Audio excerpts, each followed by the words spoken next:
สวัสดีจ้านะอยู่กับพี่ไปไปชาแนลอีกแล้วนะวันนี้ก็ยังจะอยู่กับเกมเทเลเนอร์แล้วกันเนาะซึ่งเมื่อวานพี่ทำงานไม่ได้เล่นจัดไปวันนี้เล่นสักหน่อย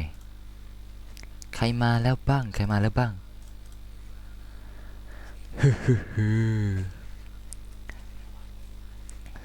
คงยังไม่มีใครมาดูใช่ไหมป่านนี้ยังไม่ค่อยมีคนเลิกเรียนมาหรอกเนาะเอาละเดี๋ยวผมไม่ได้ใช้ดีหลักนะวันนี้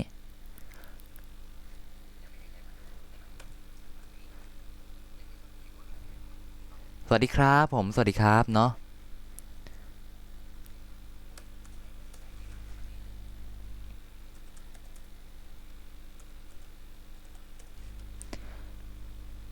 ครับไม่หวัดดีครับโอเคครับโอเคเนาะซึ่งพาร์ทนี้เอาไงดีตามชื่อคลิปเลยพี่ถามงั้นเลยตามชื่อคลิปเลยนะฮะต่อมาแค่นั้นเองพอนะชิงวันนี้พี่ใช้ ID จากสปอนเซอร์ผู้สนับสนุนของพี่นี่เองเนาะพี่มีคนเลิกติดตามผมต้องงอนอยู่แล้วล่ะทำไมเหรอเกิดอะไรขึ้นฮือเกิดอะไรขึ้นเหรอนะโอ้หน่วย10ร้อยพันหมื่น10,000ทีอาร์อ๋อไอดีนี้โอเคอ๋อเลิกเรียนแล้วจะอยู่บนรถโอเคเนาะมันยังไม่ใช่เวลาเลิกเรียนใช่ไหมเนี่ยกำลังกลับใช่ไหมเล่นสวนสนุกนั้นรอแป๊บหนึ่งนะรอแป๊บเนาะรอแป๊บเนาะมีกี่คนดูแล้วเนี่ยมีกี่คนเนี่ยดูนะมีกี่คนแล้วเย่เนาะก็ตัวนี้ไม่น่าจะมีคนรู้มากเท่าไหร่มั้งเนาะเล่นสวนสนุกใช่ไหมเดี๋ยวพี่จัดให้ไม่ต้องกลัวผมเลิกนานแล้วเอาเหรอก็ดีนะก็ดีนั่นเนาะใส่ตาอะไรดีอันนี้ใส่ตาอะไรอยู่เนี่ยใส่ด็อกเตอร์เฮลโอเครอดด้วยนะรอดหรือรอให้รอดหรือให้รอเขียนให้ถูกพี่งงเข้าใจเนาะก็อย่าไปรอแป๊บนึงเนาะพี่ขอเช็คดูก่อนในตัวนี้อ่าเอาโหมดอันนี้นะที่เป็นแผ่นเหยียบนะอันไหนว่าเป็นแผ่นเหยียบอันไหนเอ่ยอันนี้คงไม่มีอะไรละพี่ใส่ชุดนี้ลงแล้วกันแผ่นเหยียบวิ่งแข่งปะแล้วก็อันไหนเอ่ยแผ่นเหยียบอันไหนดีครับสวัสดีครับผมสวัสดีครับเนาะนะวันนี้เงียบเหงามากเลยนะไม่มีใครคุยเอาละเนาะอย่าพี่ขอเวลาแป๊บหนึ่งเนาะแผ่นเหยียบสวนสนุกเหรอแผ่นเหยียบสวนสนุกอันไหนว่าสวนสนุกอยู่ไหนอันไหนสวนสนุกอยู่ไหนสวนสนุกไหนสวนสนุกอยู่ไหนวะแผ่นเหยียบสวนสนุกสร้างเหรอใช่ปะ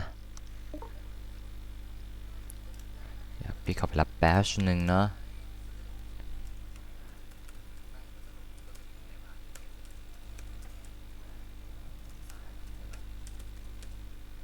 สวนสนุกอ๋อดูช้าสุดเพราะเน็ตเหรอโอเคไม่เป็นไรเนาะ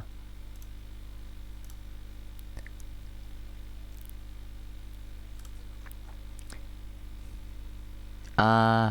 ไม่รู้จักครับไม่รู้จักไม่รู้จักครับไม่รู้จักไม่รู้จักไม่รู้จักไม่รู้จักไม่รู้จักไม่รู้จักไม่รู้จักไม่รู้จักไม่รู้จักแต่มีเพื่อนได้ไงไม่รู้อะไม่รู้จักไอดีหลักพี่มีเพื่อนได้ไงไม่รู้พี่ไม่รู้จักนั่นไงสวนสนุกเห็นป้าดูดีๆไหนว่าสวนสนุก ไหนว่าอันไหนว่าไหน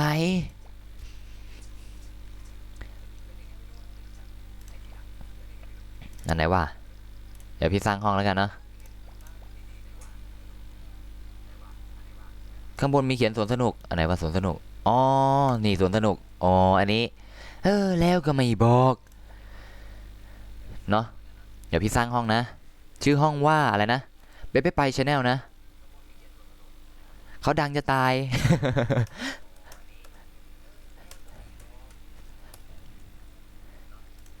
อ่ะพี่สร้างแล้วนะ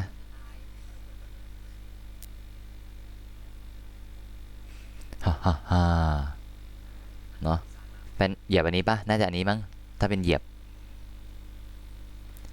อันนี้ปะถ้าเป็นแป้นเหยียบน่าจะเป็นอันนี้มั้งใช่ปะแป้นเหยียบเนาะแล้วก็พี่จะถามก็ถามว่าอ้าวฮายสวัสดีครับใครเนี่ยสวัสดีครับผมสวัสดีครับผมจะถามคำถามว่าเหมือนตามชื่ออะไรนะไลฟ์สตรีมอันนี้เลยนะชื่อคลิปนี้ก็คืออะไรนั่นเองนะฮะแลบสดดีไหมอันนี้ป้าแป้นเหยียบน่าจะอันนี้แหละเนาะแป้นเหยียบเต็มโอ้โหตามมาอย่างไวเลยนะ อย่าเพิ่งเริ่มนะไม่ทันแล้วจ้าเนาะห้องเต็มเรียบร้อยเราก็ต้องกดเริ่มกันไปก่อนนะซึ่งพี่ก็ไม่ได้ใช้ไอดีหลักเนาะวันนี้เนาะ รอรอบหน้ารอรอบหน้าเนาะเดี๋ยวรอรอบหน้าเนาะตึงเนาะ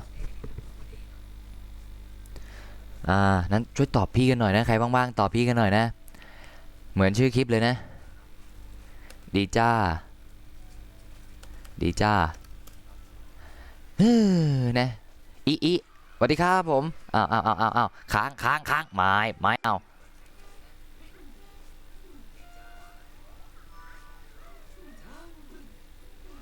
นะ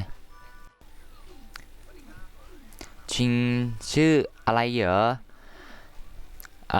ผมชื่อเป้เนาะชื่อเหมือนชแนลคือเป๊ะไปชื่อเต็มๆผมคือเป๊ะไปไหนก็ไปไกลๆได้ยิ่งดีเนาะหรือถ้าจะเรียกผมช่วยเรียกว่าปอเป้ปฏิดับปั๊บปฏิดุบกุ๊บกิ๊บปฏิดิบกุ๊บกับนะฮะเนาะชื่อไม่ได้เรียกยากอะไรเลยอ่ะชื่อเล่นอะไรเนาะชื่อเป้เนาะพี่พินบอกไปแล้วเนาะ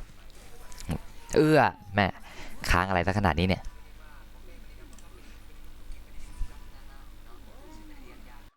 อ๋อเหรอกันบ้านเยอะทำไมพี่วิ่งเร็วมียศเหรออันนี้ใช้ลาดของสปอนเซอร์นะเขาให้มาพี่ก็เลยเอามาเล่นให้เขาหน่อยแล้วกันเอามาล็อกอินให้เขาเฮือ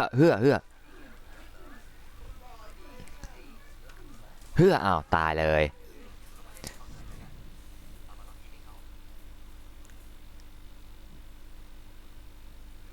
นะกลับบ้านซะเราเนอะกลับบ้านซะเฮ้อนะฮะส่วนคุณสปอนเซอร์ครับอย่าลืมทำกันบ้านนะฮะนะเอามาเร็วห้องว่างแล้วเนาะห้องว่างแล้ว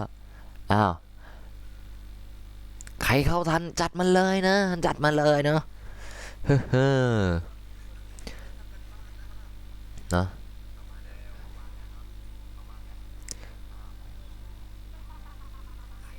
สรุปเข้าได้ยังเนี่ยสรุปเข้าได้ยังเอ่ยเข้ามาแล้วรายงานตัวด้วยนะพี่จะได้รู้โอเคไหมเนาะซึ่งไลฟ์ครั้งนี้จะถามว่า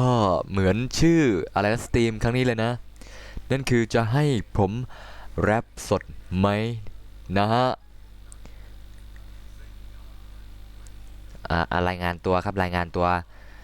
วฮะนะ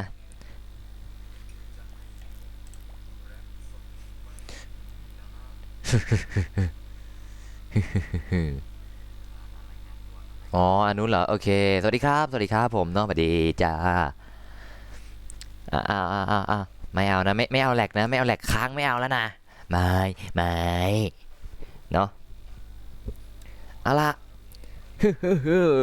วันนี้เป็นวันดีวันที่ไม่มีการบ้านฮัลโหลอะไรครับอะไรฮะอะไรเร็วๆเข้ามาเล่นด้วยกันเลยป๋าให้ไวเลย โหลดเลยโหลดเลยมาแข่งปะพี่แข่งอะไรเหรอแข่งอะไรอ่ะให้แข่งอะไรอ้าวลงไปแล้วหนึ่งเราพยายามจะไม่อยู่แลกของพี่เหรอของพี่หรือของใคร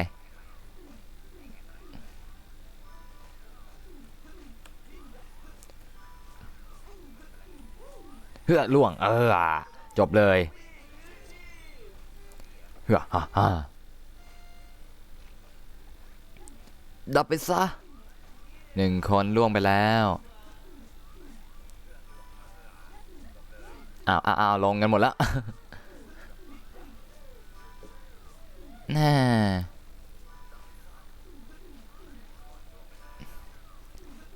เฮ้อพี่ทัง สวัสดีครับเจฟฟูครับสวัสดีครับนะฮะเข้าท้องมาเลยก็ได้ฮะว่างเหลือเกินครับผมโคตรว่างเลยเนี่ยไม่มีอะไรแล้วแหละ ลงกันหมดลงกันไปไม่ต้องยุ่งกับผมดันโดดตก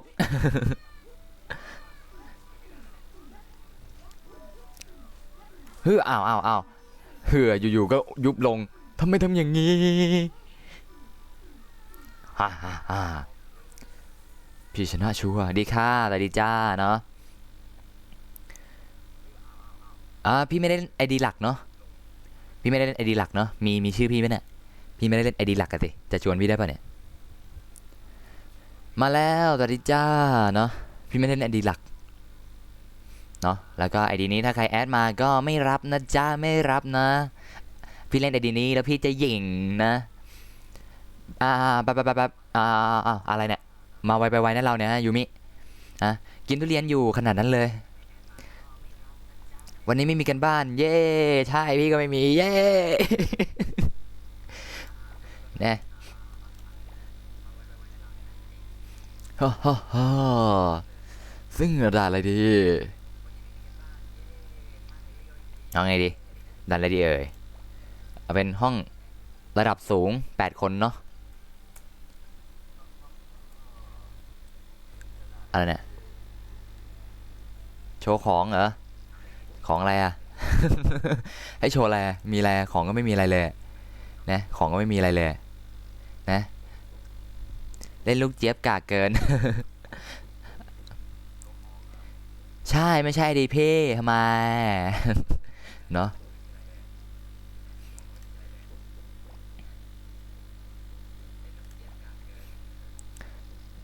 เดี๋ยวพี่ถอดชุดให้ก็ได้นะไม่มีปัญหาหรอกถ้าเล่นอ่ะชื่อห้องอะไรอ่ะเดี๋ยวรอแป๊บหนึ่งเนาะอยู่ห้องระดับสูงเนาะเดี๋ยวชื่อห้องอ่าอะไรวะอ่ากดซับแล้วกันนะกดซับไปชแนลเนาะกดซับเปเป้ไปชแนลเนาะไม่เอาไม่แอดเนาะไม่แอดกดซับไปชแนลเนาะไม่ใส่พาร์ทอยู่ห้อง30ไม่ใช่30 คนดิห้องระดับสูง8 คนเนาะแม่เกือบกดบันทึกแล้วใช่ไอดีนี้แหละเนาะมาแล้วเจอแล้วโอเคเนาะซึ่งด่านก็จะเป็นสุ่มเนาะ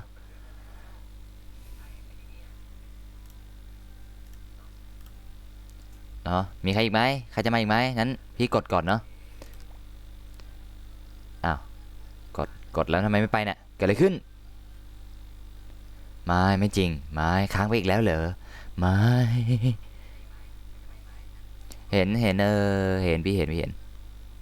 ไม่จริงไม่ค้างสิไม่ทีอาร์เยอะป่ะพี่เยอะเลยทำไมไม่แจกไอดีให้ไม่แจกนะโอ้คุณโทบิเนาะซึ่งโชเฮือกแหลกอะไรเนี่ยแหลกอะไรจะขนาดนี้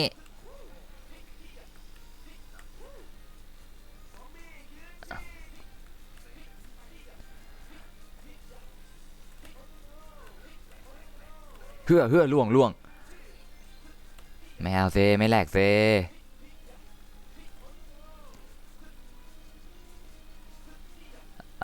หูฟังมีไมค์อยู่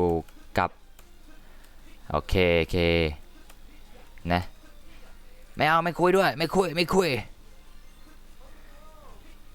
เอาตัวละครมาไม่ให้ทำไมมันแหลกๆเหลือเกิน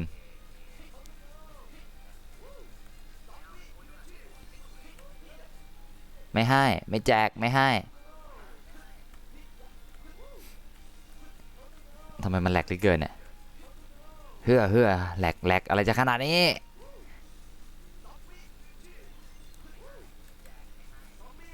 นะ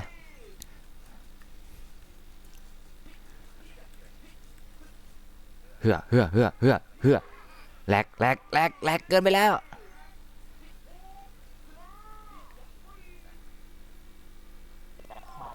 ฮัลโหลครับโอ้โหสวัสดีครับผมสวัสดีครับฮือสวัสดีฮะ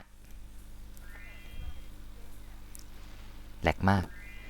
จะอะไรปานนั้นไม่วันนี้พี่ใจร้ายทุกวันเลยเนาะครับสวัสดีครับได้ยินเสียงแล้วฮะได้ยินนะฮะของผมมันแหลกๆครับเลยไม่ค่อยเสียงมันยังไม่ค่อยมาครับผมวันนี้พี่อยู่กัน2 คนแล้วฮะผมนี่ไม่มีใครคุยด้วยเลย พี่อยู่กับโอกาสแล้วฮะ อันนี้ตำนานอย่างนี้แล้วฮะมันเล่นมาตั้งกี่ปีกับเล่นกี่ปีนานเลยอะรางวัลชนะเลิศประเภทเดี่ยว500,000พอยต์จำนวนเงินจะลองเป็นโอกาสไหมเพื่อรางวัลเสื้อแจ็คเสื้อแจ็คคนนี้คนดังจะคนนี้เอาเข้ามาเลยก็ได้ครับ การรู้สึกไหม เอาสวัสดีจ้าสวัสดี วันนี้เราเป้คุณตอนเริ่มอะไรอย่าง คนนี้เขาไม่ต้องตัวแล้วเขาเริ่มเล่นเดี่ยวกันแล้วต้องยืมตัวเองอยู่ล่าเฮ้ยเขาเห็นแล้วลงแข่งประเภทเดี่ยวประเภทเดี่ยวพี่ฟูจะลงอะไรกู ได้ พี่ฟูจะลงแข่งเทอร์เนอร์ไทยแลนด์แชมเปี้ยนชิปไปแล้วเป็นเจ้ากรรมการผมจะทำกรรมการไม่ใช่กรรมการผมจะลงประเภทเดี่ยวผมจะลงประเภทเดี่ยว แล้วแต่เราเลย เป็นผู้ช่วยผมลงประเภทเดี่ยวแล้วกันนะ เฮ้อฮ่าฮ่าใครครับผมเหรอ10 กว่าคลิปเองฮะเกือบ20มั้งครับไม่แน่ใจเหมือนกันเนาะดีครับดีจ้าคาดว่าอยู่ที่ปี2018นะเดี๋ยวจะบอกนะต้องไปนู่นเนี่ยตัวเดียวกันที่คาดไว้แล้วว่าอย่างที่ยังไม่แน่ใจว่าจะเป็น2018หรือเปล่าไม่แน่ใจยังลงประเภทเดียวแต่มันต้องไปนู่นเลยเหรอวันที่กะว่าจะไปเกี่ยววันที่มาเล่นกันวันพีด้านไหนฮะภาพแบบต่อยกันจะฟันหลุดไปเลยขนาดนั้นเลยเหรอฮะถ้าฟันไม่หลุดคุณจะต่อยต่อยใครครับต่อยใคร คุณจะต่อยให้หมดเลยต่อยใครครับต่อยใครฮะเอาลูฟี่ไปต่อยของคุณเนี่ยขนาดนั้นเลยเหรอฮะเขามีการลงทุนไปต่อยลูฟี่เอ้ยต่อยจะฟันหลุดสวยกลัวทางเนี่ยเครื่องสวยเราฉีดเครื่องทิ้งพอเครื่องถึงไปเดี๋ยวคนทรมานดีเลยคนเครื่องมันสวยไปเอามาให้กูขอมาทำไมเล่นกันอยู่แค่นี้อ่ะนั่นน่ะสิพอดีว่าพี่ไม่ได้ใช้ไอดีหลักเนาะผมจะลงอะไรอะไรผมไม่ได้ใช้ไอดีหลักเฮือแลกแชมเปี้ยนครับแชมเปี้ยนชิพบางทีอยากลงมากเลยแต่มันก็ลงไม่ลงโคตรหนักไปลงเอาเองสิไม่ต่อหรอกอยากให้เจ็บไปด้วยฮือ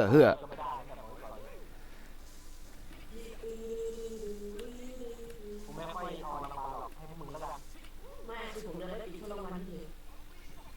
พวกมึงอยากได้มึงก็แข่งแล้วกันถามมาเมื่อไหร่ลุงโทรมาว่าจะมาดีกว่าเขาไม่แข่งกันเขาก็ไม่เอาคือไปแข่งเพื่ออะไร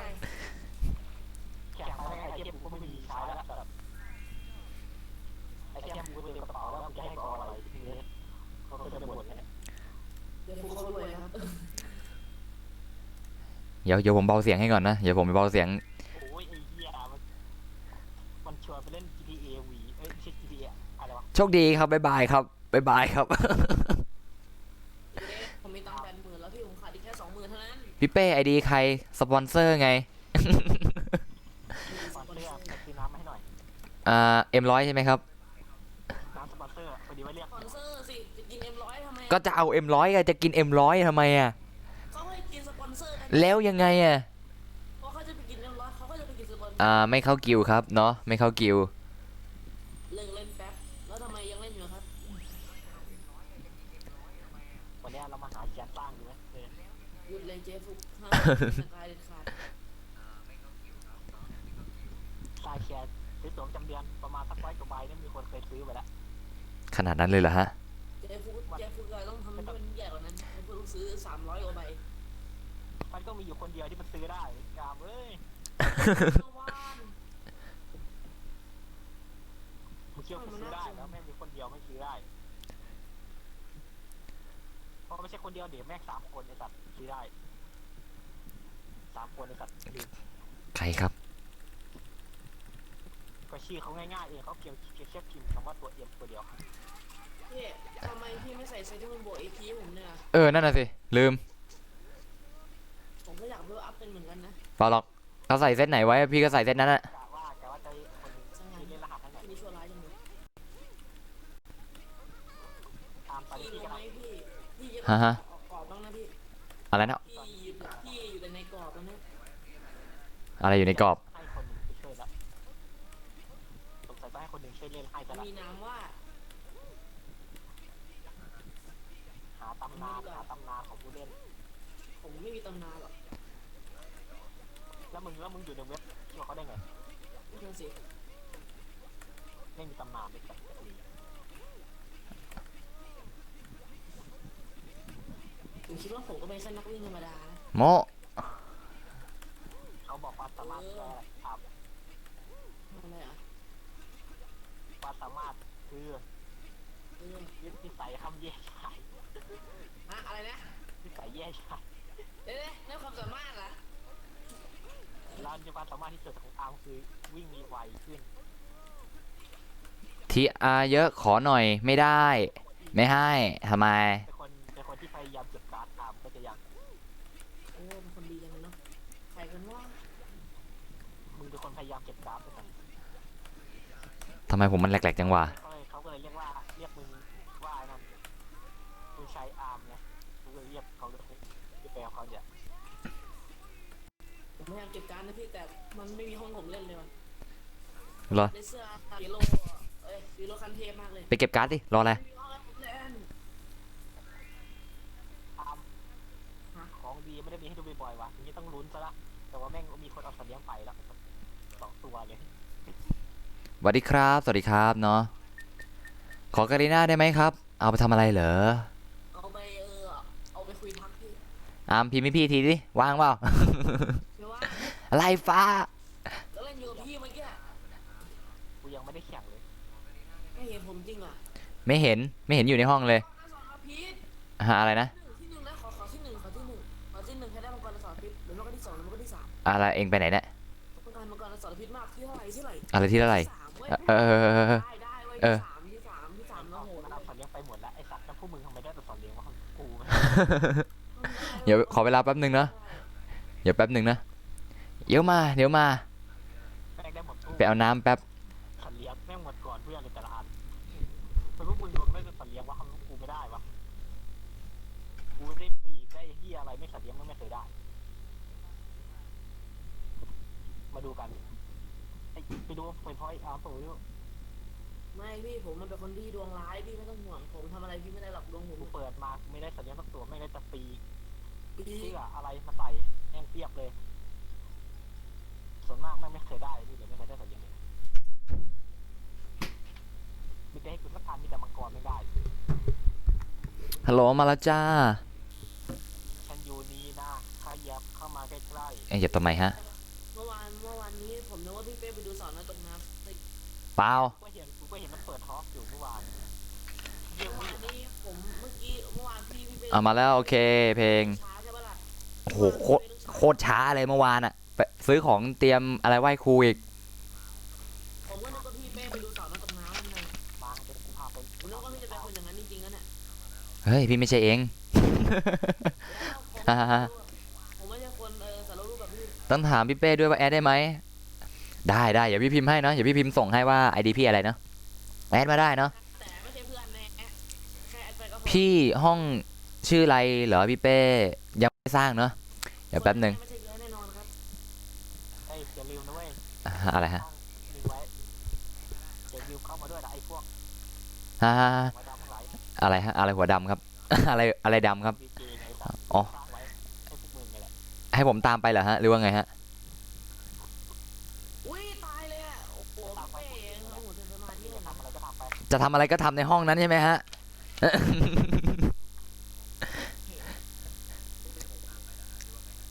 เดี๋ยวมันหมดอายุนี่ สวนสนุกไหมได้เนาะเดี๋ยวแป๊บหนึ่งเนาะเดี๋ยวพี่ขอเวลาแป๊บหนึ่งนะ เป้ผมรู้เลยว่าพี่เป้โหดแล้วพี่เป้ก็อยากได้มังกรพี่เป้ต้องมาเล่นหนังนี้เลย ด่านอะไรวะแป๊บหนึ่งนะอันนี้ไม่ใช่ตัวพี่เว้ย ใช่พี่ก็เล่นได้เหมือนกัน แล้วของมาแล้วมันจะเข้าตัวไหนอะ ก็เข้าตัวที่เล่น ก็ใช่ไงก็ไม่เอาก็จะเอาตัวที่ไม่ได้เล่นไง อ๋อตอนนั้นเธอก็เล่นสิเธอเขาไปเล่นตอนนั้นแป๊บนึงก็ได้ นะ ต่อย ส่วน ID กาลิน่าพี่ก็แอดมาได้เนาะไม่ว่ากันหรอก ไม่ต้องแอด แอดมาได้ ไม่ว่ากัน เดี๋ยวเพื่อนเต็ม ไม่เต็มหรอกแม่งโคตรโล่งเลย กาลิน่าพี่ โอ้ย เนาะเดี๋ยวขอเวลาแป๊บนึงนี่ อยู่ไหนวะแบบต้องเพื่อนอยู่หน้าไหนวะ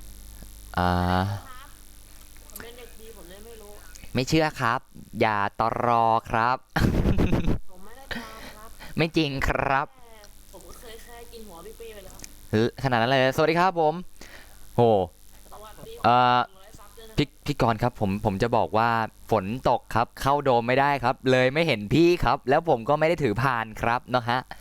จบครับชีวิตมีอะไรตั้งเยอะ แยะ แป๊บนึงนะไอเราสองคนอะอาร์มเราสองคนอะร้องเพลงเดียวกัน แต่อีกคนอะพี่ครับเพลงอะไรฮะ นะฮะฮือ โคตรโหดเลยว่ะ ถ้ามึงคิดว่ากูซื้อไปเนี่ยมันจะสุ่มได้ไหมวะ ไม่ได้ครับ ไอ้อาร์ม ผมมาทำอะไรผิด ถ้ากูให้มึงยืมรหัสให้มึงเป็น แอดเข้าท้องพี่ไม่ได้หรอกพี่ปิดไว้ รับรองว่าได้ของไม่ดีแน่นอน พี่ปิดทอล์กไว้ไม่ให้ใครเข้า เนาะ ของดีกว่าจะก้านคอมึงได้เลย ดีผมไม่ได้อยู่แล้วไม่ต้องห่วงไม่ต้องไม่ได้ของ ไม่ โลกผม งั้นมึงอาจจะโดนมวยไทย เอาเป็นห้องสวนสนุกเนาะใช่ปะเมื่อกี้ขอมาเดี๋ยวจัดให้เนาะสวนสนุก ก่อนที่อาร์มจะไปห้องน้ หยุดเลยผมไม่ใช่คนอย่างนั้นผมไม่ใช่คนอย่างพี่เป้ ไม่ใช่เรา ำมันก็มีเด็กอยู่คนหนึ่งเคยบอกไว้อยู่ว่าเดี๋ยวแป๊บ อ๋อโอเคครับโอเคครับ ดีครับพี่กรณ์ครับ คุณจะได้ไม่แย่งอะไรนะ คนดูผม เดี๋ยวเสาร์อาทิตย์ผมจะหนีเปลี่ยนเกมครับ ดีจ้านะดีจ้าสวัสดีครับเนาะท ก่อนที่กูจะแย่งแฟนคลับไปแย่งกลับคืนมาเนี่ย ำ ไม่เอาอย่างนี้เลยพี่ไม่ทำอย่างนี้กับผมเซ่ เดี๋ยวผมก็อะไรนะ เผยชื่อจริงหรอก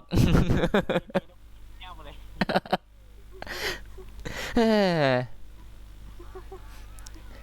จะปิดชแนลเลยเหรอ ครับปิดชแนลใครฮะ มึงจะปิดชแนลตัวเองเหรอ เฮ้ยจะดีเหรอฮะไม่ดีมั้งครับ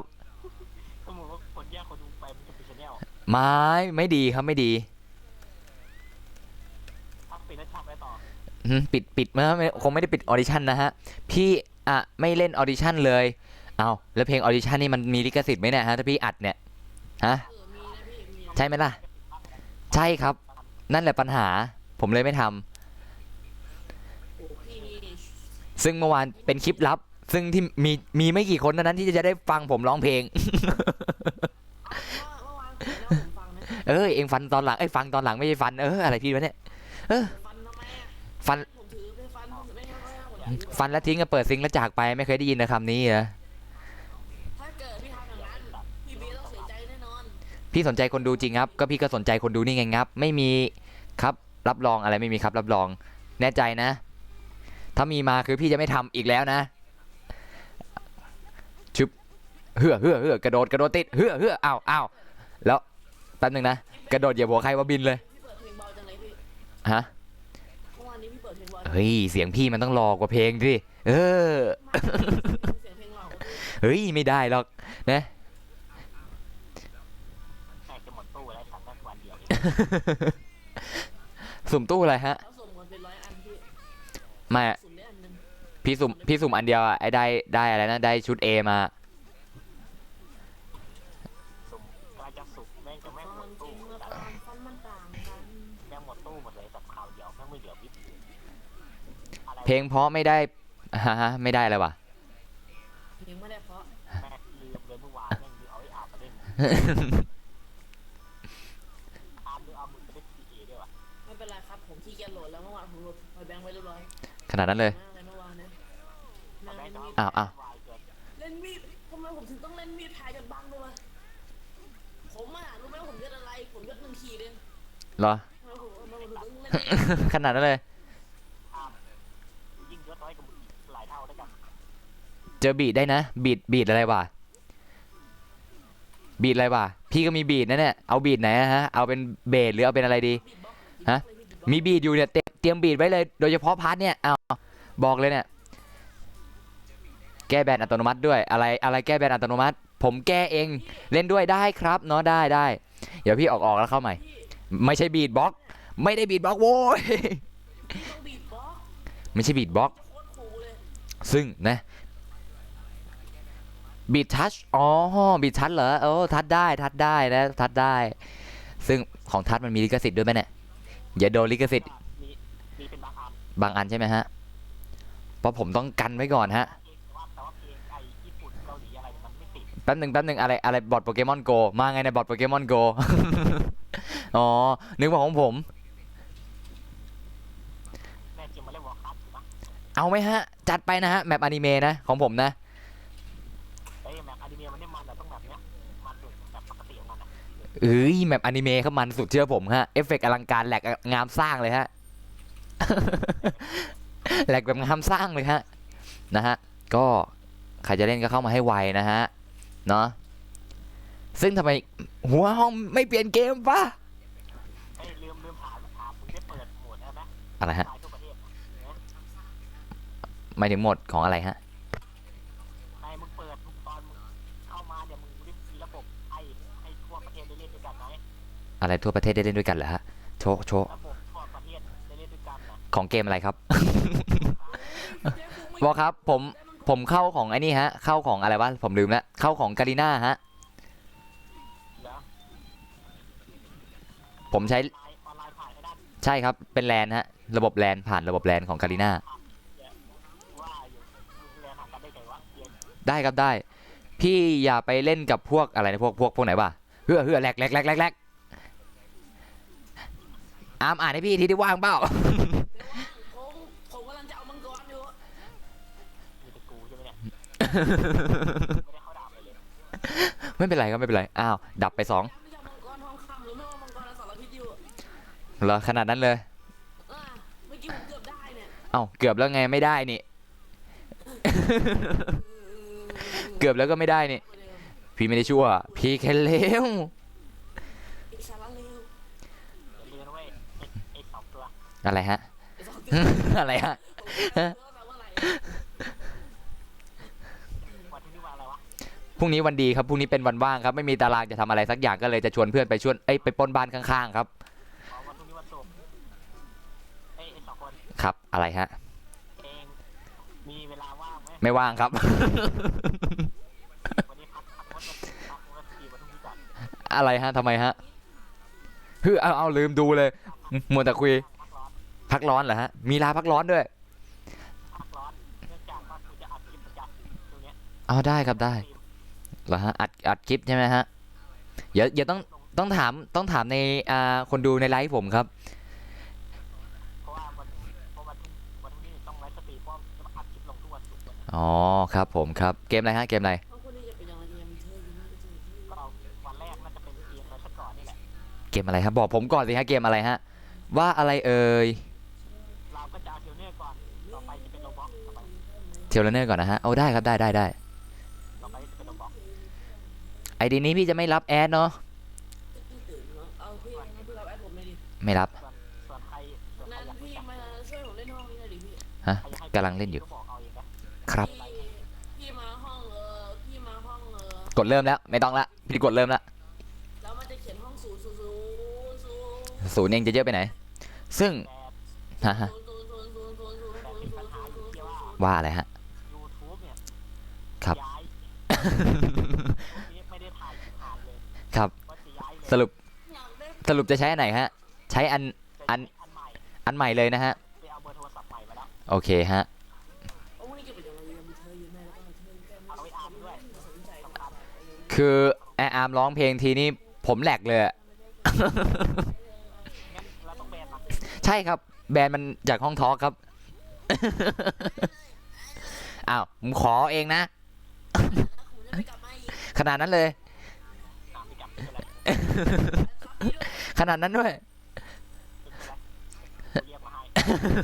ให้มันเอง ประมาณว่าฉุดกระชากแล้วลากคอเสื้อใช่ไหมฮะ ก่อนที่กูจะหอมแก้มมัน เออ ผมไม่ทำ อ้าวหายบินเลย อ้าวเนี่ยเอาเมาส์ไป อะไรอะเมาส์ หนูเป็นประธานนักเรียนต้องไหว้ครูเนาะโอเค หอมแก้มไงรู้จักปะ เมาส์ เอาเมาส์ไปเดี๋ยว เมาไม่เก็ตมุกกับพี่อ๋อเก็ตละ มันพูดได้จังเลย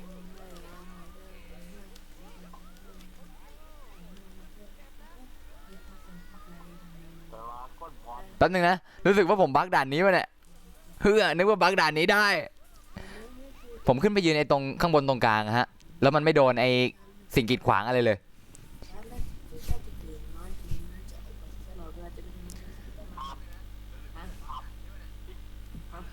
คุณจะตัดคลิปรู้เปล่าความชัดเท่าไหร่ เท่าไหร่ฮะ Full HD เลยฮะ เนี่ย2,000 ฮะแป๊บนึงนะ2,000เลยเหรอฮะ จะชัดไปไหนฮะ ระดับ HD เลยคุณจะตัด HD โดยรวมค่าเวลาทั้งหมดอยู่ที่2 ชั่วโมงแม่ง แล้วเวลาลงคลิปนี่จะเท่าไหร่ฮะ พี่เป้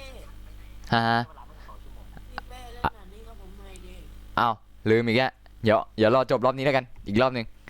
รู้เปล่าว่าเกิดอะไรขึ้นคือชัดเกินไปไม่ต้องใช้เวลา2 ชั่วโมงมันจะอัพเป็นต้องไปเอาชัดเกินไปเรื่อยๆมาละ ครับ แค่ เอาเลยเพื่อล่วง จะดีไม่อัพถ้าแต่ดีพอ ช่วยเราหน่อย 1,080ก็พอครับ เอ๊ะแม่ ไม่ก็เอาแค่144ก็พอครับ ถ้าชัดกว่านี้คงจะหนักใช่ไหม เอา144พอครับ ลงไวครับ นะ เดี๋ยววันไหนมีเวลาว่างก็จะทำแบบนี้แหละ300 องศาใครมีแว่น VR ก็เอาไปใช้ด้วย ขนาดนั้นเลยเหรอฮะ เอ๊ะ กูทำเป็นอยู่ เหรอฮะ ก็ดีครับ เอาหายฮะโดดลงไปแล้ว สำหรับใครอยากทำหัดไปหัด มันแหลกมากใช่ไงพี่สวัสดีจ้าเนาะนกทำรังแต่พอตัวอะไรเนี่ย เอาไว้ให้แบงค์มันเล่น อะไรให้ผมเล่นฮะ มันมีเครื่อง VR VR ใครมีผมไม่มีฮะ ก็เขากรอกมันดียากเลย นะก็ ใช่แบบแบนพี่ ไปเสิร์ชหาในอินเทอร์เน็ตแล้วก็ปริ้น ขั้นแรกต้องเอาเศษของพี่ไปมาก่อนเอาเศษของพี่เป้มา อืม แล้วก็เอาเศษของ VR เลยชิ้นแล้วมารวมกันก็จะกลายเป็น VR สรุปก็ต้องมานั่งเก็บชิ้นส่วนจากด่านแต่ละด่านแล้วก็มาผสมกันใช่ไหมแล้วก็กลายเป็นไอเทมชิ้นนั้น ใช่ แล้วค่อยโอนออกมา ใช่ นะจะต้องส่งเป็น EMS หรือ SMS อะ ต้องส่งเป็น XMS ครับ MSX เหรอ XMS MSX ใช่ไหม ปุ๊บปั๊บปั๊บปุ๊บปิ๊บปุ๊บกิ๊บไม่ใช่ผมเล่นไม่นานไม่นาน โอเคเดี๋ยวพี่ตามไป พี่ไปเอ้ย เอ็งมีเพื่อนพี่บอกว่าหายดีนะ ไม่มี ไม่มี พี่อย่าลืมสินั้นมันแอดไม่ได้เลยพี่บอกว่าแอดเลย แอบได้แม่งกระตุ้นเสียงมีใครบ้างวะเนี่ย เป๊ะไป สัญญากับผมอะไรวะสัญญากับผมว่าอะไรอะไร ปัจจุบันอนาคตมันไล่ความหมายถ้าเกิด ไม่รู้มัน เดี๋ยวพี่ดูก่อนแล้วกันเนาะโอเค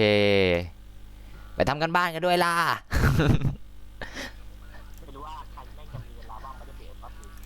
ไม่มีครับ โตะไม่เล่น เอ็งอยู่ห้องไหนเนี่ยอาร์มเอ็งอยู่ห้องไหนเนี่ยหาไม่เจอ ห้อง normal พี่30 คน ฮะ normal สาม เป็นโตเนี่ยก็ต้ ชื่อห้อง ไว้ก่นเดี๋ยวโต กูเอ้ยเดี๋ยวเป็นห้องฉลามอะพี่ ห้องฉลามมีห้องเดียวห้องฉลาม กูไม่เล่นแอนโซเนี่ยกูจะเอาไอ้อาร์ไป ใช่ป่าวะห้องฉลาม ให้อาร์มันมาได้กูก็เอามันไปด้วยเล่นโซนก็เลยต้องของไว้เอาไว้ก่อน ขนาดนั้นเลยเหรอฮะ เอ้ยแบงค์ไม่รู้จะเล่นตอนไหนแม่ง ใช่ครับใช่ใช่เลย แม่งโหลดมาเฉยๆแม่ง เพราะว่าผมรู้ไงว่าถ้าเกิดพี่มาเดี๋ยวก็มีคนมา ผมก็เลยชวนพี่ เบื่อการบ้านสักวันเผาการบ้าน จัดไปเลยน้อง จัดไปเลยครับ จัดเลยนะ พอทำเสร็จนะครับแล้วให้ครูตรวจแล้วก็เราหมดการเรียนแล้วใช่ไหมเราหมดเทอมแล้วค่อยเอาไปเผาครับเชื่อผม ลืมชุดอะไรวะต้องใส่ชุดแล้วนะ ชุดอัศวินความงาม อ่ะอัศวินวินเอกพี่จำได้พิมพ์วินเอกพอวินเอก ไม่ใช่ชุดอัศวินความงามเหรอ เฮ้ยไม่ใช่วินเอกดิ ผมไม่ใช่ความงามเหรอ ไม่ใช่อะความงาม ผมคิดว่าวินเอกมันเอาไว้ใส่ข้างนอกนะ ไม่รู้ใส่แม่งสองอย่างเลย วินเอก พี่ทำไมพี่เอาวินเอกใส่ข้างนอก อะไรนะใส่อะไรก่อนนะลืมละอะไรนะ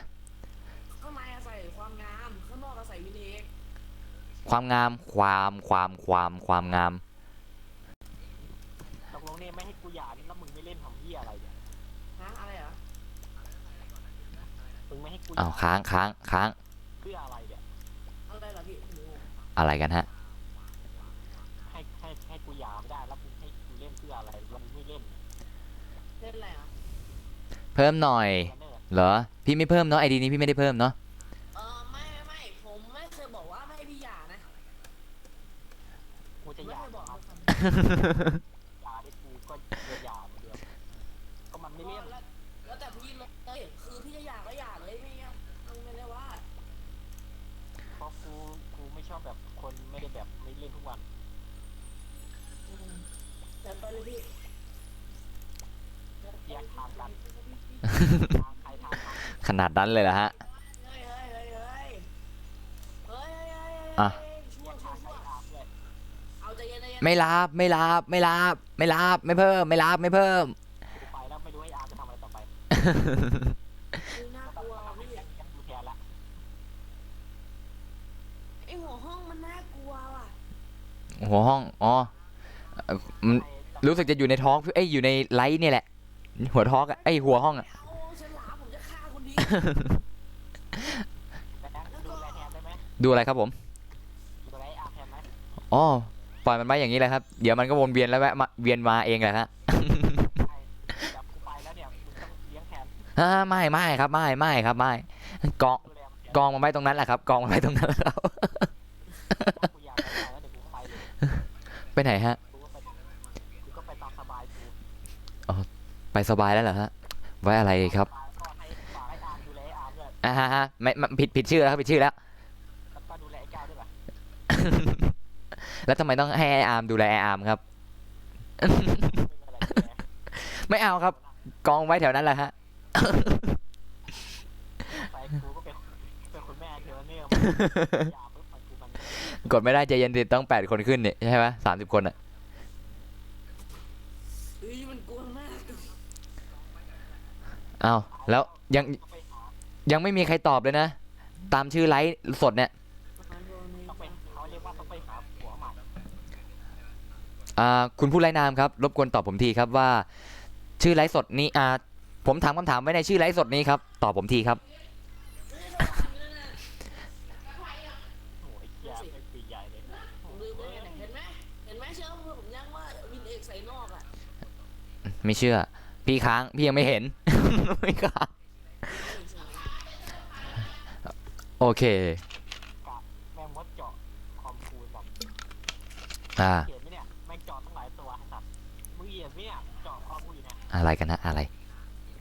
มดไม่กินคอมกูแล้วกัด ขนาดนั้นเลยเหรอฮะ แม่งหลายตัวไม่กินไปเลย ดีเลย แหลกเหลือเกินอะไรเนี่ย ให้เวลาตี10 วิ ไม่กินไปเลยแล้ว เดี๋ยวค่อยเปิด สำหรับเขาแม่งอยากออนไลน์กูเขาไม่ได้กู ใครครับใคร เทียบ เตรียมคอร์เตอร์ไว้ให้ด้วย เคาน์เตอร์เหรอฮะ คอร์เตอร์เอ็กซ์ตรี เคาน์เตอร์สูงสุดเหรอ อาจจะเรียกกูว่าเล่นได้นะ ขี้เกียจโหลดครับ เพราะว่าเป็นไฟล์เล็กมากกูทำใหม่ เหรอฮะ ทำไฟล์ใหม่ ขนาดนั้นเลยเหรอฮะ กูทำไฟล์ให้มันโหลดเร็วเพื่อ ก็ดีครับ พันจิกเองพี่แค่ อะไรนะ 10จิกเอง 30 จิก น้อยจะตายก็30จิกเอง กูลดเป็นประมาณนี้อัพ อะไรพี่ นี่ไง36M ฮะ M เองเหรอฮะ ใช่ป่ะครับ ซึ่งมันเล็กมาก ใช่เหรอฮะ นี่มันเคาน์เตอร์จริงๆเหรอ แล้วก็เข้าไปปุ๊บมันจะขึ้นหน้าตาโหลดบอกมาแล้วก็เมื่อโหลดจริงๆแล้วมึงนานกว่านี้เพราะตัวโหลดนี่จะทำเหมือนเทเลอร์นี่แหละ อ๋อ โหลดแพทอีกทีใช่ไหมฮะ ครับผม ก็ดีครับ มีอัปเดตเรื่อยๆใช่ไหมฮะ ทำไมพี่ถึงไปที่สุดท้ายตลอดเลยพี่ ฮะ ทำได้สิทำไมพี่ถึงไปที่สุดท้ายตลอดเลย พี่ไม่ได้กดแดด ตัวละครเนี่ยจะให้ใส่ตัวไหนกูไปหามอสมาให้ ซาโตชิครับ เอาซาโตชิครับ เอาปิกาจูครับ เอาลิซาดอนคาร์บิกอนครับ โปเกมอนเกินไปนะพี่ ไม่ได้บ้า ไอพี่เรียกมันครั้ง นั้นพี่ก็วาดรูปโปเกมอนให้ผมดูหน่อยดิ อย่าเลย สักตัวนึง เอาสักตัวนั้น เอาเป็นเอาเป็นกิลาติน่าเลย ขนาดนั้นเลย เดี๋ยวพี่วาดไอตัวกลม ส่วนออนไลน์ในเคาน์เตอร์ในช่วงนี้กูยังไม่ได้วิจัยมาเป็นทำไม่ได้ ผมพอวาดรูปได้นิดนึง ๆ อะไรอะทำไมเรามีปัญหาอะไรกับคำว่าขนาดนั้นเหรอ ทำไมเหรอเรามีปัญหาอะไรกับคำว่าขนาดนั้นเหรอ มันใหญ่ไงพี่มันขนาดใหญ่ พาไปห้องน้ำหน่อย ใครพาไป ขอกิ้งก่าได้ไหม ใครขอมา กูจะบอกไอ้เด็กที่ อ มัน ย่า บอก อย่าเพิ่งขอการ์ดเกิดได้ไหม ได้ยังไง ขอการ์ดเกิดได้ไหม แป๊บนึง ไอ้เด็กที่มันบอกว่าไปเยี่ยมก่อนเนี่ย ครับ คน ไม่ได้การ์ดเนี่ยขอการ์ดเกิดได้ไหม กี่ดาวอะ 4 ดาว1 ใบ 4 ดาวไปเดียว ใบเดียว อ่า ก็ปาไป3 ดาว แต่ว่ามีคนยังไม่หัวร้อนกับไอ้ท็อปกูนี่แหละท็อปที่กูอยู่เนี่ย ครับ อะไรฮะ คุยกับใครครับ ใคร โอกาส เอาละฮะ คนจะข้างๆกูนี่แหละ ไม่รู้ครับ ไม่เห็นครับ มันเป็นน้องกูอีกแต่แม่งฝีมือดีไอ้สัส พี่เป้ครับพี่เป้คิดว่าผม อา เป็น ยุ นัก มันอยู่เพียงแค่4 ขวบมันเล่นได้ ขนาดนั้นเลยเหรอ สรุปเอาไงเนี่ยเขาเปลี่ยนเป็นกิ้งก่าแล้ว เอาไง อ๋อ ห้องแม่ง ยังขอฉลามก่อนเนอะขอฉลามก่อนเนาะเดี๋ยวขอฉลามก่อนเนาะดูไลฟ์อยู่แล้วแหละนะฉลามก่อน นิสัยก็ไม่ค่อยแย่นะ แต่โซแบดเลย บวกเลยอย่างนี้ต้องบวกเข้าไป บวกเยอะจังเลยตรงนี้มีแต่คนชอบบวกลบบวก ฮะพี่เป้ใจร้ายไปดูพี่ขวัญและงอนเฮ้ยพี่ใจร้ายเรื่องอะไรเนี่ย เดี๋ยวเราอาจจะเขาเปล่า อ่านแล้วไง ไอ้ที่ว่าขนาดนั้นเลยเหรอ โอเค ตามมาที่คิดหน่อยดิว่าพี่จะไลฟ์ทุกวันไหน วันอาทิตย์ครับ ไม่ครับพี่มีค่าเลยค ทั รับ นทุกวันกูยังไม่ทันจะได้พร้อมต้องมาต่อที่เนี่ยโปรแกรมก็หายกูจะไปเตรียมพร้อมที่อะไร มาใหม่ อย่าเพิ่งรีบไปสิมาใหม่ครับสวัสดีครับเนาะมิสเตอร์กรีนด้วยทำไมชื่อคุ้นจัง เหมือนเคยเห็นอยู่ที่ไหน รู้จักไหมครับ มิสเตอร์บี มิสเตอร์กรีนครับ ดีค่ะผมขอแนะนำตัวสำหรับเด็กใหม่นะครับ ผมชื่อเป้นะครับ ผมชื่อเหมือนชาแนลคือเป้ไป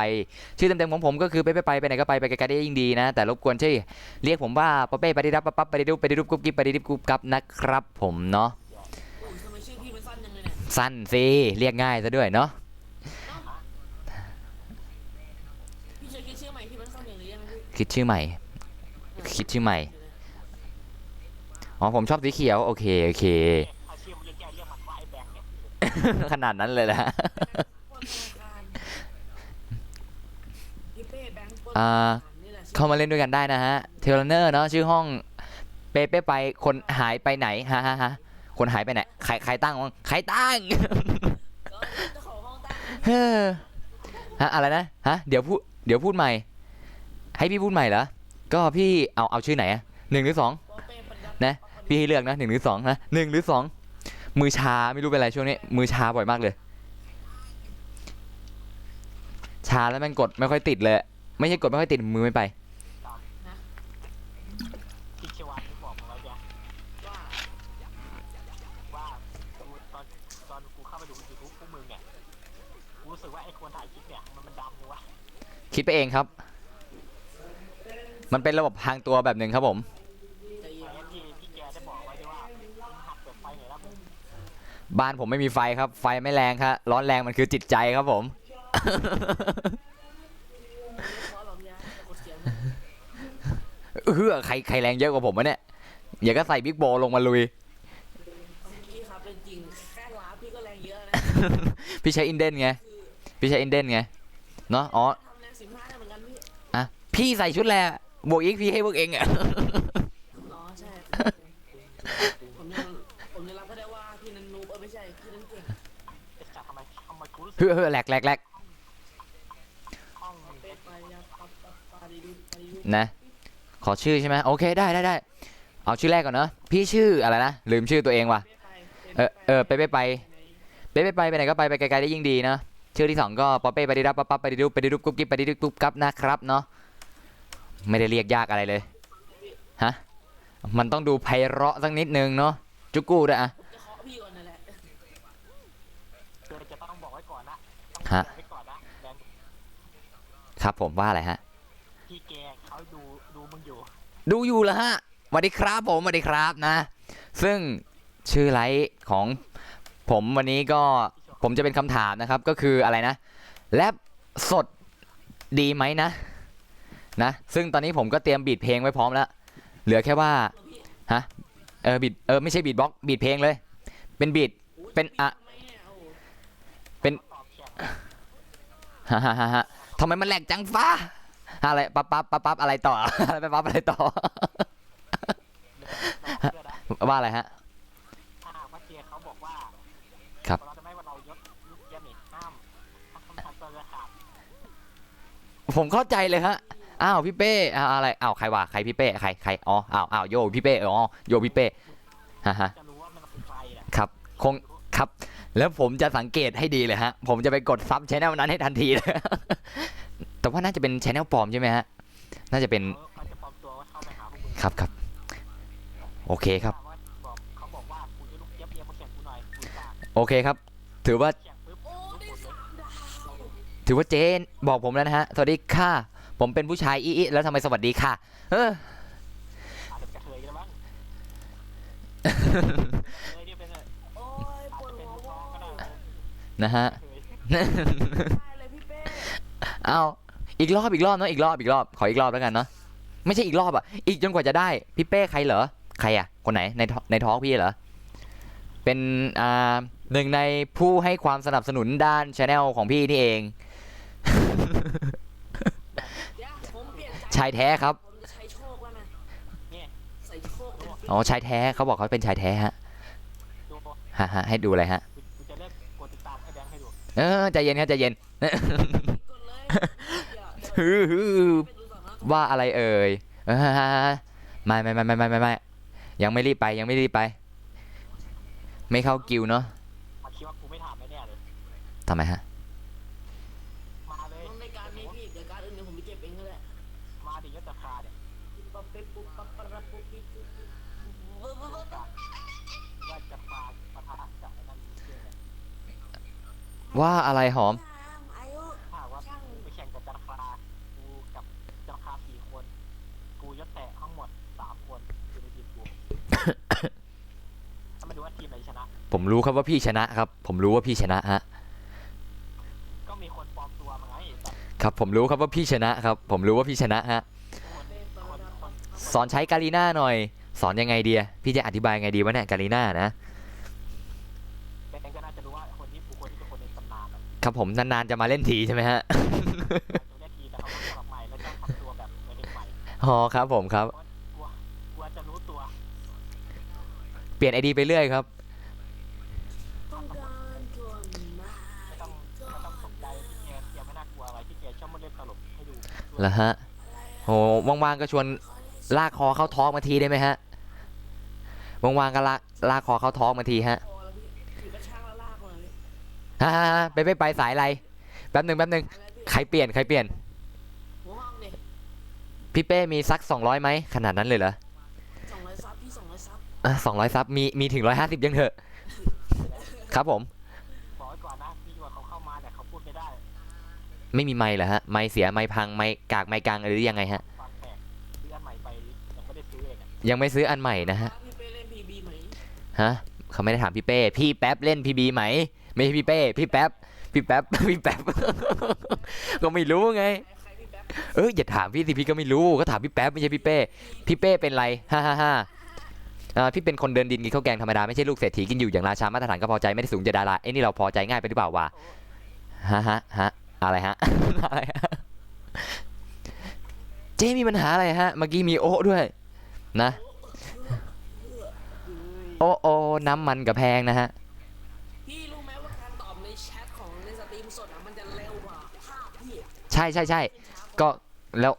เองจะให้พี่ พี่ พิมพ์ชื่อพี่ลงไปไงป้าอาม ใช่ เดี๋ยวก็โดดแตกเองพิมพ์ให้พี่ดิพี่เป้กาลิน่าใช้ไงเอาไข่ชนแรงเยอะกว่าอีกอะอะไรปะเนี่ยอย่าก็เปลี่ยนตัวหรอก ไม่ถึง10เลยพี่ เหรออย่าเอาบิ๊กโบลงดีไหมแรงจะถึงแรงจะแรงขึ้นบอกว่า สักหนึ่งก็ดี นะแรงสัก12ก็ยังดี อย่าลืมไว้ไอ้2 ตัว อะไรฮะ อย่าลืมมาเป็นนางแบบนายแบบด้วยล่ะ ลืมแล้วครับ ลืมแล้วครับ ลืมนะเว้ยแม่งพวกเอง2 คนเนี่ยลืมตลอดเลย ครับลืมตลอดฮะ เดี๋ยวไม่ทันได้จับ จะชิ่งหนีครับ จะชิ่งหนีครับ จะชิ่งหนีครับ เลิกเล่นแป๊บ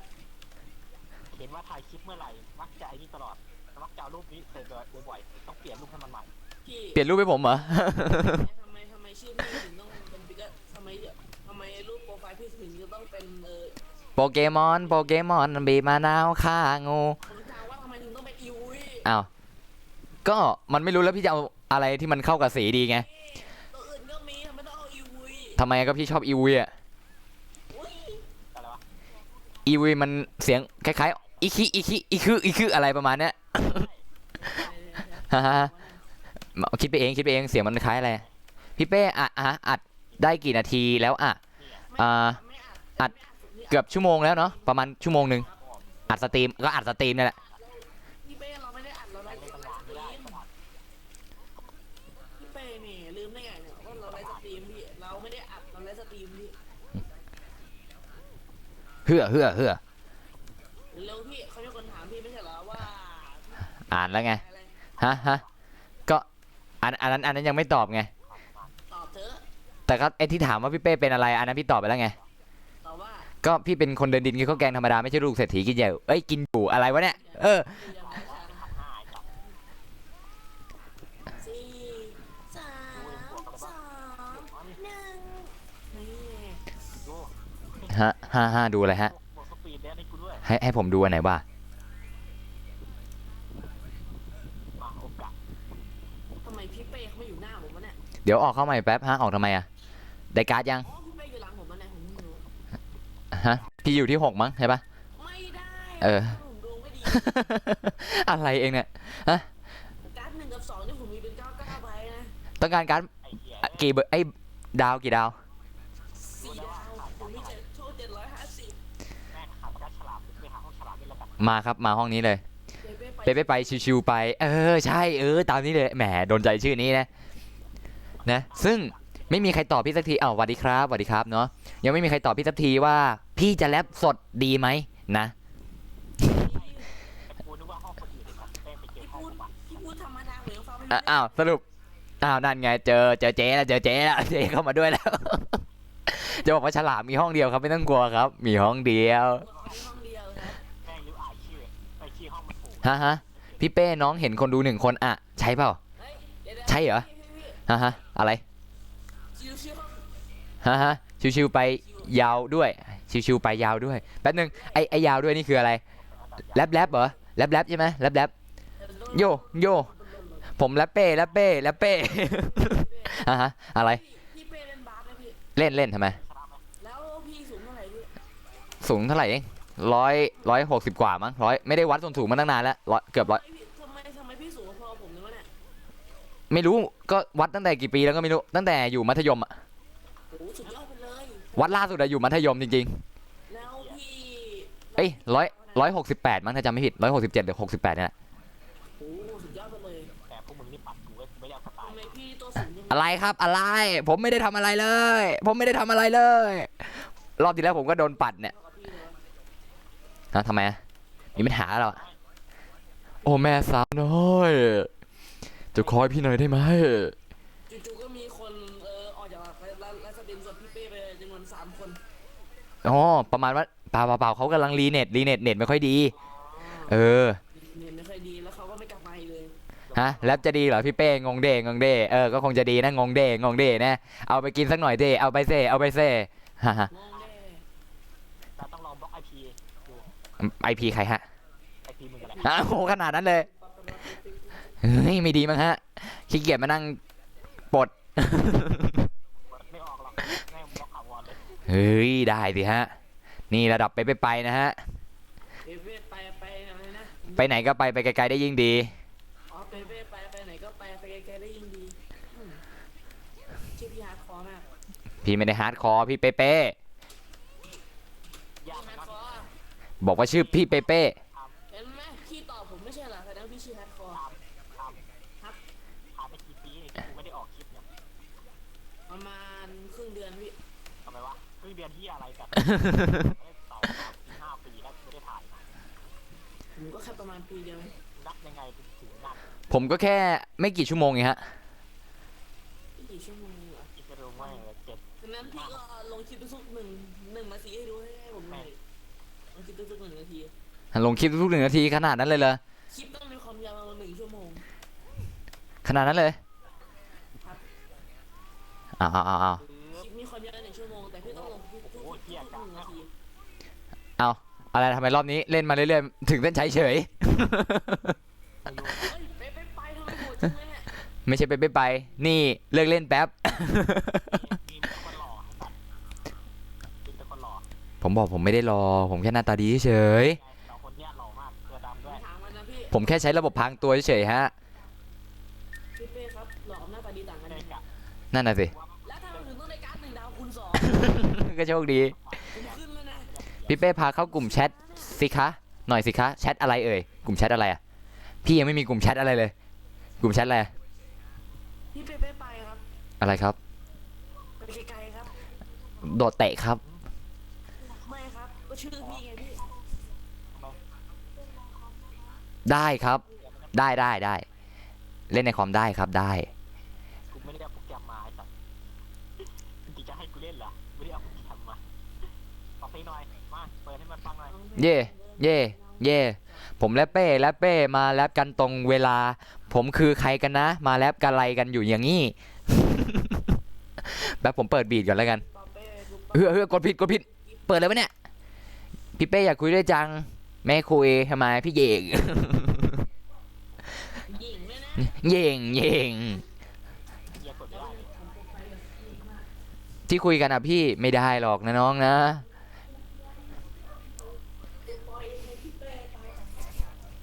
อุ้ยชิด อะไรชิดนายชิดซ้ายเข้าไปเลย เคมา เป็นโบนัสไหม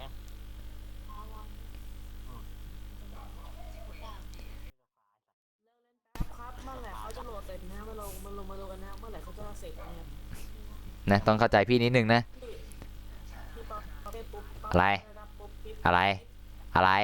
ว่ามา ไอ้ตัวพี่มันถึงไม่โหลดสักทีอะ ไอ้อาร์มมึงอะมึงอยู่ ไม่ ไหน ผม เนี่ย โหลดแล้วผมโหลดแล้วผมโหลดแล้ว ร้อนน้ำมากเลย ผมครับผมก็ไม่ใช่อาร์มครับผมห้าโหลดนาน เขาเรียกว่าสลับร่าง ผมขอสละสิทธิ์ตานี้นะฮะขี้เกียจนั่งเล่นเดี๋ยวไปหาบีทก่อนนะ เดี๋ยวจะแรปไม่ใช่ครับ เดี๋ยวผมจะแรปโชว์ครับโยด้วยโอ้โหมือชายอีกันเนี่ย 3 เพชรเหรอ เอาอะฮะบีทประมาณไหนฮะเอาของกองเบสหรืออะไรดีฮะ ของ เอาซอค ขา รับ ดไปนะ ฮะ บีทซอหน่อยครับบีทซอให้ผมหน่อย ไอ้ร้องเพลงของนักศึกษาที่ไหน แรปอีสันสโลปิกปฏิปิจิ คน ต นี้เด็กขวัญใจที่เด็กคนเนี้ย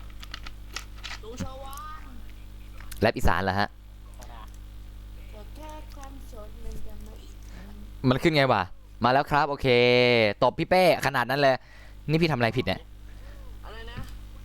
พี่เป้ อ่า พี่เป้ถามว่ามันขึ้นยังไงใช่ปะ อ๋อขึ้นมันขึ้นเนื้อขึ้นยังไง กับคนที่มันหมดใจเนาะ โอเคโอเค สาวกูไทยนะ มันไม่ ฮ่าฮ่าฮ่า เจ๊ฟุ้งนั่นเป็นยังไง เดี๋ยวผมเปิดอันที่ไม่มีลิขสิทธิ์นะเพราะเมื่อวานร้องแล้วมันไม่โดนลิขสิทธิ์ไงเดี๋ยวผมเปิดอันนั้นแล้วกัน ถามก็ไม่ค่อยมีลิขสิทธิ์โผล่มา เหรอฮะ สักพักพี่สักพัก1 ชั่วโมงต่อมาลิขสิทธิ์เต็ม สักพักก็ขึ้นมายาวๆเลยโดนลิขสิทธิ์จากเพลงนี้ จากคนนี้เฮ้อนะตอนแรกว่าจะเปิดบีทร้องสดเลยนะแรปสด จะให้เป็นยังไงวะ อะไรนะฮะ กูขออนุญาตเจ้าของคลิปให้เป็นยังไงวะ ก็ดีครับผม ดีจังผม แล้วขอยังไงล่ะฮะผมขอไม่เป็นเหมือนกัน เดี๋ยวค่อยๆขอแล้วกัน เป็นจริงนะพี่เป็นจริง ครับไม่ต้องเลยฮะเพราะคลิปที่แล้วก็เป็นคลิปสำหรับผู้โชคดีเท่านั้นครับที่จะได้ดู ใช่ไหมอาร์มนะคนดูแม่งแทบไม่มีเลยเมื่อวาน ผมดูประมาณ10 นาทีเองพี่ ก็เองมาตอนหลังอะเพราะว่าพี่ไม่ได้เปิดกาลิน่าไว้ไงตอนแรกเปิดไว้แล้วก็ออก เดี๋ยววันต่อไปที่อาจได้ไอเดียมาละเดี๋ยวเนี่ยอยากจะขอแบบคนเสียงดีๆหน่อยแล้วกัน ไม่เอาครับ ผมเสียงไม่ดีครับ ไม่เสียงดีๆคือจากคนเนี่ยมาอยู่ในห้อง เสียงแหบครับ เสียงแหบครับผมเสียงแหบเลยแหบไวมากเลย อะไรผมเนี่ย ไอ้เหี้ยคุยที่2ที่3เหมือนเดิม กูไม่ให้ใส่แว่นอยู่แว่นดำน้ ขอการนะเรื่องการให้ของการใบนี้ใบเดียวเดี๋ยวใบที่เหลือดูมิเตอร์ก็ได้ ำจบละ อ่า ลองดูเนาะ เดี๋ยวแป๊บหนึ่งผม ขออะไรแต่มอนถ้ามีเวลาว่างก็ไม่ได้ขออะไรนาฬิกาซัมเมอร์เดียว เดี๋ยวแป๊บหนึ่งนะขอเพียงแค่โสดเดี๋ยวจัดให้นะฮะ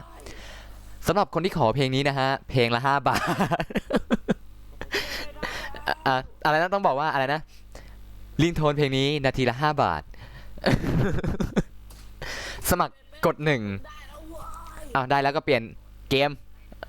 เปลี่ยนเกมเลยล่ะไม่เปลี่ยนด่านละเปลี่ยนเกมเลยนะเปลี่ยนเกมเลยเฮ้ยเปลี่ยนด่านทำไมอะเปลี่ยนเกมเถอะรู้สึกเบื่อเท่าละเดี๋ยวไปเล่นปังย่าดีกว่า บางอย่างกูลบไปแล้ว ผมยังไม่ได้ลบเลยฮะไม่ ช่างหัวเชียวกูดิ ผมเพิ่งขึ้นอะไรเพิ่งขึ้นจูเนียร์มาฮะซีเนียร์จูเนียร์อะไรสักอย่างมา จารูเนี่ยจารูเนี่ย จูเนียร์หรือบิกินนิ่งวะ เล่นกับแซบไหมเอาเนี้ย ใครจะ กันสึครับไม่ใช่กันแซดครับกันสึเขาเรียกกันสึครับ เอามากับแซบไหม ไม่เอาครับจะเล่นกันสึครับ การสื่อที่อะไรแบบเนี้ยก็มัน ไม่เอาผมจะเล่นกันสึจะเข้าไปอยู่ในลูกบอลกลมๆหมุนติ้วนะฮะ เชียร์ทุกวันกูไปอาร์ตเตะมึง ขนาดนั้นเลยล่ะ ไม่พี่ผมไม่เตะผมกระทืบเลย เฮ้ยเห็นกระทืบไม่ได้หรอก ไม่ลูกบอลมาแข่งเกินผมก็เลยกระทืบไม่ได้ กิ้งก่าเลยก็ได้นะด่านต่อไปก็กิ้งก่าเลยก็ได้นะเพราะว่าอาร์มได้แล้วนี่นะใช่ปะโอ้ยแขนชาแป๊บนึงเหยียดก่อนแขนชา ขอเกมก่อนนะปวดมือสัตว์ขอเกมเลยกันปวดมือผมพักไว้ก่อนชั่วคราวนึง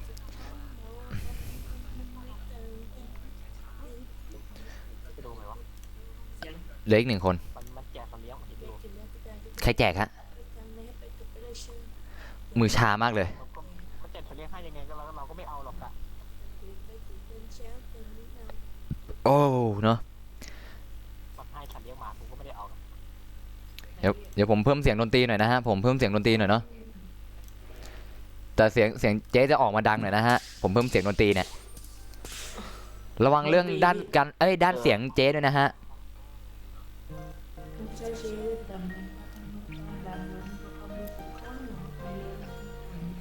ร้องไงวะลืมเลยดูเนื้อแป๊บจำเนื้อแป๊บ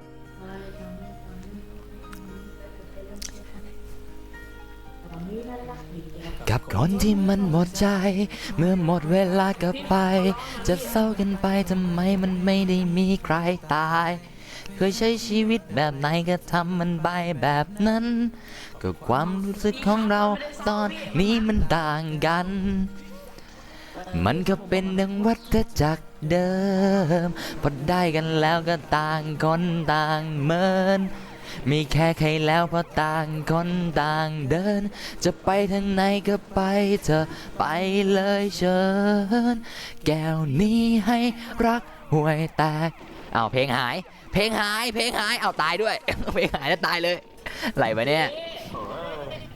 เพลงหายแล้วตายเลย อะไรพี่ อะไร เขาที่เขาร้องให้มันกันไม่ใช่ร้องมีจังหวะกันนั้น ฮะอะไรนะ ไม่ใช่ร้องกับเสียงอย่างนั้นพี่เขาแบบร้องให้มันกันพี่ ร้องเสียงยังฮะ นี่เดี๋ยวรอแป๊บนึงไปเอาฟังไมค์สะท้อนก่อนดูจะมันจะดังดูของมันใครจะดังกว่ากัน ของใครฮะของใครของผมเหรอของผม ฟังไมค์สะท้อนของใครจะดังกว่ากัน ของผมก็ไม่ได้สะท้อนอะไรนี่ฮะ ไมค์คุยเสียงทีสะท้อน เหรอฮะ นี่กูมีที่คาดผมคาด มีที่คาดผม1 อัน อยู่บนหัวเลยใช่ไหมฮะ กูที่กูคาดเอาไว้เพราะผมกูยาว ครับผมเข้าใจครับเข้าใจฮะเอาไว้แต่งคอสเพลย์ครับผมเข้าใจครับผมเข้าใจ เจ๊ฟุกใส่เสื้อจริง ไว้เป็นชีวิตจิตใจ แม่งต้องเจอต้องฟังแม่งก็ยังอยู่คนเดียวจะเรียกได้ไงว่าไอ้เลือดใส่กระโปรงแน่นมากเลย เหลือ ไม่ใส่ชุดชั้นใน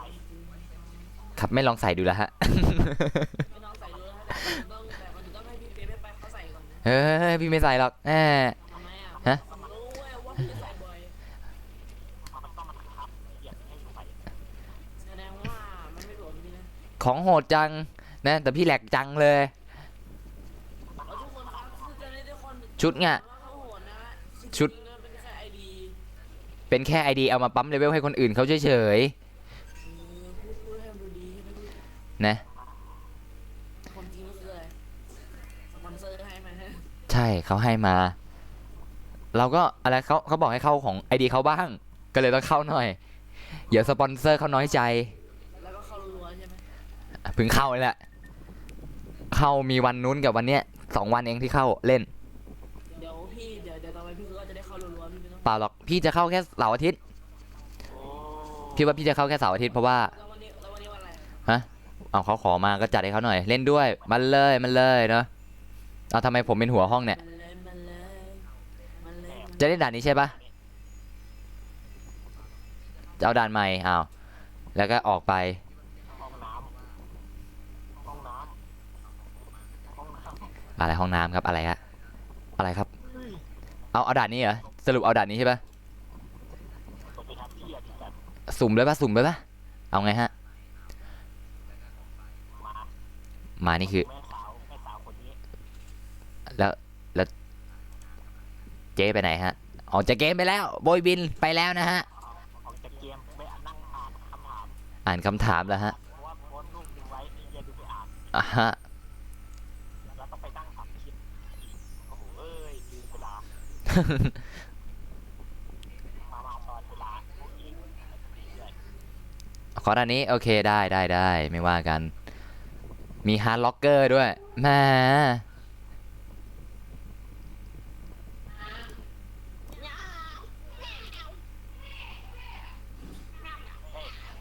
ฮะ ลืมมันเลยว่ามันบอกมาแล้ว ว่าอะไรฮะ เล่นคอร์เตอร์ไหม เคาน์เตอร์สไตล์ เออ เวอร์ชันไหนฮะ เวอร์ชันล่าสุดมาสุดๆรักยิบที่สุดเท่าที่จะทำได้ ไม่สุดๆแป๊บนึงนะใครเปลี่ยนชื่อห้องเนี่ยโอ้โหชื่อห้องโดนใจมาก ซึ่งเราคอมเมนต์เอารูปนี้ลงไปโดยที่มีชื่ออาร์มแท็กเลยที่บ้าน จัดไปเลยฮะ โดยทั้งหมด3 คนจะถามใครก่อนแล้วก็เอาคอมเมนต์มาด้วยแล้วชื่อไว้ ครับผมเนาะเอาอันไหนดีวะแป๊บนึงเอาอันไหนดีฮะเอาเบสแล้วกันเนาะ อาร์ม เอ็กซ์ซอสทู อาร์มเด็กมาจากหน้ามึงเนี่ย ไม่ผมก็เป็นเด็ก เด็กมาจากหน้ามึงเนี่ย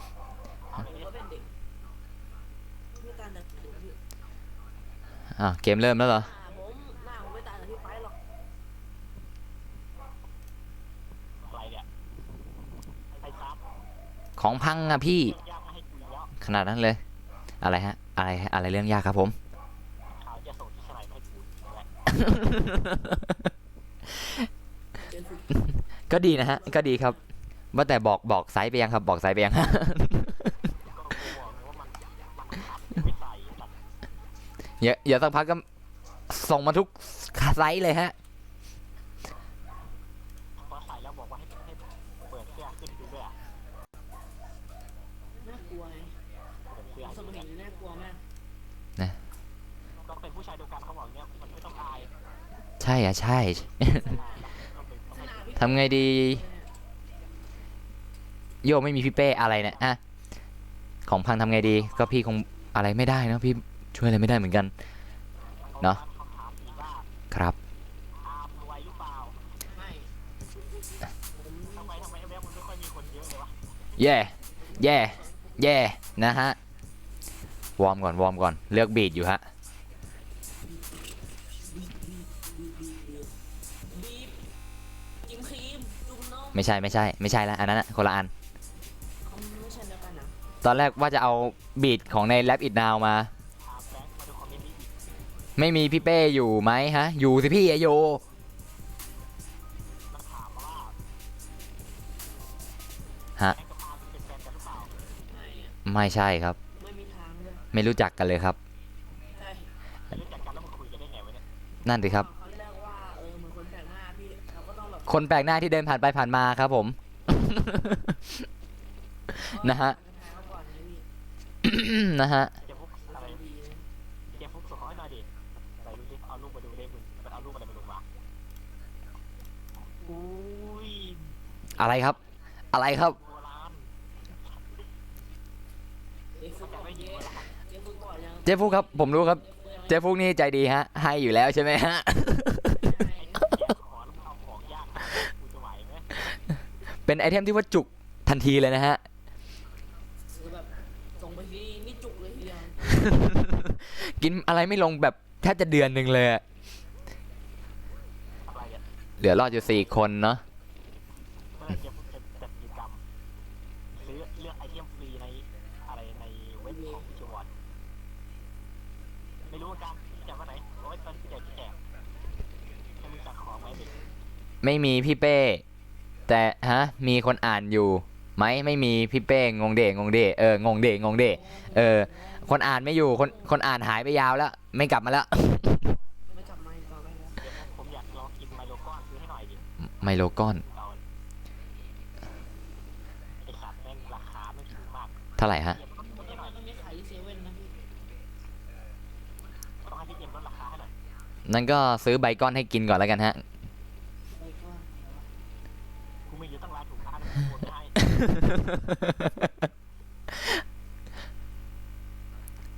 มาดูคอมเมนต์นี้บ้างอะไรดิคนนี้คือใครครับผมคนที่ดำๆผมเป็นเทนตามะเนี่ย พี่ตอนนี้ผมขาดการ์ดพี่ต้องเท ใครดำๆผมเป็นไซตามะอ้าวโอ้ทำไมผมยืนผิดที่เนี่ยแหม่มีปีกผมออกด้วย ก็กูเห็นกูเขียนชื่อพวกมึง3 คน มี รวมทั้งคุยก็เป็น3 ครับผม มันน่าจะหมายถึงมึงเปล่า ผมเหรอแล้วไซตามะตรงไหนวะเนี่ยไซตามะตรงไหน มันไม่เห็นผมมั้งมันเนียนเกิน แสดงว่าสีแบบกลมกลืนใช่ไหมฮะทุย ก็หมัดเดียวจอด ไม่เอาครับ เดี๋ยวเป็นแบบคุณพี่ไร้นามคนนั้นครับที่ว่าต่อยจอคอมแตกทะลุ นะฮะ ไม่เอาครับไม่เอา อะไรเนี่ย ไม่มีพี่เป้แต่มีคนที่หน้าตาหล่อกว่าไม่มีพี่เป้ฮะอะไรเนี่ย เอ๊ะ ครับ มาของมึงละ ของผมเหรอเอ้าจัดไปมา มันบอกว่าคุณได้ไปงานร้องเพลงไหม นะไม่ครับ ว่าจะไปครับ ทำไปเนี่ยแต่งตัวเป็นยังไงหรือว่าคุณจะเป็นแค่คนตะ ก็ พูเฉ แต่ ย เป็นไม่เคยไปเลยนะ จริงๆอะผมไม่เคยไปนะ จะไปเคยไปแค่งานของโปเกมอนครั้งเดียว ไปซื้อของลิขสิทธิ์มา ถ้าเกิดพี่เป้ไปเดี๋ยวพี่เป้เขาจะแต่งชุดเป็นนักดาบดำเลย หึไม่อะ ลิโตะพี่ พี่จะไม่ใส่ชุดอะไรไปอะ เอ้า เฮ้ย พี่จะเป็นจุดเด่นแบบทันทีทันใดเลยไง เออ หาพี่เจอง่ายๆ คือ คนไหนมันเปลือยมานั่นพี่ชัวร์เฮ้ย มันต้องแบบฮะ พ่อก็จะมาเรียกพี่ใช่ไหมพี่ มาดูอาร์มาไม่มีบ้าง อันไหนฮะ จัดมาเลยครับผม เป้เยฟุกอ รบกวนเจ๊ส่งรูปให้ผมด้วยนะฮะส่งรูปมาลงในกลุ่มเลยครับผม มันเอาเป็นรูปการ์ตูนแต่มันไม่เอารูปเป็นชุดเนี่ย อ๋อได้ครับได้ไม่เป็นไรไม่เป็นไรงงเดพี่ก็งงเซ่งงเซ่ เพราะว่าทุกชุดนะฮะพี่เบลไปเขาก็จะแต่งคนเดียวอะ ไม่งบไม่มีถ้าโดเนทมาก็โอเคแต่งให้ดูก็ได้ไม่มีปัญหาหรอกเนี่ยสตรีมอยู่เนี่ยแต่งแบบตอนสตรีมเลยเนี่ยอ่ะ ถ้าเราเด็กนะ โดเนทให้ไวเลยมาจัดไปไม่ใช่ไม่กล้านะพี่นะ รูปมาแล้ว รูปมาแล้วเหรอฮะเดี๋ยวผมขอวิ่งไปตายก่อนแล้วกัน ตายกันเลยนะ เฮือ ต้องทำขนาดนั้นเหรอพี่ เอาตายจนได้เรียบร้อยรูปล้มเหลวแล้วผมจะได้ดูไหมเนี่ย โอ้จุกโอ้โหจุกเลยแหมหาจนจุกเลย จัดรูปเดียว แล้วผมจะได้ดูไหมเนี่ย เอาไว้ ครับจัดมาฮะ มันวนมาทั้งหมด2ลูก ครับผม ไอ้แบงค์เนี่ยมันไอ้แดงมันต้องเขาบอกว่าบอกให้มึงแต่งตัวนี้ จัดรูปมาเลยฮะ150ซับละดีจังเลยโอ้150ซับเลยฮะโอ้ฉลองครับ150ซับแล้วฉลองครับเย้ เดี๋ยววันนี้นะพี่ไป แบงค์เนี่ย ยินดี ครับไหนครับ ของเนี่ย รูปมายังเอามาแล้วเดี๋ยวแป๊บนึงฮะเดี๋ยวผมขอเปิดดูก่อนไหนเป๊ะเลยโอ้โหเดี๋ยวแป๊บนึงนะชุดนี้หาจากไหนเนี่ย มาดูตัวกูกับไอ้อาร์ม โอเคครับโอเคผมเอาผมจะแต่งให้ดูเลย กูกับไอ้อาร์มใส่ได้ ผมรู้ครับว่าเจ๊ยอมใส่แน่นอนครับแต่ไออาร์มอะ อะไรวะ อยากให้ไม่มีพี่เป้แต่งชุดเมดลงคลิปสดงงเดเอาส่งมาเซ่เดี๋ยวพี่จะลงเลยล่ะ ครับ มึงกูว่ามึงสาวชื่อกูเดี๋ยวให้ตัวชื่อเขา ไม่เอาผมต้องเป็นพระเอกดิฮะหน้าตาหล่ออย่างนี้อย่างผมเนี่ย สัตว์มันไม่ได้สัตว์ ไม่เอาฮะมันไม่แน่นหรอกสำหรับผมอะชุดอะ หัวขึ้นทุกวัน เฮ้ยไม่ได้น่ากลัวพี่แค่โหดร้ายกับทารุณเฉย มันไม่ต่างกันหรอก ๆเฮ้ยต่างกันสิ พี่เดี๋ยวผมจะอะไรอ่ะ ฮะ คุณสองก็ได้ซ้ อะไรฮะ พี่เอารูปประจำตัวแท้จริงมาหน่อย รูปประจำ เอาไปทำผมจะเอาไปทำแก้วที่ตามคน ก็เอารูปในอะไรนะใน YouTube ผมไปเลยและไม่งั้นก็เข้ามาในเพจอะไปเอามาดึงรูปไปเลย ผมใช้รูปนั้นแหละรูปเดียว แต่เขาบอกว่าจะทำแก้วแตกนะ ฮ่าอืมพี่เป้หนูบอกชอบพี่เขาแล้วอ่ะอ้าวแล้วบอกพี่ทำไมเนี่ยฮะเย่ยินดีด้วยจ้ายินดีด้วย พี่ต้องบอกอย่างนี้ป่ะเนี่ยพี่เป้ไม่หล่อก็บอกแล้วพี่ไม่หล่อพี่แค่หน้าตาดี แต่งตัวเป็นคนที่จะหลอก ผมว่าน่าจะเข้ามากเลยนะน่าใช่ไหมฮะแหมน่าลองฮะ ำน่าลองแต่เขาไม่มีใครดู งบช่วงนี้ก็ยิ่งไม่ค่อยมีด้วย คือคำถามอื่นไม่มีแม่งทำไมข่าวดิมันเลิกคำถามคำถามคนผีเยอะจังวะ มีแต่คอสเพลย์เหรอฮะ จากเรื่องธรรมดาไม่เป็นการคอส แหมจะอ้วกซะด้วย เอาถุงไหมเดี๋ยวพี่เอาถุงให้เอาไปอ้วกสักหน่อยไหมเราอ่ะ ได้ปีกในตำนานเนี่ยแต่ไม่ได้หรอก ก็เอาไปสิ ได้ปีก เอาไปเลย ไปเนี่ย เราแข่งไว้ที่นั่นหมดแล้ว ยาม หาอะไรนะฮะ โอ้มันยาม ถุงยา ยามความเจ๋ง เขาบอกว่ามันมีทุกอย่างพวกนี้เอาไหม คิดเลยนะ เฮือกระโดดไม่ทัน ไม่เอาครับ เขาบอกว่านี่มันจะแสบดาบ พ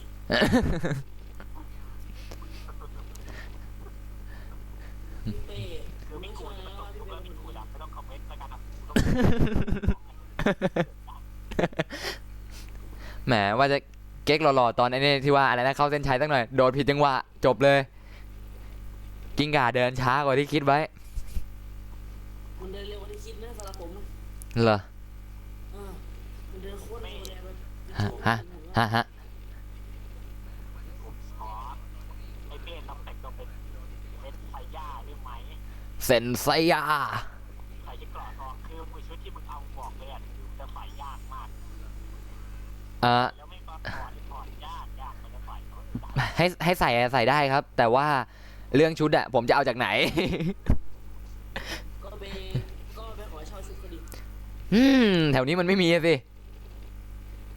ก็ต้องไปสักที่หนึงพี่ต้องหาให้เจอเพื่อเป็นคนดูนะ ระยองไม่มีเลยนะบอกเลย เพื่อ200ซับแล้วพี่ 200ซับขนาดนั้นเลย พี่ว่าซับแม่งจะลดและหดหาย เขาบอกกูว่าเล่นเรนนิ่งให้ดูหน่อย เรียนนิ่งเลยวะ เขาบอกกูเล่นเรนนิ่งให้ดูหน่อย ยังไงวะ ฮะ เรียนนิ่งวิ่งอิสระนะพี่ วิ่งไต่กำแพงอะไต่กำแพงวิ่งไปเรื่อยๆอะไม่ต้องหยุดอะเล่นท่า เอาล่ะ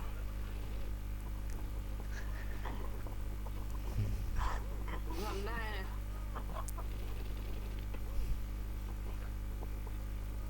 คือเชื้อสายมันเป็นยังไงวะเนี่ย อ้าวครับ ต่อเลยฮะมีอีกไหมมีอีกไหม เจ็บปุ๊บแปลปุ๊บหัวก่อนโอ้โหไอ้สัตว์อะไรเนี่ยเอาคำถามด้วยกันเนาะคำถามนี้เอาไม่เอาแล้วกัน ครับจัดไปฮะ ตอบมา โอ้ช้าไปปีนึงไม่เป็นไร ตอบมาถ้าเป็นวันวาเลนไทน์ อะไรครับว่ามันเลยฮะ เอามาเลยฮะเดี๋ยวพี่เป้เขาจะตอบปุ๊บเลยฮะ เขาบอกว่า ตอบปั๊บเลย ว่า ให้กู ครับ อ่ะไว้ให้ ครับ แดง หนูน้อยหมวกแดง แต่งชุดตัวนั้นหมวกแดง เขาแล้วส่วนไอ้อาร์มเขาบอกว่า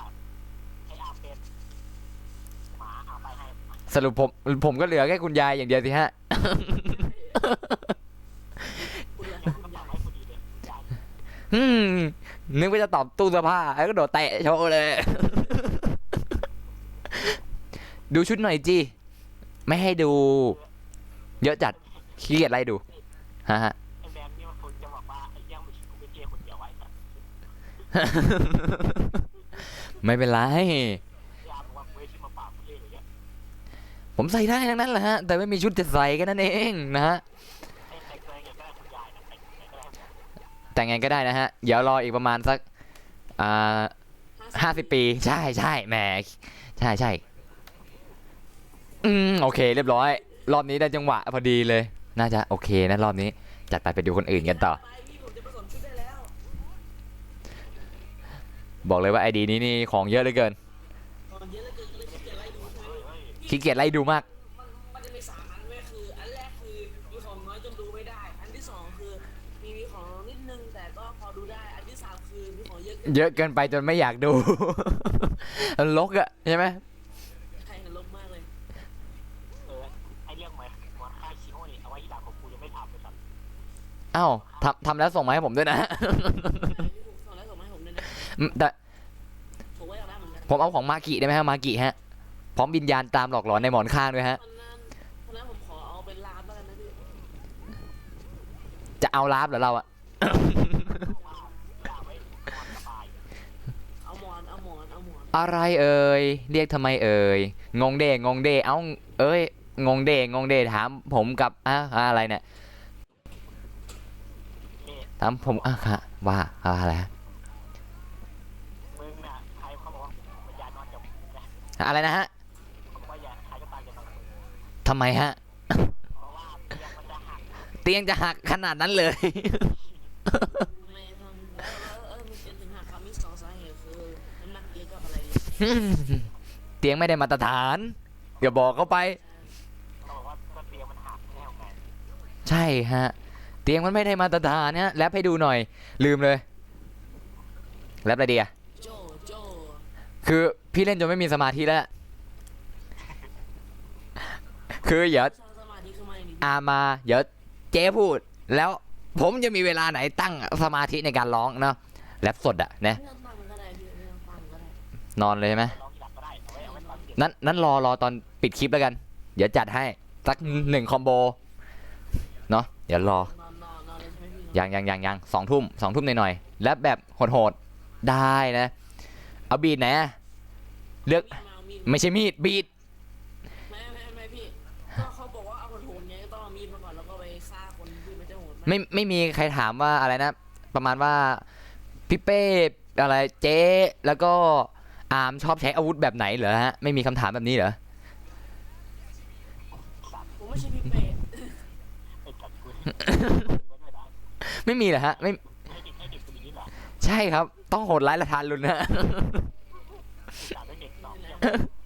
ไม่อะไร ก็ตอบมาแบบเป็นคอมโบครับต้องตอบว่าโซ่แทรกกุญแจมือเทียนไขไฟลนสะดืออะไรประมาณนี้ฮะ เอาไว้ที่หลังแล้วกันคณะไว้ให้เป็นดี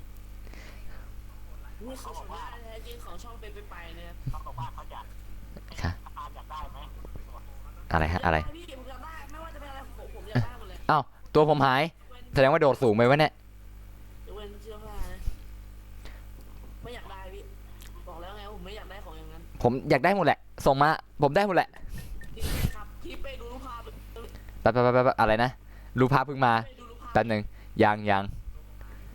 เฮ้อเอา อันซ้ายไม่เอานะเอาอันขวานะอ้าวสวัสดีครับผมสวัสดีครับ Sunning TV พี่เอาอันขวานะไม่เอาอันซ้ายนะอันซ้ายมันธรรมดาไปอะถ้าเป็นไม่ได้ก็ส่งมา2อันเลยอย่าประกบข้างเลยนะ คอมาจากไหนวะคอมาจากไหนวะใหญ่ ชั่วร้าย นะใครอยากฟังพี่แรปเนาะรอท้ายคลิป2 ทุ่มจัดไปเนาะฮะอะไรฮะอะไรครับอะไรครับอะไรฮะมันต้องมีอะไรแน่นอนฮะ ไอ้เหี้ย ว่ามาฮะ ใครเคยดูหนังไททันนะครับ ดูครับ แล้วก็ เอารูปไปดู แล้วก็เป็นโรงเรียนใช่ไหมฮะแล้วก็ไททันยืนอยู่ข้างหลังโอเคครับอันนั้นดูแล้วฮะ เอาดู ครับอันไหนฮะอย่ารอแป๊บครับเดี๋ยวผมขอจัดฉากแป๊บนึงฮะเดี๋ยวผมขอจัดฉากตอนจะจบก่อนฮะแป๊บนึงเขาก่อนโดดเร็วไปหน่อยไอ้โดดสูงไปหน่อย เดี๋ยวขอเวลานอก นี่เป็นวันวาเลนไทน์รักกัน โอเคพร้อมแล้วมาดูกันนะฮะอันนี้ไม่เอากองไว้แถวนั้นแหละฮะ เอาเกี่ยวไปเลยเถอะ เฮ้ยไม่เป็นไรพี่เกรงใจ พี่เอาเลย ไม่เป็นไรพี่เกรงใจ พี่เห็นอาร์มอยากได้ร้องอยากได้มานานแล้ว แต่อาร์มไม่ออกสื่อเฉย ผมจะได้นั่นนะพี่ ๆ ฮะ มันเป็นอะไรวะมันเป็น อะไรอะ เขาเรียกว่าอะไรเป็นรูปภาพ อ้าว ไม่ โปสเตอร์ใช่ปะ ภาพไม่ มาละ มัน นะพี่เปเป้โมบายอะไรคือเปเป้โมบายอะไรเปเป้โมบาย รับแข่งกับกายพี่ เมสซี่ไทยแลนด์แลนด์ แรม เราไอ้เหี้ยเดี๋ยว อะไรฮะอะไรเกิดอะไรขึ้นครับเกิดอะไรขึ้นนะเจ๊ เดโกพาลา เซตตามอนด้วยฮะ แล้วจะมาจากไหนวะ เอามีพาราก็ต้องมีเซตตามอนด้วยฮะ ซีเนมอนโรพี่เป้คือ ฮ่าฮ่า ซีเนมอนโร ทำไม เขาบอกว่า นาฬิกาปลุกครับปิดด้วยครับปิดนาฬิกาปลุก ดังดีนะฮะนาฬิกาปลุก มันรู้ไหม ถามอะไรฮะ จะรู้แล้วมันดังเพื่ออะไร แล้วใครตั้งครับ มันตั้งเองของมัน ระบบอัตโนมัติใช่ไหมฮะ เดี๋ยวจะเข้าไปเล่นด้วยรหัส มีไหมห้องไลน์รหัสไม่มีเนาะชื่อห้องเป๊ะไปชแนลแล้วก็ตามท้ายด้วยอะไรวะใครเปลี่ยนชื่อไปเนี่ย เปลี่ยนไปเรื่อยเปลี่ยนไปเรื่อยไหมกูเริ่มเบื่อ ลองหานะห้อง30 คนเนาะระดับสูงปะใช่ปะระดับสูงปะอาม ระดับกลางระดับกลางเนาะโอเค อะไรฮะ เอาจริงเหรอ อะไรฮะ อะไรทำไมฮะ ให้กูเล่นเกมในโขกพาราดเอาจริงเหรอ จัดเลยครับ จะรออะไรครับ เกมในโขกพาราดเนี่ยกูต้องเซ็นเซอร์ทุกฉากเลยนะ ขนาดนั้นเลยเหรอฮะ ให้กูไปซื้อจากสตรีมกูเคยซื้อมาแล้วกูเคยโดนแบนไปอยู่ครั้งหนึ่ง เพราะเกมนี้ใช่ไหมครับ เกมในโขกพาราดเนี่ยก็เขาบอกว่ามันขายฟรีมันไม่น่าโดนแบน ขอรหัสพี่หน่อยไม่ได้ อยากได้ไหมรหัสพี่อะรหัสพี่ใช่ไหมอะไรวะเป๊ะไป5 password 6547893มั้งถ้าจำไม่ผิดแม่งก็10 ตัวนั่นแหละลืมละ โอเคครับไม่ต้องห่วงพี่ผมจำสิ่งที่พี่พูดได้หมดเลย ฮะเปล่ารหัสเกมไหนไม่รู้อ้าวตัวพี่ไม่ขึ้นอีกแล้วทำไมเนี่ยทำไมมันไม่รอยืนอยู่ข้างหน้าอะไร เห็นไหม ฮะละครับครับ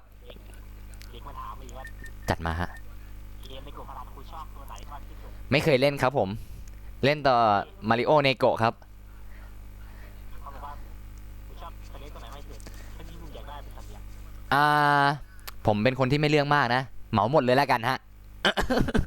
เอาหมดเลยนะ เอาหมดเลยฮะไม่ผมเป็นคนที่ไม่เลือกมากครับเหมาหมดเลย เอาหมดเลยฮะไม่เลือกครับ นะ เดี๋ยวเขา หมดเลยนะฮะชื่อห้องอะไรนะไปหน้าตาดี นะเข้ามาเล่นด้วยกันได้30 คนเนาะ ใครจะให้กูเล่น จัดเลยครับ นี่ อย่าลืมเซ็นเซอร์นะฮะ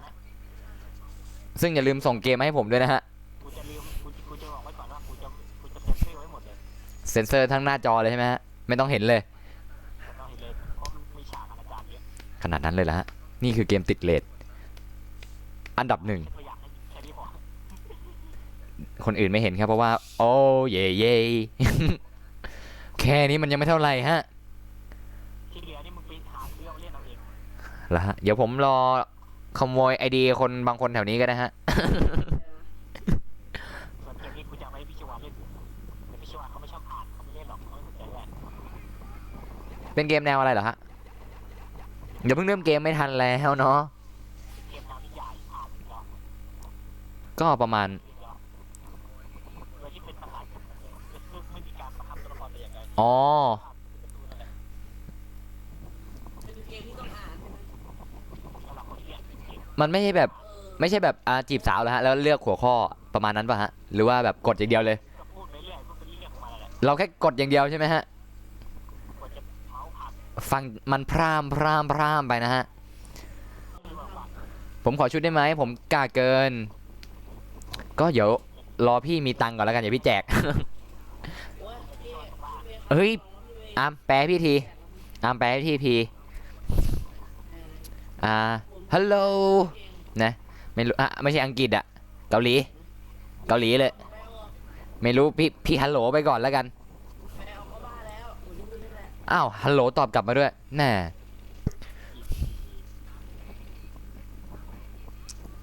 เหมือนเขารู้ว่าเราต้องการให้เขาแปล ยังไงอย่างนั้นเลย เอาต้องมีคือระดับ ฮะ ต้องเซ็นเซอร์ไอ้สัตว์ ไม่ต้องเซ็นครับลงมาในกลุ่มครับผมไม่ได้เปิดไอ้นี่ไว้ฮะจบเกมหน่อยใจเย็นซิรอก่อนซิชื่อห้องไปหน้าตาดีนะ ใครตั้งชื่อห้องวะเอาอะไรพี่ อาร์มไทยแลนด์ ใครตั้งชื่อห้องให้เอาไป20เลย ไม่ได้บอกยังไม่ได้บอกสักคำอ้าวนี่ตายแล้วเหรอเปลี่ยนคน นี่นะพี่บอกแล้วนะ เฮ้ยไม่เคยบอกเลยนะดับอีกหนึ่ง เอาไป20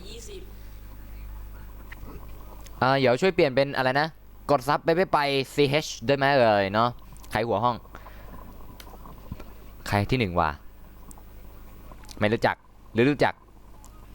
หรือไม่รู้จักหรือรู้จัก พี่เป้ครับพี่เป้เล่นหนังกิ้งก่า ฮะอะไรพี่เป้เล่นด่านกิ้งก็นี่ไม่ใช่ด่านกิ้งก่าเหรอ ไม่ว่าผมถามเนี่ยก็ว่าผมไม่ได้เล่น ตอนนี้ด่านกิ้งก่าที่เล่นอยู่เป็นด่านกิ้งก่า อ๋อเดี๋ยวค่อยไปแล้วกัน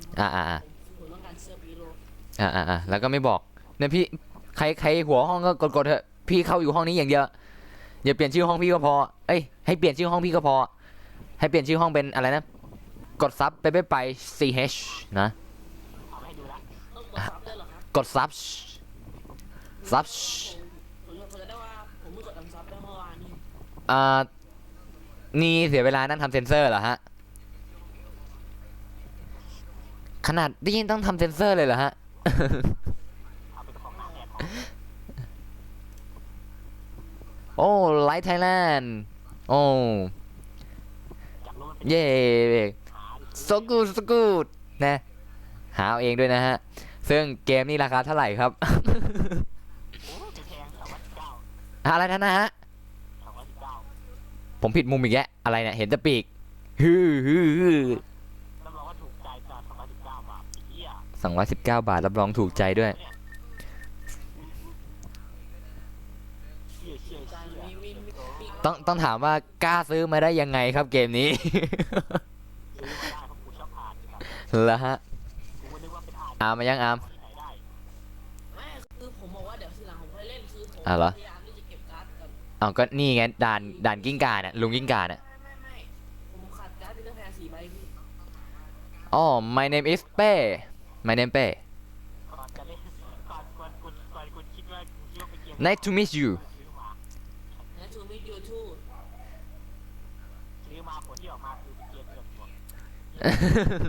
ก็เลยเจ๊ก็เลยสนุกคนเดียวเลยนะฮะ รู้เลยคิดว่า ก็เล่นยาวๆเอาให้จบเกมใช่ไหมฮะ เพราะกูก็ไม่รู้สึกอะไรเกี่ยวกับผู้หญิงเลย ก็ไม่เป็นไรครับ สนุกสนานไป เดี๋ยวส่งเกมให้ผมก็ได้ครับ ที่เดียวแม่งเล่นหนักเลย ไม่มีคอมเมนต์อื่นแล้วเหรอฮะ หรือกำลังเล่นเกมอยู่ครับ นี่ไงมันมาแล้วเนี่ย มีคอมเมนต์ที่ดีกว่านี้แล้วเหรอ นี่ไงมาแล้วเกมมาเป็นเกมอีกแล้ว ก็ต้องเป็นเกมแล้วเพราะว่าพี่ไม่ใช่เกมเป็นอะไรล่ะ Name is oh I am not English oh I can speak English a little bit You are fail นะกูเอาลูกเคนนี้ให้มึงกูดูพอ เฮ้ยเอ้าโอ้โห เจ๊ส่งมาแหลกเลย โอเคครับ ส่งเกมให้ผมเลย อะไรกันวะ แต่ว่าเกมนี้แม่งยังไม่ออกภาษาโมชั่นภาษาอังกฤษเลยแต่ก็ยังมีเป็นคนที่ ไม่เป็นไรครับ ญี่ปุ่นเกาหลีเล่นหมดเลยฮะ เล่นตั้งแต่เวอร์ชันเดโมเลยฮะ ก่อนจะให้กูเล่นเนี่ยแม่งต้องให้กูอ่านไม่ได้ก่อนเลย เดี๋ยวนี่มันเกมอะไรของพี่เนี่ย ก็เกมไง ก็เกมไง เกมอะไร ก็มันคือเกมอะ เนี่ยมัน มัน ขายอ เป็ ยู่ น บน เกมแนวที่พี่ชอบเหรอพี่ understand โอเค มันขายอยู่ที่ราคา219เท่ากันเป๊ะ เหรอฮะ เท่ากันกับไอ้มิโกพาราเลย ก็เดี๋ยวรอไอตัวนี้ ตัวเกมมันแตกต่างกันยังไงป่ะครับ มีความแตกต่างอะไรหรือเปล่าเหรอ แตกต่างกันที่ว่ามันมีรูปนั่นขึ้นมา แป๊บไม่เห็นห้องพี่อยู่ระดับไหน ระดับไหนวะ ระดับกลาง เออ อยู่ระดับกลางเนาะ ห้อง 30 คนชื่อห้องเป๊ะไปหน้าตาดี พี่เป้ครับ ฮะ ผมขอครับ ผมขอให้พี่เป้ถึง1 ซับเร็วๆนะพี่ ใจเย็นใจเย็นใจเย็น อะไร ฮ่าพี่เป้ผมขอให้พี่เป้ถึง500 ซับเร็วๆนะ can you understand Thai แย่ เย็ดอะไรไม่ถามเองเว้ย เอาละ เอ้ยเขาฝากรูปนี้ว่าเป็นหน้าจอคอมนะ ไหนครับ จัดมาฮะ เขาว่าผมเอารูปคอมพิวเตอร์มาให้ แต่ผมอยากได้เป็นโปเกมอนมากกว่า แล้วถ้าเกิดเป็น ถ้า โปเกมอน ถ้า อีกแบ ได้ บ ว่าคนที่ชอบโปเกมอนเนี่ยไม่เอาก็ไม่เป็นเขาบอกว่าเอาให้2 คน ให้2 คน รบกวนเอาคนนี้เปลี่ยนเป็นใส่หูอีวีกับหางอีวีได้ไหมครับ แล้วก็ห่อใส่ถุงกลับบ้านให้ผมด้วยนะห่อใส่ถุงกลับบ้านให้ผมด้วย นะฮะ รบกวนนิดนึงนะห่อใส่ถุงกลับบ้านให้ผมด้วย ไอเกมที่พวกมึงเอามาเกมฮาเรียมหมดเลย ใช่ ซึ่งเกมพวกนี้เจ๊ไม่เล่นใช่ไหมฮะ กูเล่นแล้วกูก็ไม่รู้สึกผ่อนคลายเลยต้องเป็นเกมผู้ชายที่มันจะผ่อนคลายไหม มันต้องประมาณว่า B Love ใช่ไหมฮะ BL นะฮะ ไอ้แอลจะเอาเกมนี้ขึ้นมาเกมแบบชายต่อยกับหญิง จัดเลยฮะ จัดเลย ต้องรอเอาปีพันแปด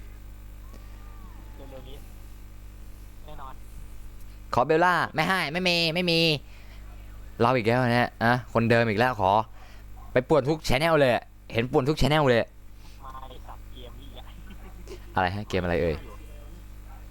อันที่3อะไรพี่ไม่ใช่ทำไมแต่ละ ไอ เก เก ม มนี้ตอนที่กูรู้จักมันแรกๆกูก็นึกว่าเป็นเกมสู้กันกูเข้าไปเฉย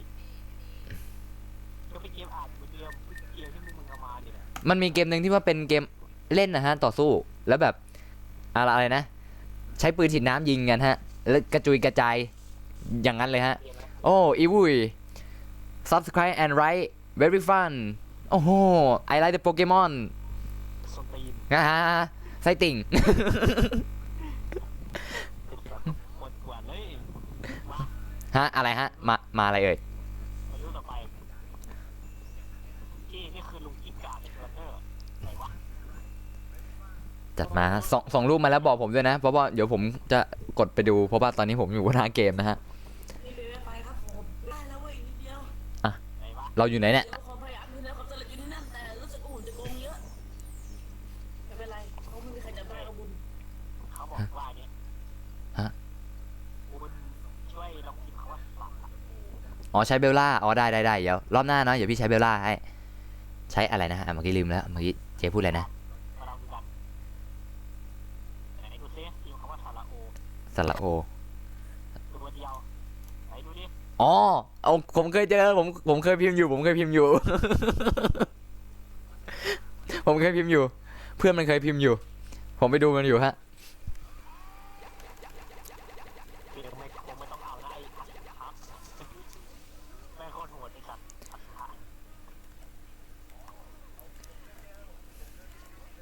นั่นไงว่าแล้วต้องให้เด็กเก็บจีบสาวว่ามาดูฝั่งแม่งมึงเรียงอันดับกันเลยว่าแม่งอีกฝั่งนึงแม่งถามคอสเพลย์อีกฝั่งนึงแม่งถามเกมฝั่งนึงแม่งถาม เฮ้อโอ้โห รู้งี้ โอ้ you like Pokemon too โอ้แม่ฮะค่ะฮะอะไรฮะ มาดูโปเกมอนมึงไง ครับผม โปเกมอนมึงเลือกผ่านกันเนี่ย เลือดสาดด้วยไหนฮะไหนฮะ อาจจะอันตรายต่อสัตว์เราเอารูปนี้ไปให้ดูไม่ได้อันตรายเกินไปเพราะมันมอโต้คอมแบท Mortal Kombat เลยเหรอฮะ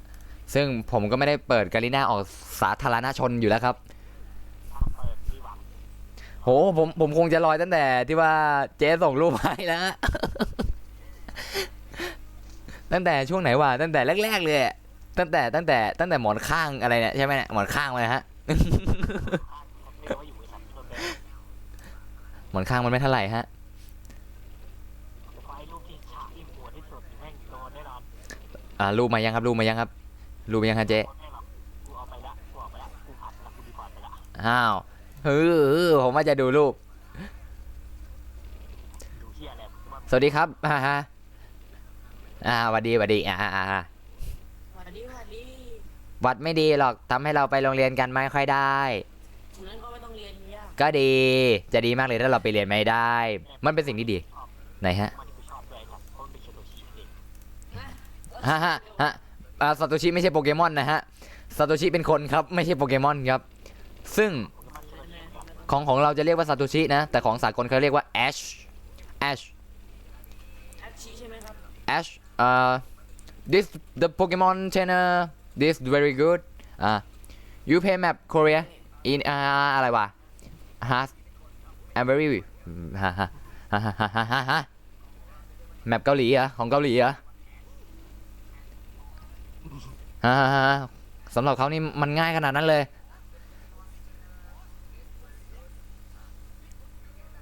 เฮ้ย อะไรฮะ เด็กก็บอกว่า ว่าอะไรครับ นี่เอารูปนี้ไปดูดิเด็กแล้วแคปเจอร์ไว้เล็กเรียบร้อยแล้วไม่ต้อง ครับ กลัว ส่งมาเลยฮะ แคปเจอร์ไว้ให้อย่างดี ครับผมจัดมาเลยฮะ ไม่ใช่การจะเปิด สัตว์ ไม่ได้การ3 ใบเนี่ย อะไรเองอะ 3 ใบ แต่กำลังทำอะไรเกี่ยว ก็เสริมเลย สงสัยจะอารมณ์ดีกันดูหน้าคนเสื้อขาวสิ ไหนวะ เอาไหม เดี๋ยวผมก็เปิดดูแป๊บหนึ่งฮะ โอ้โห แหม ร้อนมากอะไรก็ เข้าอย่างนี้ก็จุกนะฮะ อันตรายเลยนะ มันจุกเรื่องพี่มึงรู้เนี่ย นั่นสิ มาดูรูปต่อไป ซึ่งก็ยังไม่มีใครกล้าเปลี่ยนชื่อห้องอีกนะ เอฟไปแล้วผมเปลี่ยนชื่อห้องไปเกิดผมได้เสื้อแล้ว มาดูกันว่าไอ้คำถามนี้เขาบอกว่าเอาให้3 คน ครับผม จัดไปฮะ ถามมาเลยฮะผม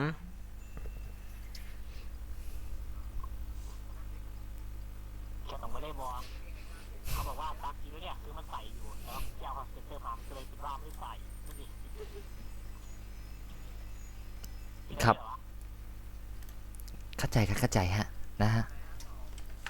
เดี๋ยวไม่กลายเป็นหนังโป๊ไปเลย ใช่เลยฮะ ยิ่งหนักไปดิส้นตีนเลยเหี้ยรอยฉากนี่มาจากไหนวะ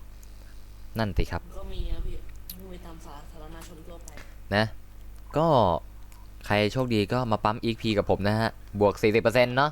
EXP TR 40% ใคร ช่องเฟซไปก็ยังไม่ให้ดู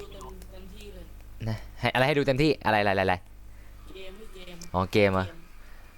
แลก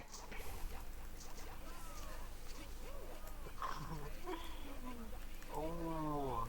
ไอ้เหี้ยนี่คือไอ้แบงค์ ฮะไหนฮะไหน มุมนี้ก่อนเฮ้ยผิดทางโอ้เกือบตายแล้ว ไอเด็กนี่มันคงแบบ ฮะ อันนี้มาให้เราแบบดูว่ามันเกิดอะไรขึ้น ครับผม ของดีเขาบอกว่าของดีไม่ได้มีให้ดูบ่อยๆแต่เฮ้ย ครับผม คำพูดประจำที่เอฟเฟกต์ไม่ใช่เหรอ แม่แล้วมันก็ได้ยินมาจากกูได้ แสดงว่านี่ FC ตัวจริงใช่ไหมฮะเฮือ เห็นหรือเปล่าว่า ผมโดนเกรดม่วงเปลี่ยนร่างเลยอ้าวดับเรียบร้อย เห็นรูปก็รู้ละ อ๋อ มาดูรูปต่อมาผม Can you speak Thai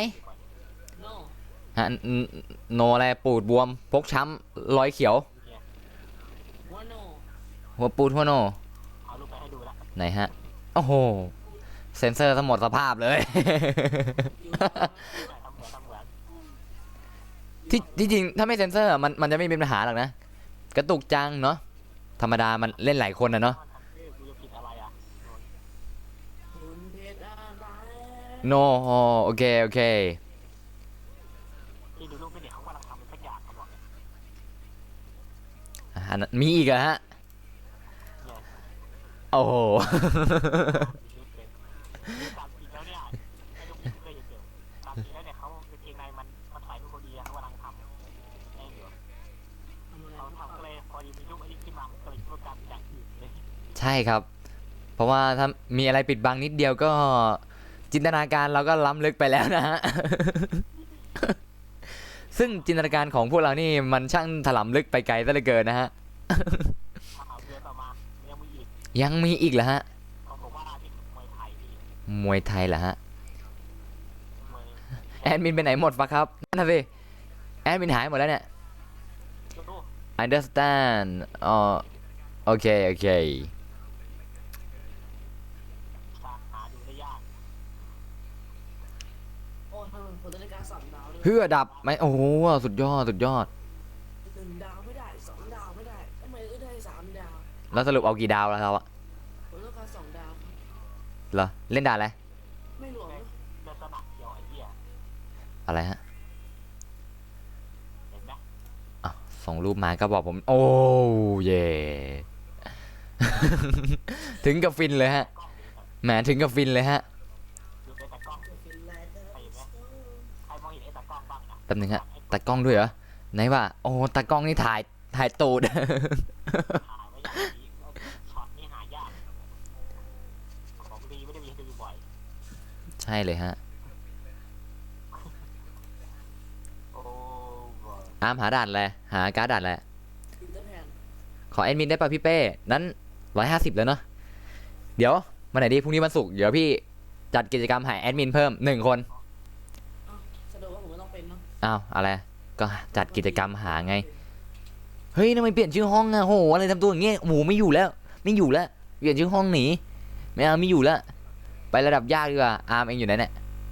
ผมบอกแล้วไงผมว่าผมเป็นปีเตอร์แพนอยู่อะ ปีเตอร์แพนเหรอ อ่า เนาะก็ it's funny yeah ไป อ่ะ ไปอ่ะ มาเดี๋ยวพี่สร้างห้องเนาะ เหี้ย สร้างห้องระดับสูง8 คนชื่อห้องกดซับไปชนะ ใช่แน่ อ๋อให้กูหายแบงค์ไปด้วยเหรอ่ะ ไปไหนฮะ ไปเกมนี้ เอ็กช็อต เกมเนี้ย สติกออฟทูธอาร์เซอร์โวอีโว เกมที่มีชื่อว่า อยากเป็นแอดมินจังเบย อะไรครับพี่กรณ์ ต้องเป็นเกมที่ทำมาเอง แหมวันนี้ก็เล่นถ้าฝนตกแล้วผมเข้าแถวไม่ได้เลยในโดมอ่ะ เขาบอกว่าเกมนี้ชื่อว่ารถเมล์สาย 8 เดี๋ยวพาร์ท8สิ แหมไอเด็กนี่มันทำเกมเป็นด้วยเว้ยแหม นะก็มาเล่นด้วยกันนะฮะ ซึ่งผมก็มานั่งปั๊ม EXP สำหรับคนที่โชคดีเท่านั้นนะ เดี๋ยวพี่ปั๊มเอพีด้วยเหรอ เอ้าเฮ้ยมีคนเข้ามาถูกว่ะอ๋อผมเกณฑ์อ๋อโอ้อันนี้สนิทกันใครอะ นะ ไอ้เหี้ย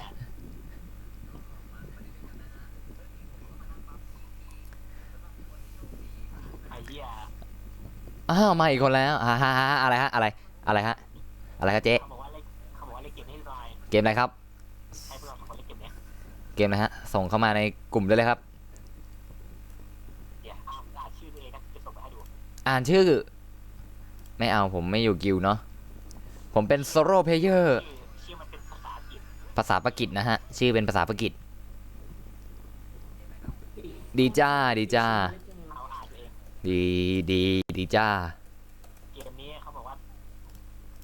ให้กูมีลูกอะไรกัน อ้าวชื่อเกมแหละไรผมอ่านไม่ออกอ้าวพี่เจมส์ทัชหรือเปล่าเนี่ย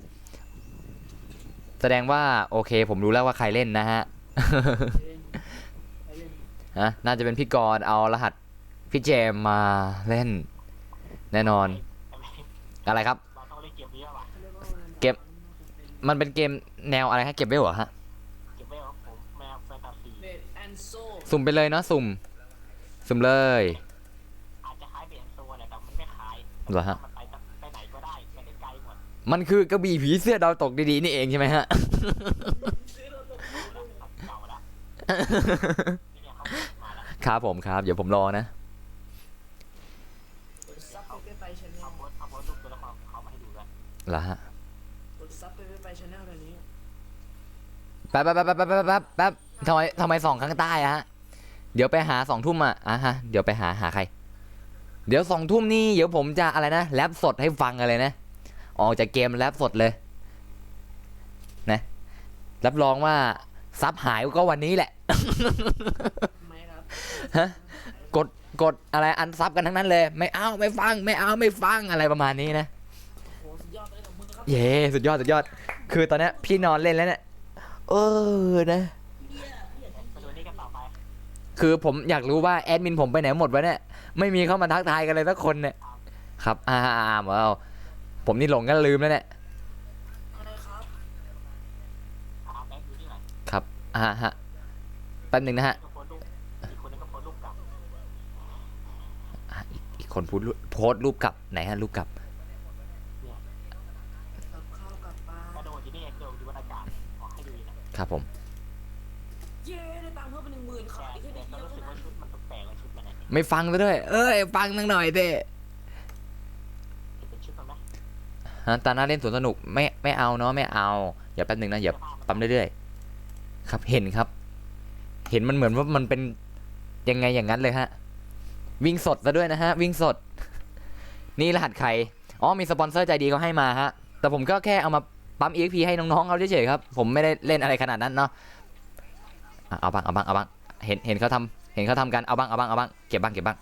เก็บบ้าง เดี๋ยวพี่เป้ ฮ่าเลิกเล่นแป๊บทำไมเอ้าอะไร พี่เป้เล่นปีเตอร์แพน นี่ไงกำลังเล่นอยู่เลยปีเตอร์แพนอะสุ่มปีเตอร์แพนพอดีเลย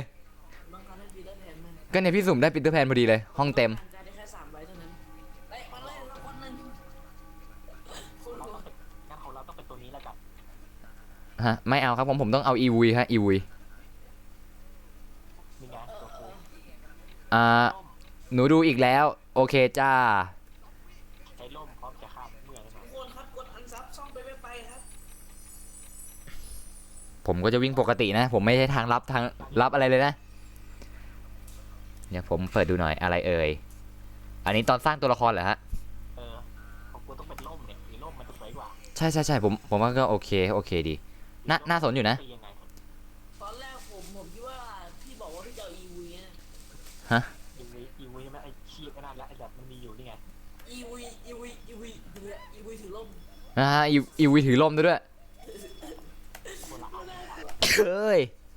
EV ถือล่ม เฮ้ยแอดมินนินทาเปล่าวะแม่จามอย่างเดียวเลย ตัวละครนี่สวยมากตัวละครเนี่ยตัวมันสีสวยมากเลยซึ่งผู้ชายก็มีแต่ตัวหล่อ มันต่างกัน ๆซึ่ง ใน เกม พี่ นี้เรา ผมอยากรู้ชื่อเกมอ่ะมันชื่อเกมอะไร ผมหาไปไม่เจอพี่ หาอะไรไปเองหาอะไรห้อง กดซับ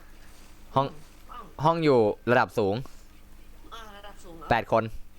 เกม ไหน แบ อ่ะ งค์ ฮ่า ชื่อห้องอะไม่เห็นมีชื่อห้องที่กดเขียนว่ากดซับไปเลย มี มาดู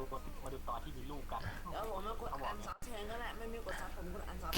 เกมนั้นมีอย่างนั้นด้วยเหรอฮะ เอาลูกไปให้ดูละ พี่เป้ อะไร ฉะนั้นผมไม่กดซับละผมกดอันซับ ใจเย็นรีบเหรอเราอ่ะ เอาลูกไปให้ดูก็ได้ ครับเดี๋ยวผมเปิดดู อ่ะ ไม่หลวม เปิดดูเลยกัน มุมนี้มันไม่ค่อยเท่เท่าไหร่ ผมว่าจะหามุมถ่ายเท่ๆหน่อยนะเนี่ย ไม่หลวมครับไม่หลวมครับ มีอย่างนี้เหรอฮะ หน้าตาก็น่ารักดี ใจไม่พี่เป้ไม่หลวมครับ เขาเรียกว่าลูกสาวน่ารักมาก ครับก็ดีครับก็ดี ก็ดีก็ดี ดูรูปไม่เด็ก ก็ดีก็ดี ซึ่งไอดีนี้เดี๋ยวผมจะใช้ช่วงอะไรนะ เสาร์อาทิตย์นะเอาไว้ปั๊ม XP ให้กับน้อง แล้ว เอาไว้เล่นปั๊ม XP กัน แล้วก็เจ้าของไอดีก็มาอาทิตย์ ๆ ไม่รู้ถ้าเขามาก็เราก็ใช้งานเขาสิ พี่จะได้เอาไอดีพี่มาปั๊มเลเวลด้วยเหมือนกัน ใช้งานเขาให้เกิดประโยชน์แล้ว ใช่ อะไรฮะ มีชัวร์ไลน์มาก อันนี้คือลูกใช่ไหมฮะ อ๋อโอเคครับโอเคครับ ผมเข้าใจเลยฮะว่าทำไมต้องเอาน้ำนะฮะ ว่าแต่เอากี่น้ำครับ มี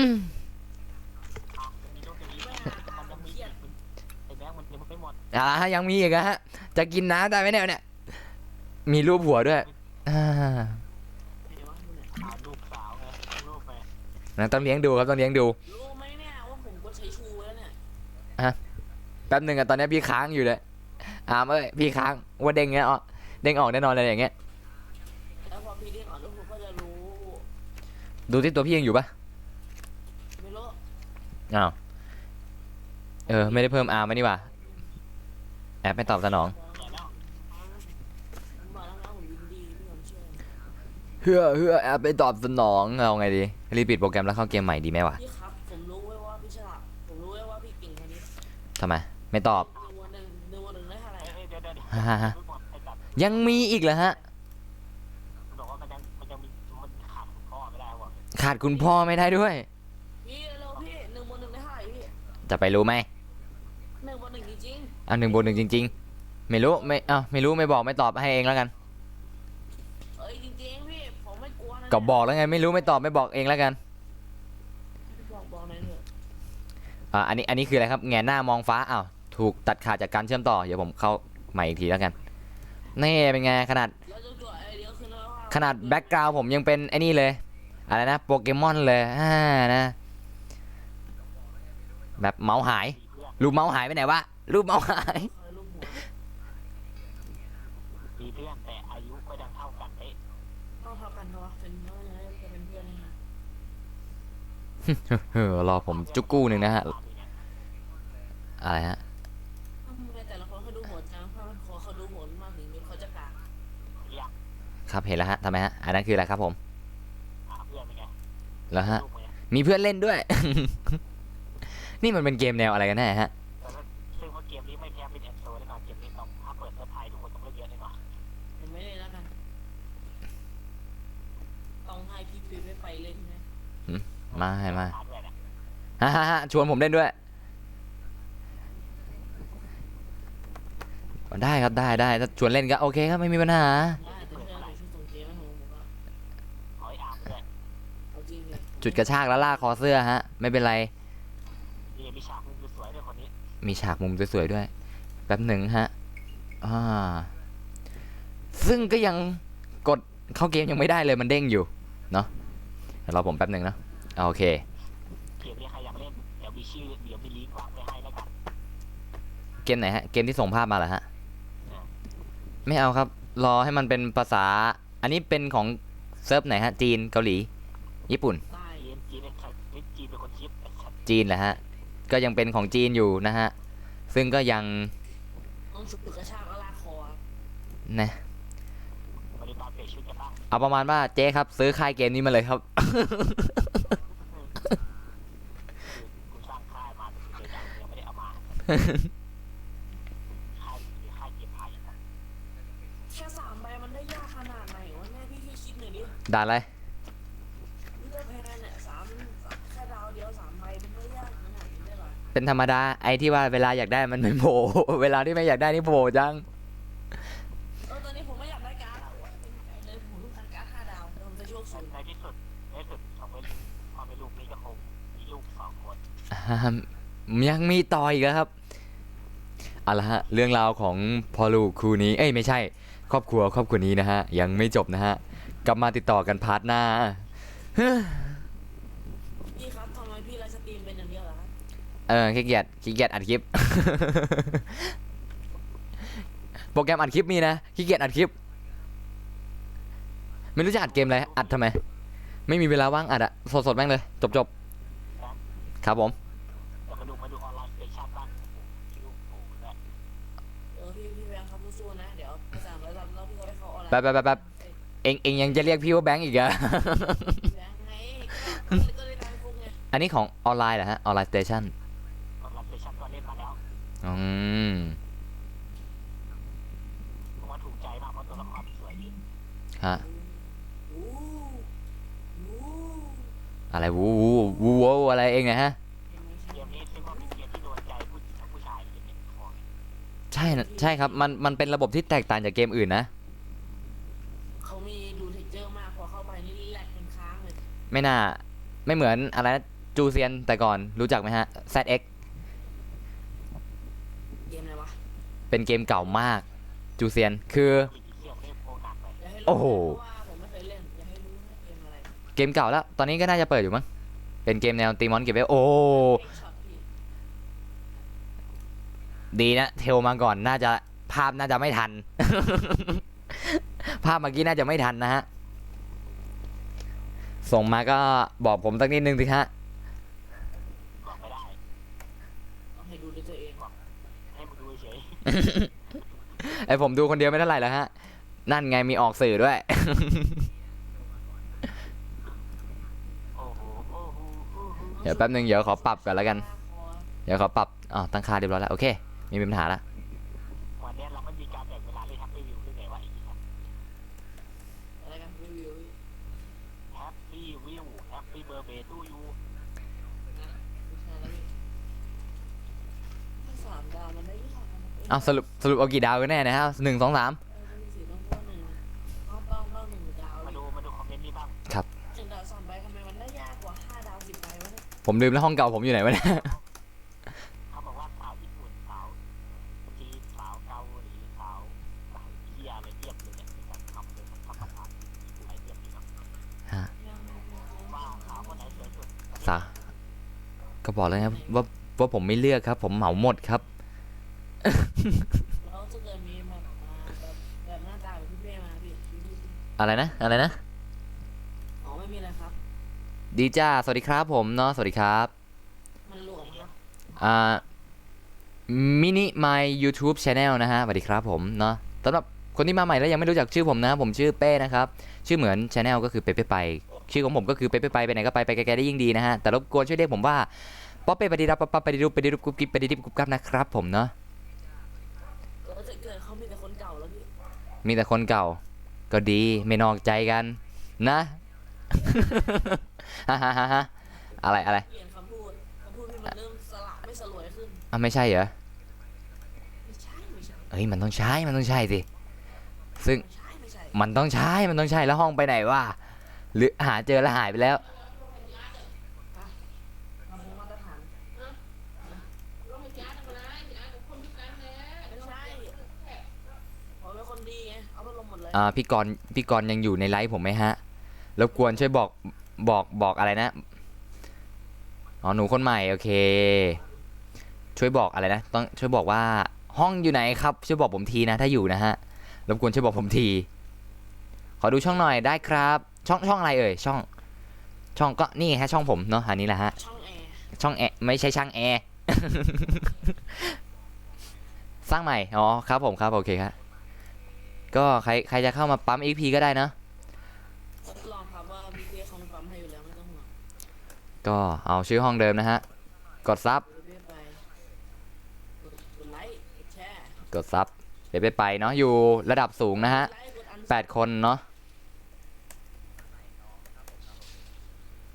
ซึ่งเอาให้สนุกขึ้นเราเปิดเหยียบเปิดไอเทมฮะมาเลยครับครับอะไรฮะ มันคงจะถามว่าง่ายๆคือฮะ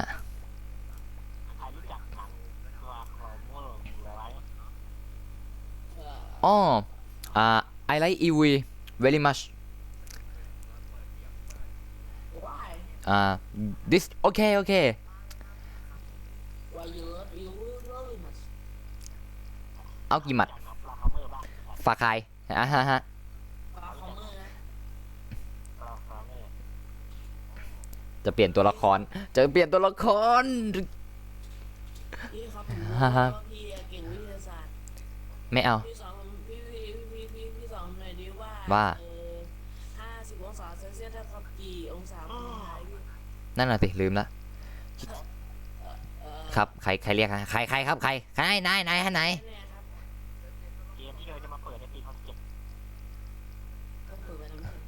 ไม่เนี่ยเปิดได้หมดไอ้สัตว์ลืม อามพี่ลืมแล้วใส่ชุดอะไรข้างในนะชุดอะไรอะไรนะ มาดูเกม ความงาม ความงามเนาะ เชื่อเลยว่าเกมMMORPG ไม่มีใครเล่นแน่นอนงั้นก็ขอตัดเกม MMORPG ออกไป พี่ครับ ฮะว่าอะไรเอ่ย พี่มีเซ็นมาไอ้ เซนทรัน เรื่องเรียนมาเป็นไฮสคูล ไม่รู้ขี้เกียจนั่งอะไรหา UDXD ไม่ดูครับ ไม่ดู เขาทำมาเ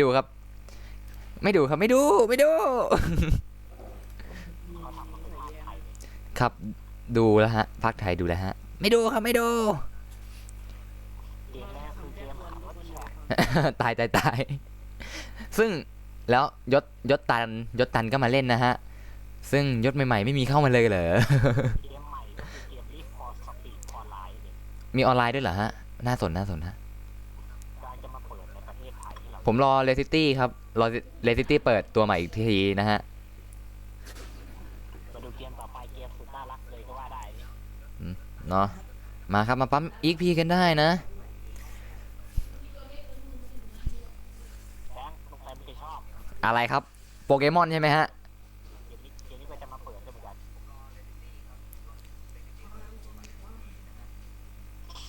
ผมอิ๊ะอ๋อ เกมนี้ก็จะมาเปิดเหมือนกัน อันไหนว่าเมาส์หายเมเปิลสตอรี่2เหรอฮะ เฮ้ยพี่ ฮะ มีความแค้นเทเลเนอร์สูงมาก เหรอ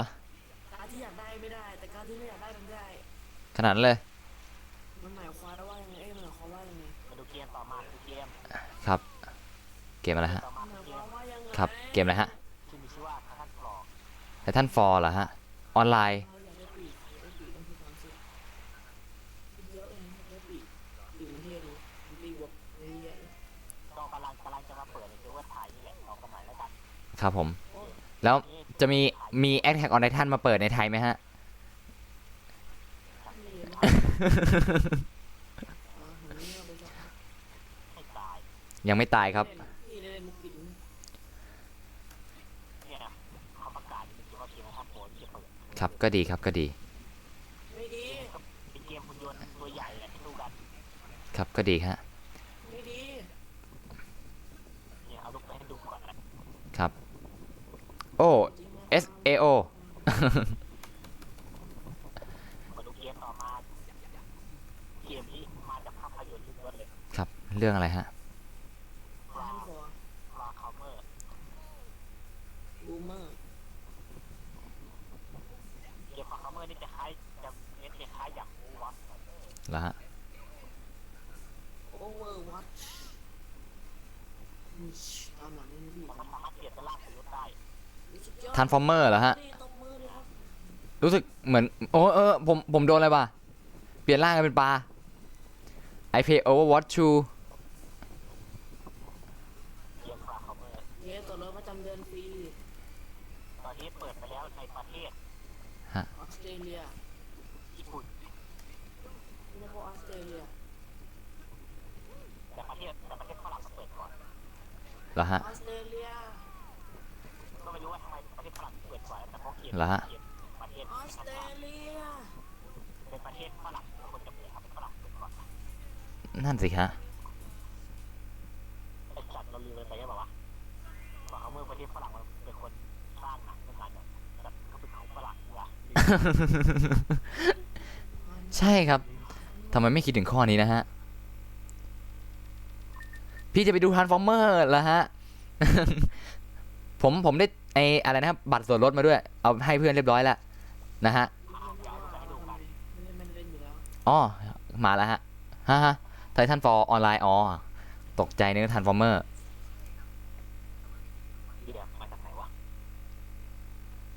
ทำไมไม่มีใครเข้ามาเล่นด้วยกันเลย ไปไหนกันหมด เกมฟลักเมอร์เป็นเกมแนว FPS ครับจ้ะ ส่งยังครับ ส่งแล้วบอกผมด้วยนะฮะ ผมจะได้เปิดดูครับ เดี๋ยวนะ I need somebody love ไม่น่าใช่นะฮะไม่ใช่น่าใช่ไหมฮะไม่ฮะว่าแต่ไหนครับ รูปไม่เห็นมาสักทีฮะ เกมฟลักเมอร์นี่มือเล่นแล้วเนี่ย โอเค มัน อย่ากดให้นะ อะไรนะ มินิ my channel เอ้ย YouTube channel เกมฟลักเมอร์ไม่ได้มีแค่การใช้ตัวละครมีรถขับเดี๋ยวนะมันจะมีมนุษย์ให้ด้วย เหรอฮะ ปกติผมเคยเล่นอยู่นะไอ้ Transformer อะมันจะมีอยู่เหมือนกัน จะมี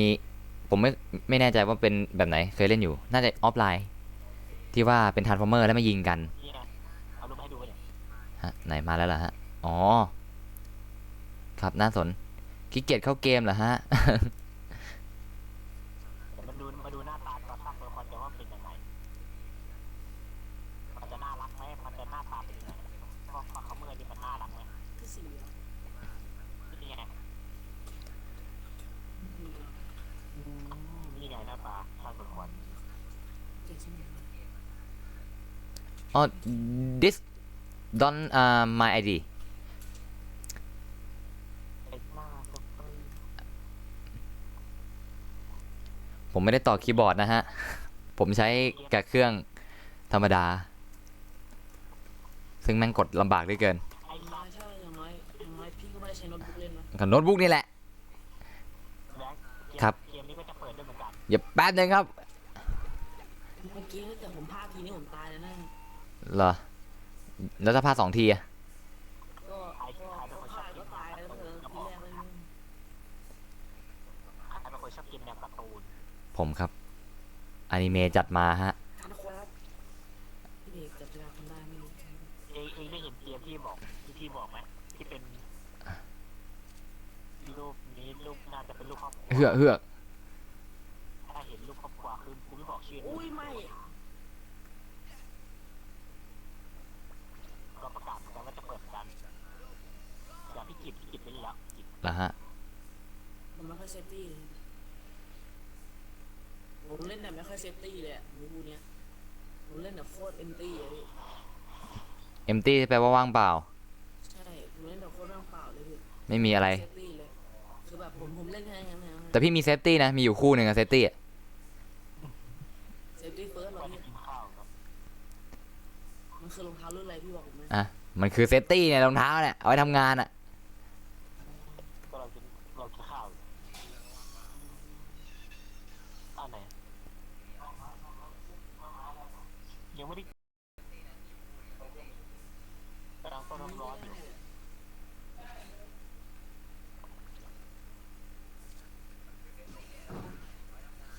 เฮือติด อ้าวเดี๋ยวมาได้เลยสองคน ครับผม กินข้าวก่อน ครับเฮือติดตรงไหนไม่ติดไอ้ตรงไอ้อะไรนะ ประตูทางเข้าศาลเจ้า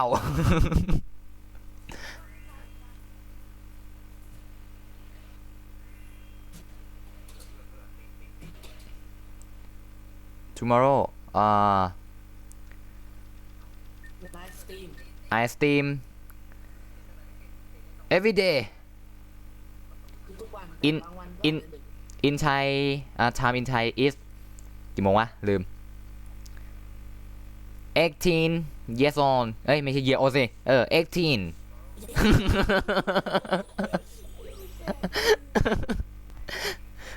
เล่นอะไรวะเนี่ย ทำไมพี่ชั่วร้าย อ้าว มากันแล้ว มามาไงอะมาไงอะมาไงอะมาไงอะมาไงอะ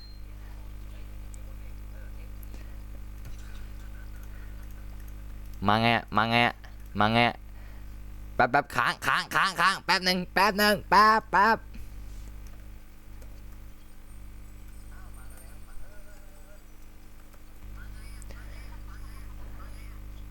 อ๋ออยู่ไรบานาน่า โน่ I like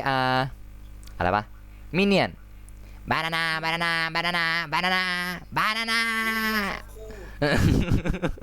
พี่ก็ชอบเลยแม่ง บานา I like minion but I love Pokemon ปิกาจูสำเนียงพี่ปิกาจูฉันเลิกนายอ่ะ ประมาณนั้นเลยนะ พี่นี่เป็นคนยังไงกันแน่เนี่ยผมเริ่มเดาใส่ อืม ก็บอกว่าเป็นคนเดินดีๆเขาแกงธรรมดาไม่ใช่ลูกเศรษฐีกินอยู่อย่างราชามาตรฐานก็พอใจไม่ได้สูงอย่างดาราเอ้นี่เราพอใจง่ายหรือเปล่าง่ายไปหรือเปล่าวะเฮ้ยผิดทางมันไม่เท่อะเราจะไม่ตามใครใช่ไหมเราจะไม่ตามใคร เราจะไม่ตามใคร เราจะไม่ตามใคร เราจะเพราะเราเป็นลับเราจะวิ่งถอยหลังนั่นเอง แต่เขาก็เลยไม่ได้ตามใคร งงกันหมดแหละ ไม่รู้มุกพี่นะตอนนี้ ฮ่า พี่นี่มุกน้อยอย่างเลยเนี่ย ไม่มี ไม่ได้ชมนะว่าไม่ได้ชมนะเนี่ยว่ามุกเยอะผมชมว่าลูกผมชมว่าพี่มุกน้อยเนี่ย เหือHello อู้กับตายเลย ชน ใครไม่รู้โดนพี่แกล้งอะชนแหลกแจกทุกคิว ไม่รู้ว่าชนแหลกแจกให้หมดอะไม่ว่างมากเลยไม่มีอะไรทำอะชนคนอื่นเล่นอะเราต้องวิ่งถอยหลังเพื่อการชน เจอตัวละเอาเหือต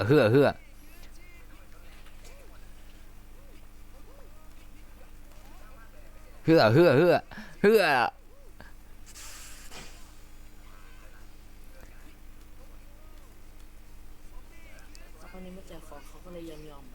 อะไรอยู่ไหนกันหมดวะหาไม่เจอไปไหนกันหมดวะ ขึ้นใจอยู่ ไม่ใช่ ขึ้นใจอยู่ เนี่ยพี่วิ่งในแมปอะหาไม่เจอละ ทำไมโค้ดที่พี่กับโค้ดที่เราได้มันต่างกันทำไม ฮะอ้าวแล้วยิงปืนใหญ่เล่นทำไมวะเนี่ยเก็บโกดใหม่ก่อนไม่น่ายิงปืนใหญ่เล่นเลยต้องอ้าวกดโกรธแต่ไม่โกรธด้วยทำไมเกิดอะไรขึ้นเดี๋ยวเข้าฉากแป๊บหนึ่งประมาณนี้โดดไม่ทันโดดผิดจังหวะไม่น่าเลย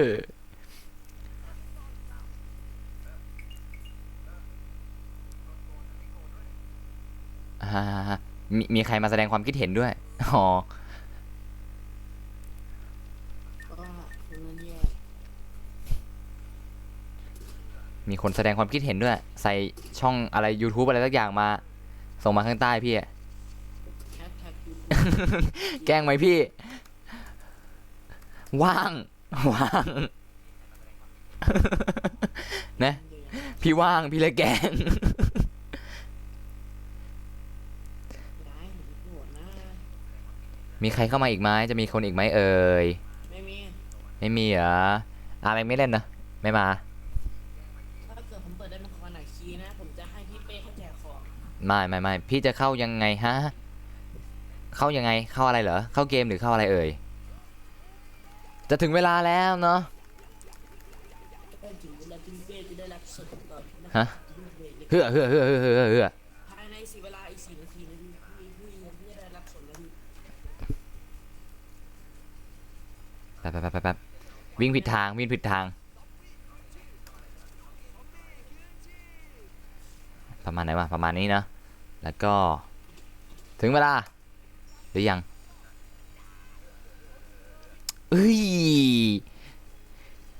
ไม่น่าเลยพลาดโอกาสสักได้ ก่อนอะไรพี่ ฮะ พี่มีโอกาสกับเขาด้วยเหรอ โอกาสของพี่มันมีแต่มันมีนิดเดียวเท่านั้นแหละ I like SAO ดูโดนไล่ อ๋อ ดูไล่โปรไฟล์เขาบอกเขาชอบโปรไฟล์ของเขาโปรไฟล์ไปไหนวะไหนเนี่ยเอา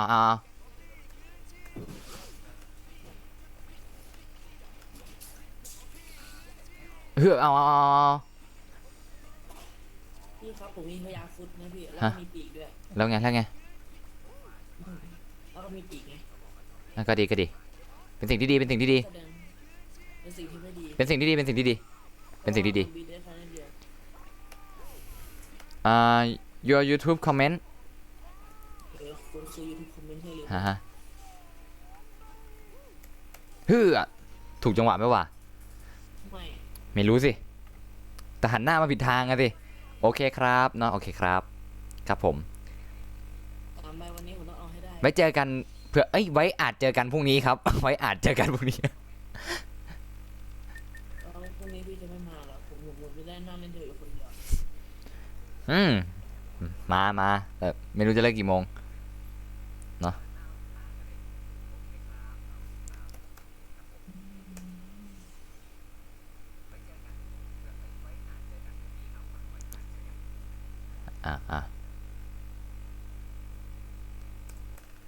แบบค้างเลย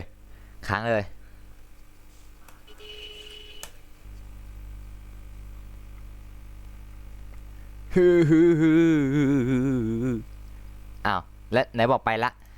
ไหนพี่ไปละพี่ยังอยู่เลยไหนไปละ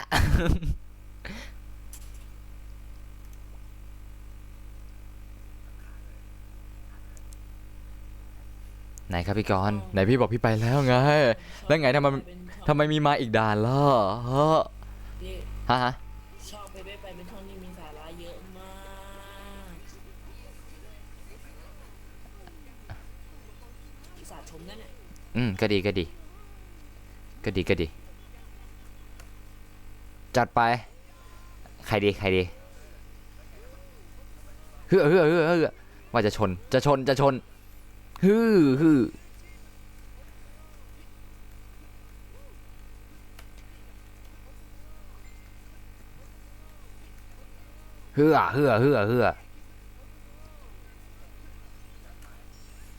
จัดไปไม่มีอะไรท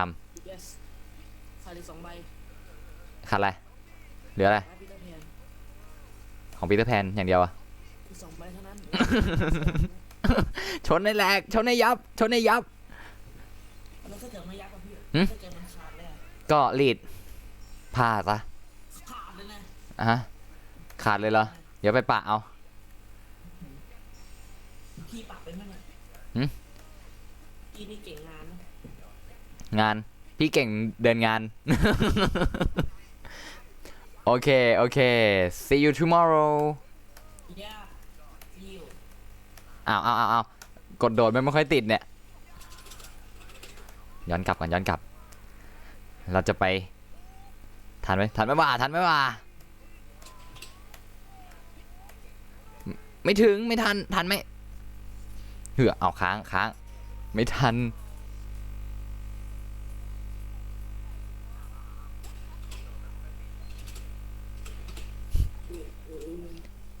ไหนครับพี่ไหนพี่บอกพี่จะไปแล้ว แล้วทำไมไงพี่ยังอยู่อีกครับ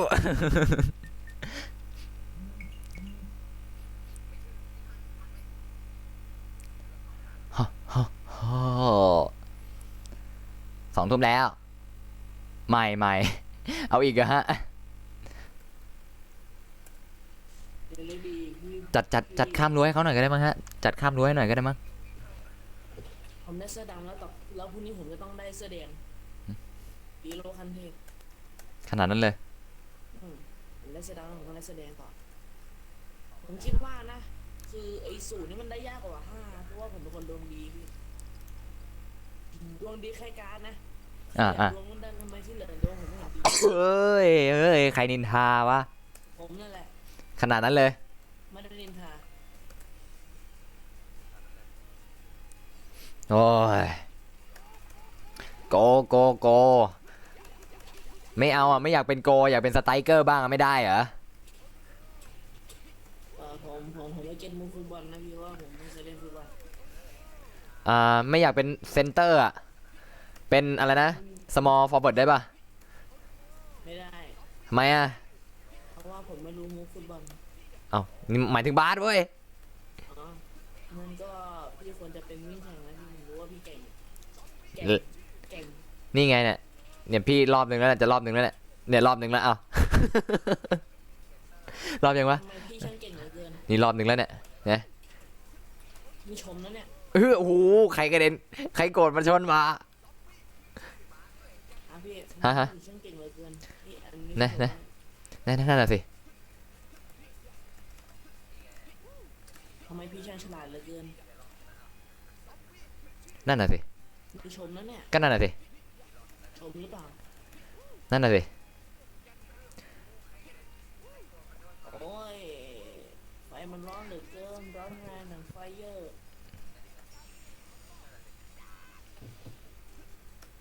คือแดบ แป๊บหนึงไหนมันจุดเริ่มต้นวะ แดบ อันนี้ปะอันนี้จุดเริ่มต้นปะอันนี้ปะวะใช่ปะไม่ใช่หรือว่าใช่ ผมรู้เว้ยว่าพี่อ่านชื่ อ่า อ ฮะ นี้ออกเว้ยรอเรือ5 ตัว รอเรือ5 ตัว เอากอไก่5 ตัวไม่ได้เหรอ ไม่ได้ต้องรอเรือ5 ตัวชื่อนี้ ผิดมุมมั้งเนี่ย น่าจะผิดมุมเลยรอบเนี้ยน่าจะผิดมุม นั่นไงมองไม่เห็นขาเลย เอ้ยผิดจริงๆด้วย ใช่ผิดมุมเลย ไม่ออกเลยไม่ได้การ์ดเลยเนี่ย เอาเองไม่ได้การ์ดอีกแล้วเหรอโอเคนะฮะ ทำไมผมเป็นคนดวงร้ายอย่างนี้วะเนี่ย มาถึงเวลาแลบแล้ว 2 ทุ่ม ซาร่าเกม นะเอาค้าง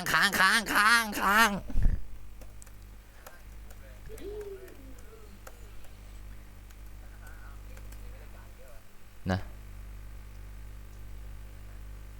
พี่ครับ ฮ่า ผมใช้คำพี่แล้วนะคือผมต้องใช้คำพี่แล้วฉุดกระชากแล้วลากคอ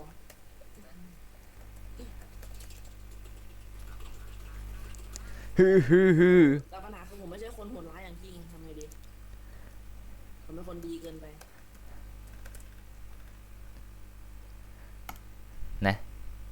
ไงพี่สวัสดีจ้า สวัสดีครับถ้าเกิดในใครเห็นพี่เป้แปลกๆไปก็ขออภัยด้วยนะครับ อะไรเองเนี่ยอะไร วันนี้พี่เป้เขาเมา ไม่ได้เมาเขาเรียก เมา จำได้นะ แต่ว่าจำชื่อไม่ได้นะ เพราะไม่ได้บอกชื่อพี่ไว้ เนาะ ถ้าเกิดจำได้ก็แปลกแล้วเนอะถ้าเกิดจำชื่อได้ก็แปลกนะเขาไม่ได้บอกเลย แน่ โคตรสุดยอดอะ นะ พี่จะเป็น1 ในล้าน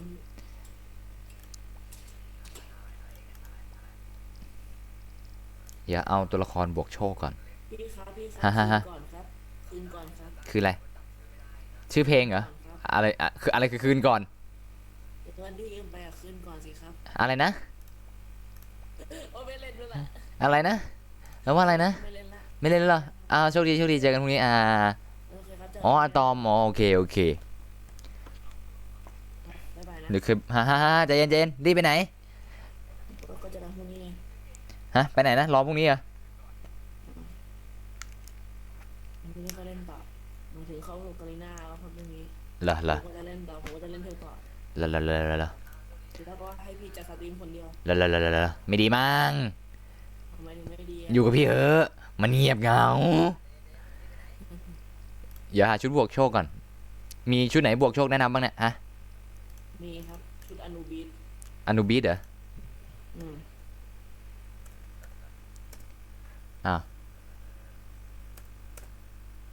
มีแต่ผนึกอะไม่มีชุด พี่ก็มาผสมชุดดีไหม ผนึกมี9 ชิ้น พี่ เดี๋ยวเล่นด้วยอ๋อพี่ไม่เล่นแล้วเนาะพี่จะมาแรปโยสดๆแล้วโย พี่ โยเนาะเดี๋ยวเอาไว้พรุ่งนี้แล้วกันนะเดี๋ยวพรุ่งนี้มาเล่นด้วยกันไม่เป็นไรอะเนาะเดี๋ยวพรุ่งนี้แล้วกัน เนวิเกเตอร์ Navigator นั่นมันสี นี่ Navigator มันไอ้นี่ระบบนำทาง นั่นมัน GPS กับ Navigator ไง นั่นมันพี่ไป ไม่น่าใช่ นั่น ผมอยากคุยด้วยนะ แต่เข้ากาลิน่าไม่ได้เหรอ อ๋อ ถามยังว่าเขาจะให้คุยไหม นั่นน่ะสิ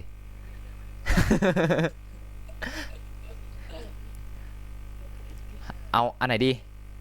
เอาเอ้ยอันนี้บวก50%เลยโชคแค่ผมอย่างเดียวบวก50%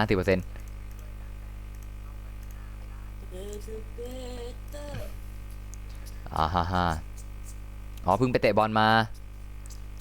ผมอยากได้การ1 ดาวคูณ 2อ่ะ ก็ไปหาสิเราอะ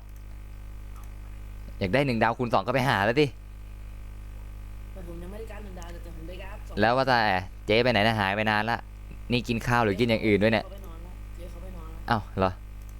ใช่เหรออยู่ในท้องวะ ก็ยังอยู่เขาบอกเขาไปกินข้าวเฉยๆนี่เขาบอกเขาไปกินข้าว อยู่ในเพราะเลยเหรอ เขาบอกเขาอยู่ในข้าวเอ้ยไปกินข้าวไม่อยู่ในข้าวอะไรวะเนี่ย เออ เขาไม่ใช่คนหัวร้ายที่จะไปอยู่ในข้าว แหม่คนเหลืออะไรวะเนี่ยอยู่ในข้าวได้ด้วย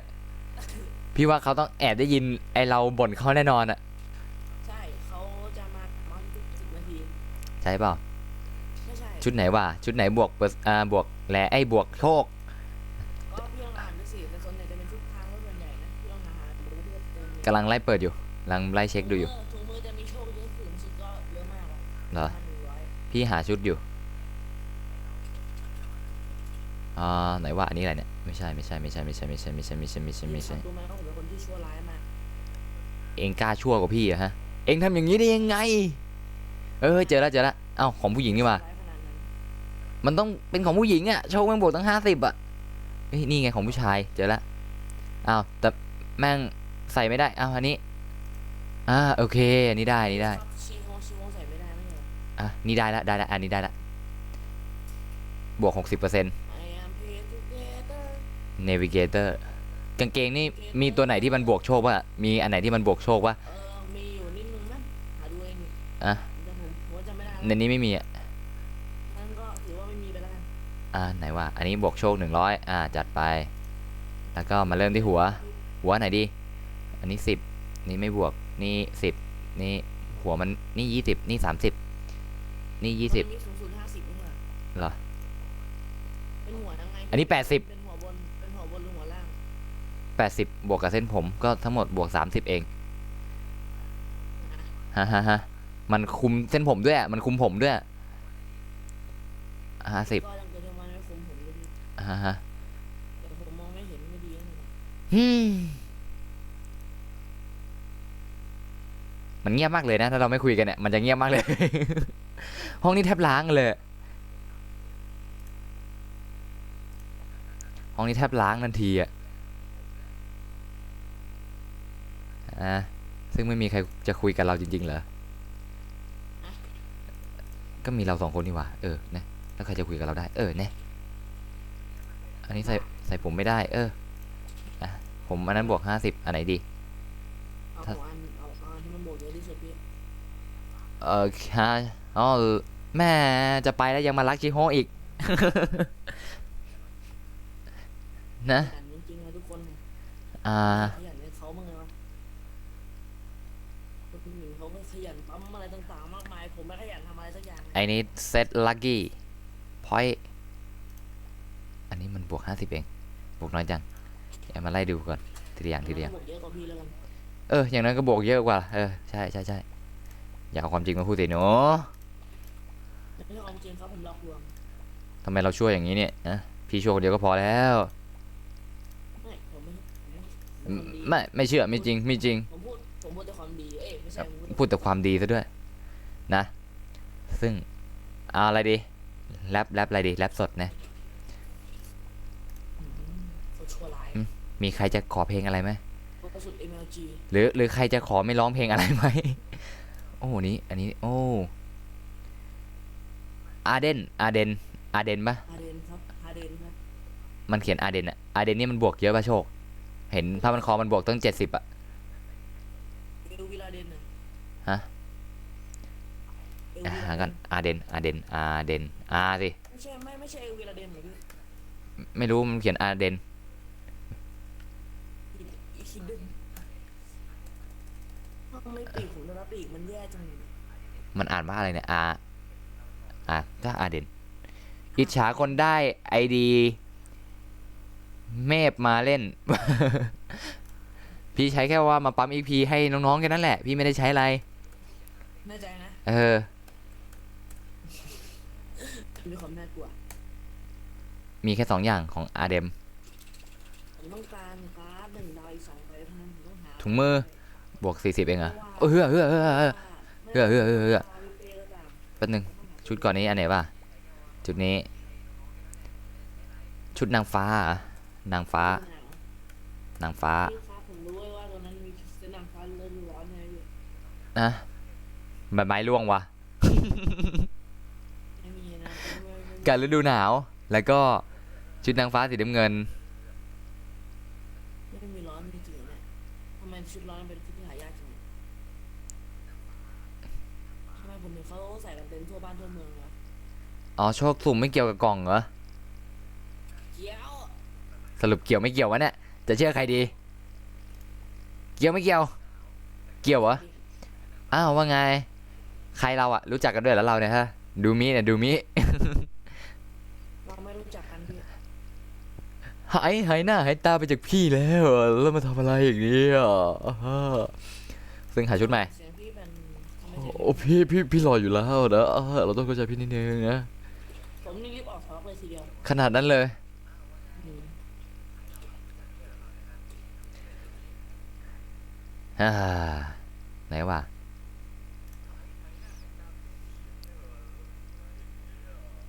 มีอะไรก็ใช้ไปให้หมดครับไม่ต้องวางมือ รีบอ่ะหน้าหนาวที่แล้วเลยพี่เฮ้ยใจเย็นดิ ลองดิ แหมฮะอะไรเองจะช่วยพี่ร้องใช่ไหม ไม่ผมช่วยพี่ร้องไม่ได้เพราะว่าผมร้องเป็นแล้ว เหรอ อ่า ร้องให้พี่ฟังดิ จบละ ขนาดนั้นเลยจะรีบไปไหนกลับมาก่อนบีกลับมาก่อนแหมมาไวไปไวเหลือเกินนะ อะไรอ่ะ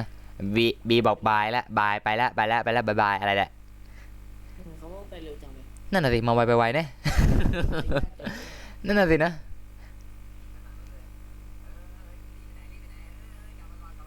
พี่ มันไม่เกี่ยวกับสุ่มกองเชื่อผมดิผมเรียนเรียนเกียนมาวงเล็บด้วยนะวงเล็บเกียนมา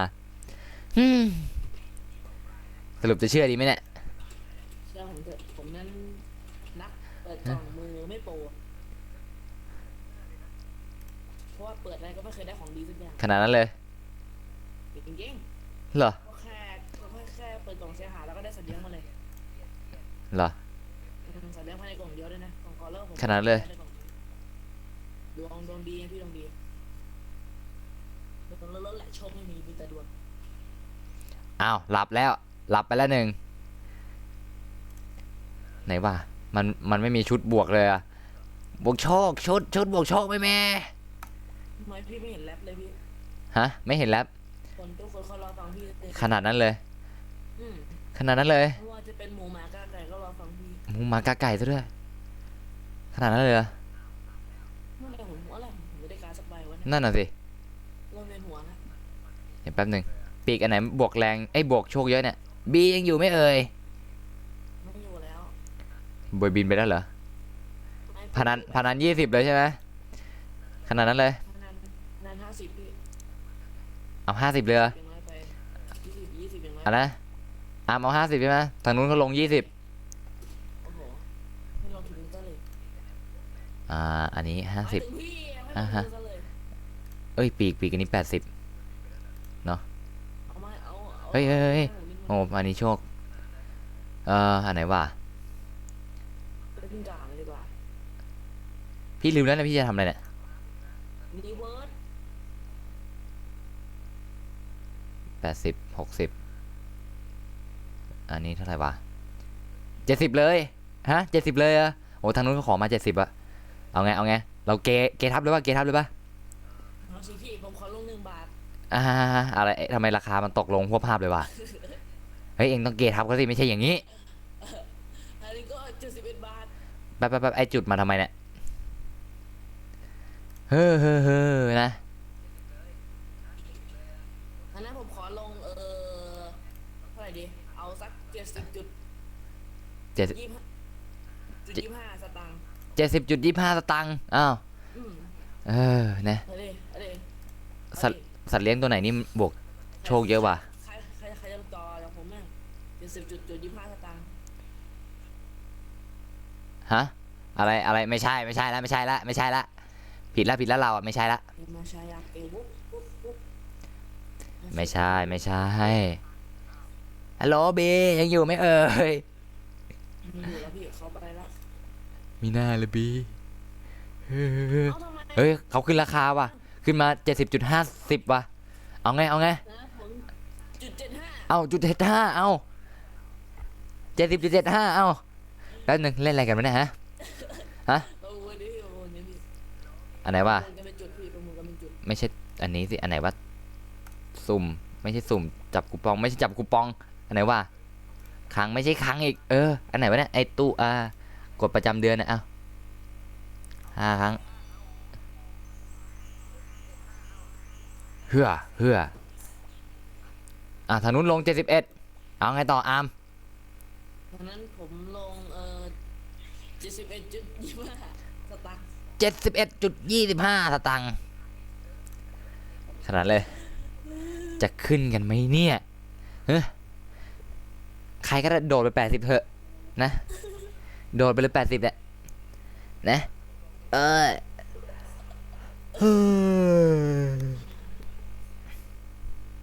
สวัสดีครับผมสวัสดีครับเนาะเอาละหมดเวลาเล่นเกมแล้วเราจะมาอะไรนะร้องเพลง ฟังแรป แรปกัน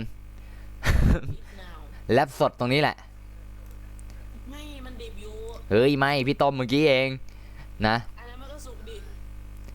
ก็แล้วยังไงล่ะ มันก็อย่างนั้นไง วันเสาร์เหรอวันเสาร์อยู่พี่ดูก่อนนะว่ามีงานหรือเปล่านะเพราะช่วงนี้งาน พี่อย่างนั้น ไม่น่ามีพี่อาจ กองท่วมหัวเลย เอ้ยเคลียร์ละเรียบร้อยละ ไหนเคลียร์ดิ เคลียร์ พี่อ่ะ เอ้ยนอนรอเลย นอนรอเลยทำไมพี่ช่างชั่วร้ายเหลือเกินเนี่ยที่อย่างเงี้ยมันได้ที่อย่างเงี้ยมันได้2 ดาวอ่ะมันได้1 ดาวอ่ะ อะไรทีอย่างงี้มันได้1 ดาววะ ผมแค้น แคน มันได้1 ดาว เป่าแคน ผมต้องการที่มันได้แค่2 ดาวพี่ เหรอ เปิดกล่องเล่นแม่งเลย ก็ดี ไม่เอามั้งอ่ะ ก็ดี กล่องอะไรค่า อันไหนดีวะอาร์ม ไม่มีค่า ไม่อาร์มเอาของพี่เอาอันไหนดีวะ อะไรก็ได้ที่พี่ต้องท อะไรก็ได้ที่พี่ต้องทำ ำอะไรก็ได้ที่คุณชอบทำแล้ว อันไหนก็ได้อันไหนดีอะอันไหนดีวะหน้าหนาวที่แล้วโอเคขอหน้าหนาวที่แล้วมา พี่ผมรู้ว่าพี่ยังร้องได้พี่ เหรอ เศร้าๆหน่อยนะพี่ เหรอเหมือนว่าเคยฟังตั้งแต่เมื่อวานแล้วนะ เฮ้ยเมื่อวานผมไม่ได้ฟัง เมื่อวานเองมากี่โมงเหอะพี่งานจะเสร็จอยู่แล้วเองมาพี่นั่งทำตั้งแต่กี่โมงวะกลับมาถึงนี่ก็ทุ่มนั่งเปิดประมาณทุ่มเกือบครึ่งอะ ผมมาประมาณ3 ทุ่ม2 ทุ่ม2 ทุ่ม แล้วพี่ก็เปิดกันหน้าประมาณ2 ทุ่มแล้วก็ปิด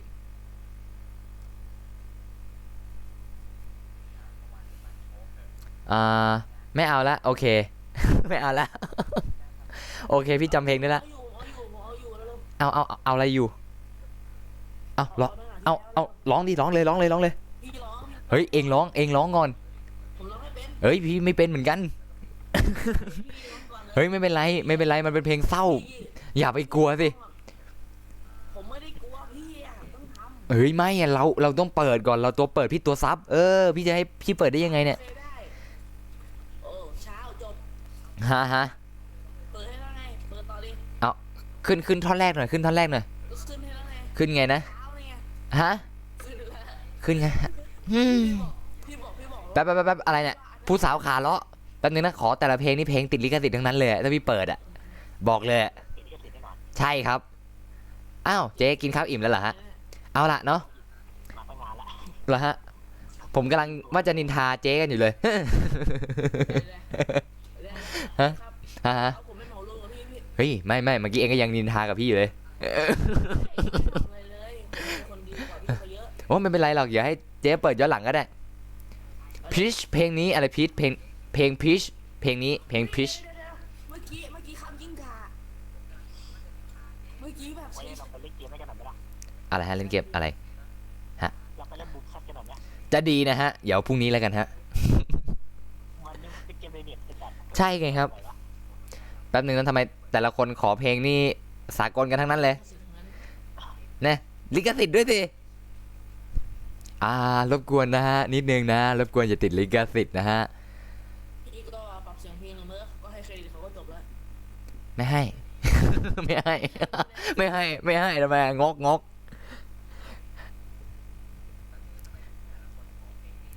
นะอันไหน มาเองเลย ขับไปอีกแล้วเหรอฮะ ที่ไอมาถ้าไม่เจอที่ไอเข้ามาในห้องนี้ก็ได้ ได้ครับได้เข้ามาได้ครับเข้ามาได้ เดี๋ยวโทรเรียกมา โทรได้เหรอฮะเพราะว่าผมปิด ผมตั้งค่าไว้อยู่ฮะเดี๋ยวผมขอปิดตัวนี้ก่อนแป๊บหนึง เปิดให้หน่อยชั่วคราวหนึง ก็เปิดทิ้งไว้เลยก็ได้ฮะแป๊บหนึงอันไหนวะลืมchannel อื่นๆแอดมินไม่ใช่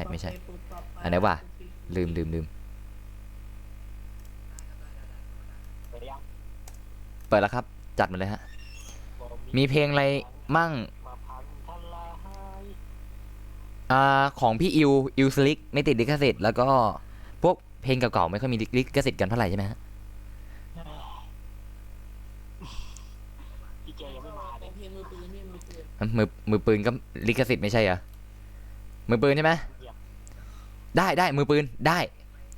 เดี๋ยวมือปืนเล่นสดเลยมือ่ะอปืนมาดิ ไม่ติดลิขสิทธิ์แน่นอนถ้าเล่นสดอะ มาอย่าง สวัสดีครับไอทีวี ปิดแล้วเนี่ย ผมปรับเป็นแอดมินครับเดี๋ยวแป๊บหนึ่งผมขอปรับเป็นแอดมินก่อนโอเคฮะพูดได้แล้วครับผมเชิญครับพายุเข้าครับพายุเข้า สนุกเลยที่นี่ยูเข้า ย้าย ยูเข้ามาก ตอนนี้นายจะทำอะไรไหม พี่เข้าพี่เข้าทอล์กพี่ยังไงอ๋อพี่เปิดเฉพาะชั่วคราว ไปนะฮะคนจะต้องกดซับสไครต์ครับไลค์ กดสับตะไคร้ให้ละเอียดก่อนนะฮะอันดับแรก มาเดี๋ยวกูเปิดให้มาเดี๋ยวกูเปิดให้ทุกคนเข้ามาเอง โอเคครับได้ครับจัดเลยฮะจัดเลยรบกวนนะฮะเดี๋ยวผมหาเนื้อเพลงสวัสดีครับสวัสดีครับเนาะลิซาดอนเอ็กคุงเนาะลิซาดอนเอ็กคุงไม่ได้เจอกันนานเลย ไม่เจอกันนานพี่เมื่อวานก็เจอไม่เห็น เหรอเมื่อวานเจอวะเมื่อวานไม่เห็นนะหรือเห็นไม่รู้ลืม แป๊บหนึงเอาเนื้อเพลงไว้ไหนวะเจอละไหนวะรู้สึกว่าลงมือปืนไม่อยู่ นายจะพักคลิปนี้ได้ก่อนนะคลิปเทอร์เนอร์เนี่ย ฮะก็พักคลิปทิวลันเนอร์แล้วไงฮะนี่ไงครับก็จะมาอะไรนะฮะร้องเพลงครับผมตอนแรกว่าจะอะไรนะตอนแรกก็ว่าจะมาอะไรวะเอาก็ว่าทำไมกดคีย์บอร์ดไม่ติดลืมเสียบ USB ไม่ทันเนาะอย่ารอพรุ่งนี้แล้วกันเนาะถ้าไม่ทันอย่ารอพรุ่งนี้ ผมชอบสีเขียวนะพี่แต่สีเขียวเป็นสีที่โคตรอัดโชว์เลย อาร์มร้องดิ ควรจะเข้ารหัสไว้ อาร์มขึ้นให้หน่อยดิขึ้นมันร้องยังไงนะขึ้นอะฟังเส้นสุดท้ายอะไรนะมันทำนองยังไงเจ๊ครับรบกวนทำนองมาทีครับมือปืนครับมือปืนทำนองมาทีฮะดีครับเนาะดีครับโอเคผมเดี๋ยวผมขึ้นให้ อ่ะ แล้ว พี่ ก็ลืมนะช่างแม่งไม่ เอาเร็วๆสิแล้วมันขึ้นยังไงเร็วมันขึ้นยังไงอะ ลืมไปแล้วพี่สู้ๆนะพี่ผมเชื่อมั่นในตัวพี่ว่าพี่ต้องทำได้ถ้าเกิดผมเป็นปลาต่อไปผมจะเศร้ามาก มีใครเล่นเพลงไหม49 อะไร99นะฮะ49ครับ49ผมงงสิฮะเขาเรียก49ครับพี่เขาเรียก49 เรียก49ดีกว่าครับชื่อง่าย 49ครับมันคือ49ครับไม่เอาสิพี่ต้องเรียกตามเกมเขาไม่ใช่49ครับ49ครับ49เอ้ย49ครับถูกแล้วฮะ49ครับ เรียกว่า49ชื่อง่าย มาละ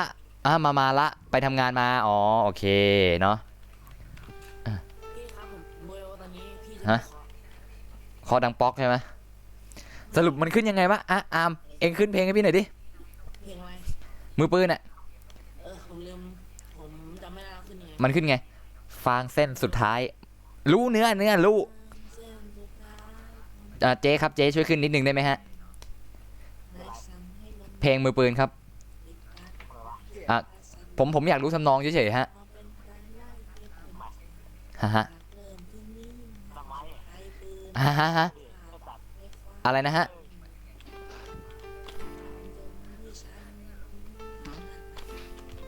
เอามาคดี 155ซับแล้วเย่ๆโอ้โห105ซับ155ซับแล้วเหรอไหวนะเนี่ย นี่ไง เมื่อกี้ไม่มีใครฟังผมร้องนะไปละ เอาเหรอเอ็งร้องเหรอ ไอ้พี่ขอสร้างห้องท้องไปอีกห้องหนึ่งได้ไหม ครับทำไมฮะ พี่ไปไปครับช่วยเปิดเพลงด่วน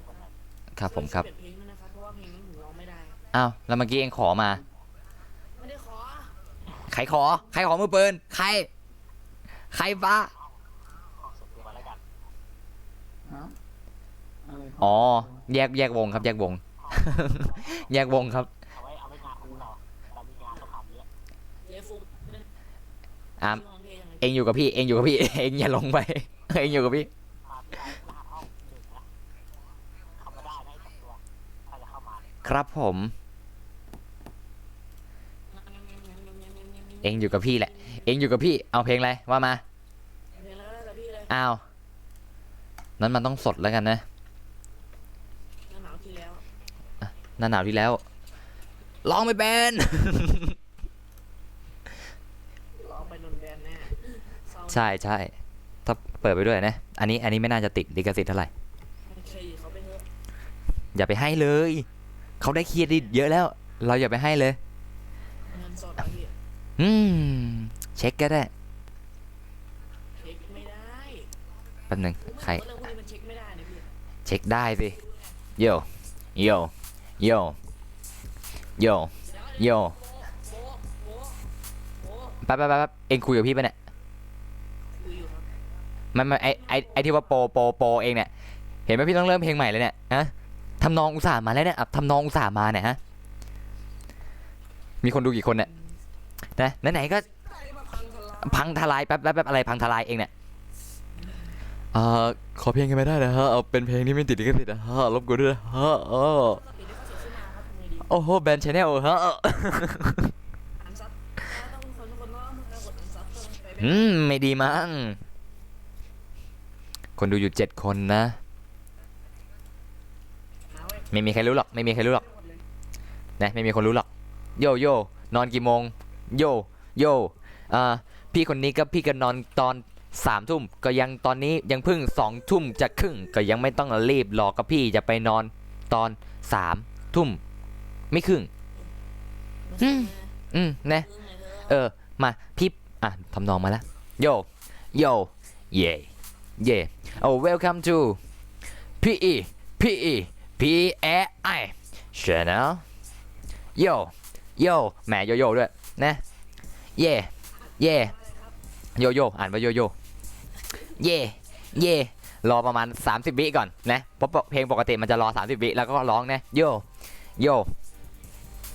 จะมองไปทางซ้ายทางขวาก็ยังไม่เจอใครมองไปข้างหน้าก็เจอแต่จอคอมพิวเตอร์ไงก็คงไม่มีอะไรมากกันเงินในกระเป๋าไงก็มีอยู่แค่200จะหมดไปภายใน2 วัน 2 คืนหรือเปล่าน่าจะอยู่ถึงพรุ่งนี้มันลืนนี้หรือเปล่าวะกับผมคนนี้ก็ยังไม่คิดว่าตอนนี้นะผมจะทำอะไรต่อจะสตรีมเกมหรือจะร้องเพลงหรือจะไปทำอะไรต่อไปหาอะไรกินไปหาอะไรทำหรือจะไปยังไงฮะอันน่ะพี่ผมจะเข้าทอล์กพี่จะเข้าทอล์กเหรอนะแหมต้องหยุดชั่วคราวก่อนนะไปนอนไปเถอะพี่ผมรู้สึกว่าพี่ง่วง เฮ้ยพี่ง่วงจริงนะก็พี่ตื่นตั้งแต่ตอนไหนวะตื่นตี 3โยนะไม่ตื่นมาไอ้นี่อะไรวะมาทำพานไหว้ครูแป๊บอย่ามั่วโย อย่ามั่วชื่ออะไรเอ่ยที่จะเข้ามา ฟิกเก็ตสปินเนอร์ อย่าแป๊บนึงนะเข้ามาได้เข้ามาพี่เปิดห้องให้แล้วเนาะจะเข้ามาก็เข้าได้เนาะแต่ห้องล่างเข้าไม่ได้อยู่แล้วล็อกรหัสเข้ามาได้เลยเนาะจะเข้ามาได้เพราะว่าพี่ปรับเป็นไอ้นี่แอดมินพูดเฉยๆพูดไม่ได้หรอกอันไหนดีเลือกหน่อยอันไหนดีวะเอาไหนดีวะเอาอินโทรไหนดีไม่ใช่อินโทรเลยบีทไหนดีให้เลือกกันเต็มที่เลยฮะชอบบีทไหนจัดเลยบีทบ็อกอะไรล่ะมันมีบีทอะไรบ้างเนี่ยเบสแท็บอะไรสักอย่างอ่านไม่ออกไม่เอาไม่เล่นอย่านะเอาบีทไหนก็นะเอาไปบีทไหนก็บอกมาแล้วกันเนาะอันนี้เพิ่งหาเจอ5เหรอ1 2 3 4 5นี้ไงแท็บรีมิก ซอฟ You make now มันจะเล่นได้ปะวะเพราะอันนี้มันเล่นไม่ค่อยได้เนี่ยเห็นนะมันเล่นไม่ค่อยได้ทีอะไรวะตัวทีอยู่ไหนวะเอาเพลงมันพี่ไม่รู้พี่ก็เพิ่งมา พี่เลยไม่รู้ว่าไหนมันทีไหนวะทีไหนวะหาไม่เจอทีทานูโวเย่เนะ พี่รู้ไหมว่า มันไม่มี ชอบเกลียดในที่คนอันตรายพี่ เอาเพลงมันนี่จะเพลงยังไงมันโอแก่ไงพี่โอแก่ เอาไงอันที่5นับจากซ้ายมาขวาหรือนับจากขวามาซ้ายหรือนับจากบนลงล่างแถวซ้ายแถวขวาพี่โอแก่พี่มันแน่นอน ก็แกมันทุกเม็ด มันเม็ดมัน ติดลิขสิทธิ์เขาไหมเนี่ยฮะติดลิขสิทธิ์เขาไหม จ่าย เอาละโอ้นึกว่าจะโดนลิขสิทธิ์ นี่อุตส่าห์ช่วยโปรโมทสินค้าให้เขานี่โดนลิขสิทธิ์จบกันเลยเนี่ยไม่ทำแล้วไอ้โปรโมทสินค้าให้ใครเนี่ยนะซึ่งจะโปรโมทสินค้าให้พี่เองนั่นก็คือ พี่แบบไม่ น้ำยาสระผมตาปากกระโฮโตขึ้นใช้แล้วลื่นปื้นลื่นปัดเหมือนโดนขึ้นซัดคลื่นนะเพลงคารา หรือโคมโพไม่ คารานี่คืออะไรคารา ไอเกมนั่นมัน คารานี่ เกมนั่นมันชื่อว่าพาราไม่ใช่ไหม คาราเขาบอกคารา ก็มันคือคารา แล้วคาราล่ะคาราลาล่ะ แล้วมันคือคาราลาล่ะเดี๋ยวลองหาดูนะอะไรนะ T A N ไม่ใช่ภาษาไทยสิ T A N U V O R N เหรออย่าหาลองดูไม่มีอ่ะพิมพ์ถูกก็ได้ก็น่าจะถูกนี่ไม่มีเนี่ยไม่มี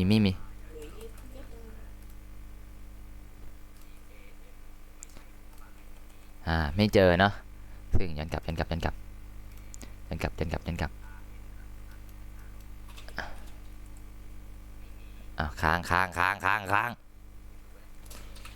ซึ่งไหน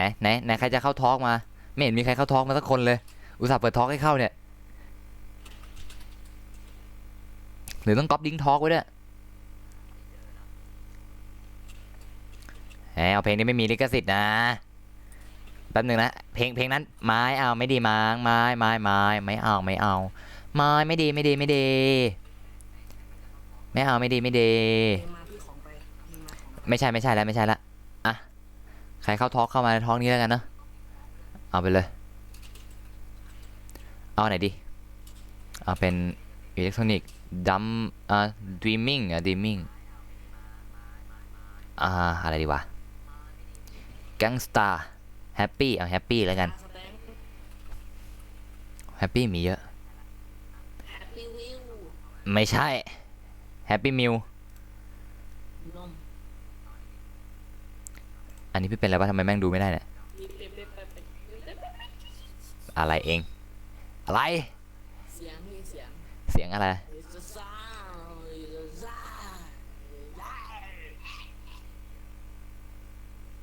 อันไหนดี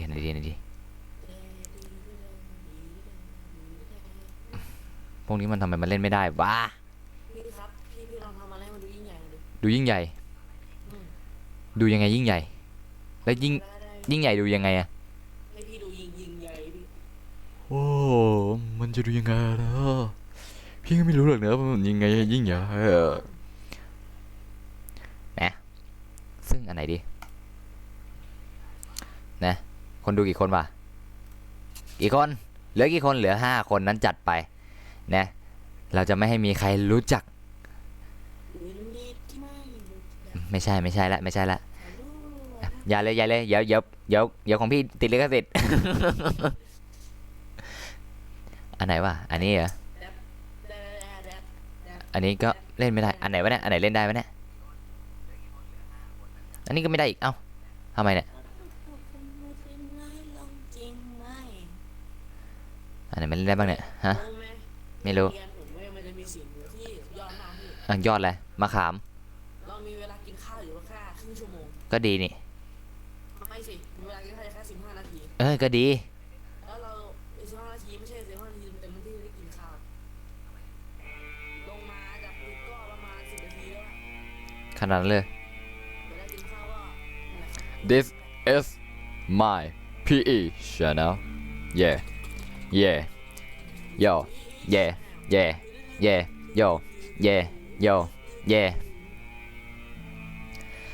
เองจะบ่นอะไรกันมากกันไม่ละเองไม่ต้องมาพูดเรื่องเองเดี๋ยวพี่จะตายอย่ามาทำอย่างนี้เลยพี่นะเป็นพี่ชายเองจะไปไหนก็ไปเลยไปอย่าเพิ่งงอนพี่แล้วก็ออกจากทอล์กไปรอจบสตรีมก่อนแล้วเองค่อยออกจากนี้ไปทำอะไรก็ทำกันไปก่อนเลยก็แล้วกันไปเก็บการ์ดในเทเลเนอร์แล้วค่อยมาคุยกันพี่อีกคนนี้ก็คงไม่มีอะไรดีไม่มีอะไรที่มันยิ่งใหญ่อะไรกว่านี้เป็นแค่เพียงคนเดินดินธรรมดาไม่ใช่มีอะไรมากไปเงินนี่หว่าโยนึกไม่ออกโยนึกไม่ออกโยนึกไม่ออกโยเหรอขนาดนั้นเลยเหรอเปิดเพลงเบาจังแป๊บนึงนะเบาเหรอเพลงเบาเหรออ๋อ ว่าถ้าเปิดดังกว่านี้จะติดลิขสิทธิ์พี่ ไม่คือพี่ลืมไปพี่ปรับเสียงเบาไว้นะเอาใหม่หาใหม่หาอันใหม่หาบีทใหม่ ทำไมพัดลมมันนะขอรับเปลี่ยนพัดลมมันพัดลมมันมันนี้มันพอแล้วเพราะผมร้อนมากเลยมีคนเข้ามาแล้วใครว่าสวัสดีครับเนาะ สวัสดีครับ เบาสุดๆโอเคเดี๋ยวพี่จัดให้เนาะเอาเป็นเบสแล้วกันจัดเบสบ้างเป็นเอสซับทู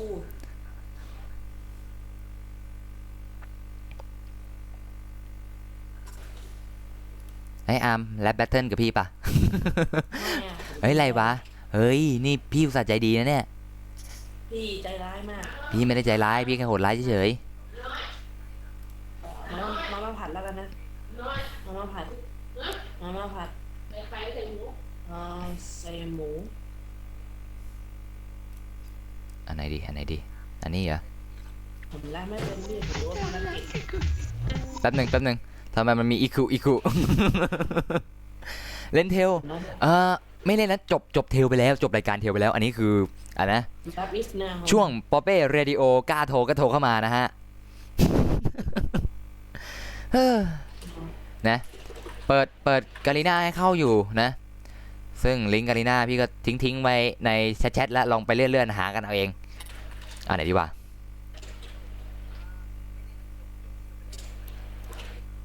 อันนี้เหรออันไหนดีอันที่มันกดเล่นได้อันไหนเนี่ยมีอันไหนที่กดเล่นได้บ้างเนี่ยได้แล้วพี่จะลองใช้ที่ถึงไม่โดนเพลงนี้3 นาทีโอ้โหเอายาวๆกันไปเลยแรปยาวๆเลยเนี่ยจัดไปพี่กดเปิดไมค์ยังไงอ๋อพอดีพี่ปิดไว้สำหรับแอดมินเท่านั้นที่ว่าจะคุยไมค์ได้เนาะเพราะฉะนั้นคนที่เข้ามาก็อย่าหวังที่จะคุยกับพี่เป้เนี่ยเข้ามาก็คือว่าไม่สามารถได้คุยหรือจะเปิด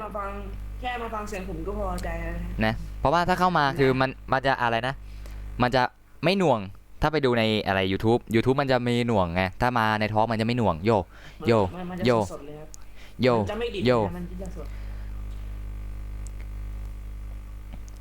คนดูหายกันหมดแล้วบ้างเนี่ย5 คนดีแล้วอย่าอยู่กันเยอะเลยอยู่5 คนดีแล้วอย่าอยู่เยอะนะยาวไปยาวไปโอเคจ้ะยาวไปจัดไปโยทำไมเพลงนี้มันเบาจังวะวันนี้นะเราจะมาฆ่าพี่เป้ไปกันโอ้เย่โอ้ไอ้เย่โอ้เย่โอ้ไอ้เย่ผมอยากจะคุยกับพี่ได้เอาเปิดให้ก็ได้เอาได้มาครับมาได้เอาคุยได้เลยครับเฮ้ยพี่ให้หัวดิเดี๋ยวแป๊บนึงโอเคฮัลโหลครับเพื่อนฮะฮัลโหลครับครับผมครับแนะนำตัวนิดนึงนะครับคุณไปไก่กราบนะครับเรียกสั้นๆว่าหนูไม่ได้ครับโอเคครับนะครับคุณนกครับนะครับเอาละครับคุณนกครับนี่ที่คุณเข้ามาคุณจะมาแรปแบทเทิลกับพี่หรอครับเกมอะไรพี่หมายถึงแรปแบทเทิลงงเดผมนี่อึ้งแบบว่าจริงๆเลยเล่นหมดแหละจะพูดดีๆบ้างดิพี่ต้องมาเสียงอะไรขนาดนั้น ส่ไม่ต้องใส่เอฟเฟกต์ เอาเข้ามาอยากคุยเข้ามาอ่ะจัดไปเอา อยากคุยนี่เราเปิดพิเศษโอกาสให้แค่วันนี้วันเดียว วันนี้วันเดียวนะพรุ่งนี้ขี้เกียจละมาเข้ามานะแต่เพลงนี้มันร้องยากอะบีทนี้มันร้องยากอะมันเป็นบีทลงแปลกๆอะ กรุณาปิดเสียงไม้ด้วยนะครับถ้าเกิดเข้ามาแล้วไม่ได้พูดเนี่ยปิดเสียงไม้ก่อนแล้วพอพูดค่อยเปิด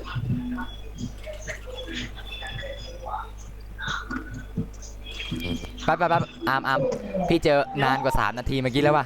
บีท7 นาที 7 นาที 51 วิยาวๆอามบอกเลย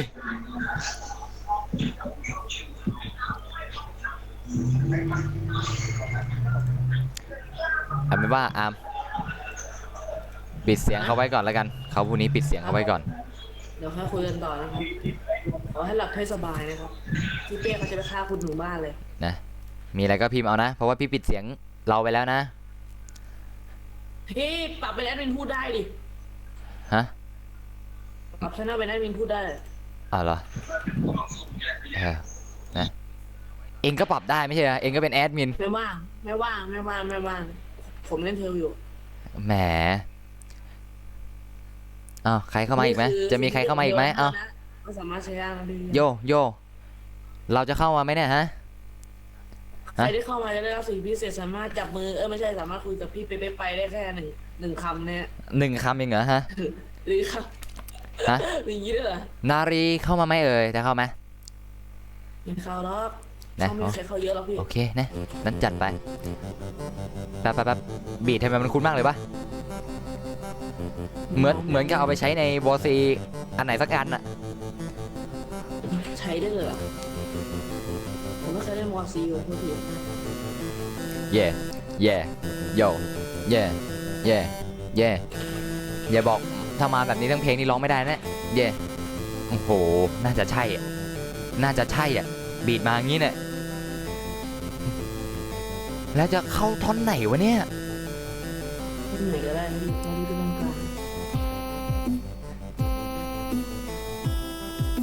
การ แป๊บนึกก่อนกำลังดูทำนองอ๋อจะเข้าท้องพี่หรือเปล่าเอ่ยอยากคุยอะแป๊บโดนบีทนี้เข้าไปปวดหัวเหลือเกินนะเอาเป็นบีทนี้แหละอันนี้น่าจะง่ายสุดแล้วล่ะโยเอาโยกันก่อนโยคิดอะไรไม่ออกขึ้นโยก่อนโย เป็นธรรมดามากเลย ลองแค่นี้แหละพี่ไม่ยาก โยแม่งทั้งเพลงอะโยแม่งทั้งเพลงฟังไป ไม่ต้องเอาอื่นแล้วพี่ร้องอยู่แค่นั้นได้นะคือพี่จะร้องเลย เพลงนี้พี่ขอแนะนำตัวกันก่อนสักนิดว่าพี่คนนี้เป็นพี่ชายที่พี่ชื่อว่าพีอีอปิดด้วยแม่เย่พี่ก็เป็นแค่เพียงคนธรรมดาก็เดินกินไปเดินไปมาธรรมดาไม่มีอะไรมากไปกว่านี้เลยเงินเอ้ยคงจะไม่มีอะไรมากอะไรหมายก็แค่เงินทองในบัญชีมันก็จะใกล้ตายเบิกมาใช้ทั้งทีก็แทบจะหมดแทบจะสิ้นไปในทันทีและทันใดเงินตอนนี้มันยังไม่มีเข้าบัญชีมาสักเท่าไหร่พี่คนนี้จะทำยังไงดีและบอกกันหน่อยจะได้ไหมก็อย่าไปคิดให้วุ่นวายก็อย่าไปคิดให้ลำบากใจก็ทำอะไรก็ทำกันไปไม่ต้องมาสนอกสนใจหรือจะทำอะไรเอาที่พี่สบายใจโอเคพี่ก็ไม่รู้ว่าพี่จะคิดทำอะไรเนาะโอเคงงเด็กว่าพี่จะร้องอะไรกับพี่คนนี้ไม่รู้ว่าพี่จะร้องเป็นยังไงเพราะพี่คิดเนื้อสดและดนสดไม่ต้องมาจดเนื้อขดไปตายไปป่ะไปตายไปใช่ไหม ไปตายด้วยกันพี่จะไปตายทั้งทีก็ต้องพาน้องไปให้ไวให้ทันใดแล้วน้องจะไปกับพี่ไหมพี่จะพาเราไปตายไปทัวร์นรกสักนิดพี่จะพาเราไปอะไรต่อดีวะ เฟล อะไรวะนะ เอาเป็นว่า ผมคิดมันเฟิร์สแต่พี่อยากร้องแล้วพี่ แน่แน่แน่แน่แน่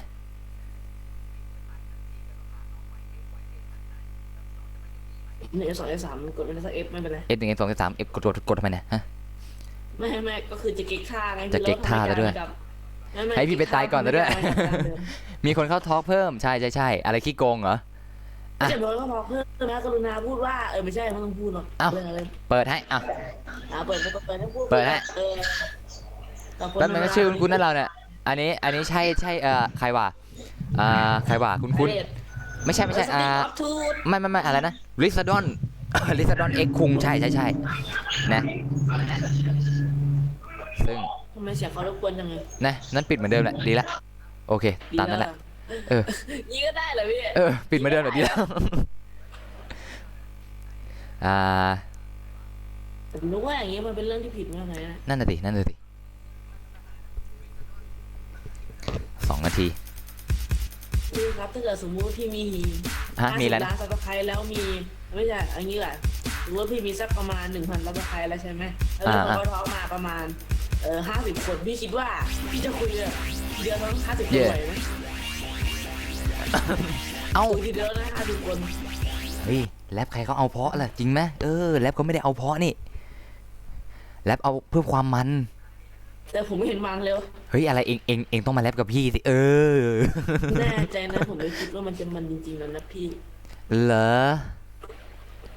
นะ เองไม่ลองแรปดูสักทีละเองจะได้รู้ว่ามันจะเป็นยังไง ผมแลไม่เป็นไงผมถึ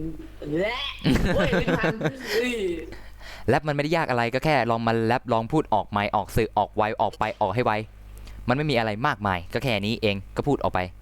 มีอะไรอยู่ในใจก็พูดไปพูดออกไมค์ออกสื่อให้ไวก็แค่นั้นนะ จิรูปเดี๋ยว ฮ่าฮ่าฮ่า เอาคำด่า พี่ออกทอล์กไปไป เดี๋ยว ขนาดนั้นเลย มองเลย นะ ติ้งเยอะไปก็ไม่ดี นะก็จบสตรีมกันเลยดีกว่านะวันนี้เดี๋ยวพรุ่งนี้เดี๋ยวพี่เช็คดูอีกทีว่าพี่มากี่โมงเนาะ พี่จะมาดื้ออย่างนี้ไม่ได้นะ อะไรเล่นเทลแล้วก็ ไม่เล่น คิดนะเว้ยว่าคนปกติเขาจะฟังพี่เหรอ นั่นน่ะสินะไม่คุยเหรอพี่เอาก็พี่ก็คุยอยู่นี่อะไรไม่คุยอะไรยังไงมา ปิดสตรีมแค่นี้จบยังเอ้า เลิก มาจัด เลิกกันง่าย อีเวนต์เล็กๆเล่นหน่อยแล้วกันไม่มีอะไรทำพิมพ์อะไรมาก็ได้เดี๋ยวพี่จะต่อเพลงเป็นคำนั้นที่พิมพ์กันมาพี่ครับผมรู้ว่าพี่สามารถตอบได้ไว้ถามปุ๊บตอบปั๊บนะพี่ ถามปุ๊บตอบปั๊บถามปั๊บตอบปุ๊บถามปุ๊บตอบปั๊บถามปั๊บตอบปุ๊บนะ ถามเป้เลย แล้วแต่เลย ตอบปั๊บดิเอางี้ดีกว่า อะไรดีกว่า โอเคไม่ต้องคุย อ้าวอะไรฮะ ไม่ค้างไปข้างเลย ปั๊บเป๊ะปุ๊บปั๊บปั๊บ ไงดีหรือจะจบเลยด้วยกันฮะปวดแขนแล้วเนี่ย เรื่องบทแคนพี่รับรองว่าพี่เป็นคนไม่มีอะไรครับ อ้าวจะถามนะเอาว่ามา ไกลก็ยิ่งดี อะไรนะ ไล่พี่ไกลก็ยิ่งดีอะไรที่เงี้ย ไล่ป่าวะ ไม่ไล่ แป๊บนึงขัดหน้าจอก่อนเผื่อมันมีอะไรติดตรงไม่เอก พี่อาจจะมองพร่ามัวอะไรประมาณนี้นะ กลายเป็นไหลแล้วพี่ ยังไม่จบ นะนี่ใครเนี่ยคนแปลกหน้าเนี่ยทักกาลิน่ามาได้ไง อันนี้นะฮะพี่เป้ตัวช่างแม่ไม่พูดต่อแล้ว อะไรเอง นะครับ แล้วไม่เห็นมีใครพิมพ์อะไรมาแล้วพี่จะร้องไงวะเนี่ย เดี๋ยวเขาพิมพ์เขาก็งูแล้วล่ะพี่ต้องต่อเนื้อเจอเองสิพี่แบบพี่จะต้องสด นะซึ่งเราจะพยายามไม่เน้น18 บวกในคลิปนี้ซึ่งถ้าจะคลิป18 บวกเมื่อไหร่เราจะไปเน้นคลิปหน้าฮะ พี่ครับ ว่าผมคือเพื่อนผมมันทำอะไรคืออันนี้เขาเนี่ยมาติดกับเพื่อนผมมาเว้ยซึ่งผมก็จำไม่ได้แล้วเพื่อนผมร้องอะไรไม่ได้ผมจำได้อยู่ โอ้คาราโอทอล์กซะด้วยคาราโอทอล์ก นั้นเรื่องมันมีการกระทำที่เหมือนกัน อะไรวะลืมแล้วช่างแม่งเลยร้องมันต่ออะไรพี่ชอบแฟนไหมแล้วชอบกินแฟนไหมฮะมันคืออะไรชอบแฟนไหมชอบกินแฟนไหมพัดลมพี่ผมอยากเป็น FC พี่ได้อ แล้วก็อย่าลืมนะ ได้ กดอันซับสไครต์ก่อนพี่อีก มีเพจอ่ะ ก่อนนะ มีเพจอยู่นะเนาะมีเพจอยู่นะ พี่มีเพจด้วยเหรอ มีดิเอ้า ผมไม่เห็นรู้ อ เรื่ ยู่ อง อยู่ใต้คลิปอยู่ใต้คลิป ทำไมพี่ไม่เห็นบอกผมเลยวะฮะ ถามได้ใช่ไหม พี่ไม่บอกผมเลยอะ ไม่ได้ พี่ ไม่ได้ให้ พี่ไม่ยอมบอกผม ไม่ได้ให้ถามให้เราอะไรพิมพ์อะไรมาก็ได้อย่าพี่จะตอบเป็นเพลงไม่ได้ให้ถาม สรุปถามพี่ใช่ไหมสรุปถามแล้วให้พี่ตอบหรือเปล่าหรือยังไง ถ้าถามมาก็ตอบได้เนาะพี่ชอบแฟนไหมแล้วชอบกินแฟนไหมแฟนนี่คืออะไร เราต้องอธิบายขยายความแฟนคือพัดลมตอบยังรีบเหรอเรารีบเหรอแฟน ถามปุ๊บตอบปั๊บไงพี่ ถามปุ๊บตอบปั๊บถามปั๊บตอบปุ๊บถามไม่ได้ไม่ลุกไม่ปั๊บนะ ลุก นะเอาเป็นว่าพี่ไม่ตอบแล้วกันขอไปนอนตะแคงบนทะแยงติดกำแพงเอามีดแทงไม่ค่อยแรงอย่ามันแดงอย่ามันแซงอย่ามันแทงอย่ามันแรงนะอะไรนะ โอ๊ยตกกำแพงติดกำแพงเหรอ ไม่ตบหน้าพี่ มีอะไรถามมาที่จริงผมไม่มีหรอก แต่ผมมีอะไรถามจริง ๆ ว่าแต่ไม่ถามดีกว่า เอ้ย มันเน็ตเหมือนกันแต่ไม่ได้ นะออกกันให้หมดนะไม่ต้องมีใครฟังแล้วพี่ ผม ออกกันให้หมด มีอะไร นะ ถามจริง พี่อ่านแล้วนะ3 ทุ่มปุ๊บพี่ปิดแล้วนะขี้เกียจแล้ว ๆพี่ครับถามปุ๊บตอบปั๊บ ตอบไปแล้วไง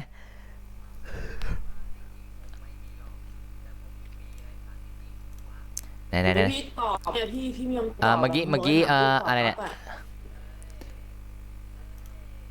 อ๋อ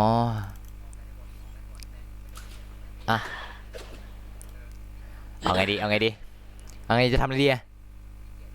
เอาไงดีไม่มีอะไรทำแล้วเอาไงดีแล้วเนี่ยมีแกการทำไม่เหมือนกันตั้งแต่รุ่นนั้นมาก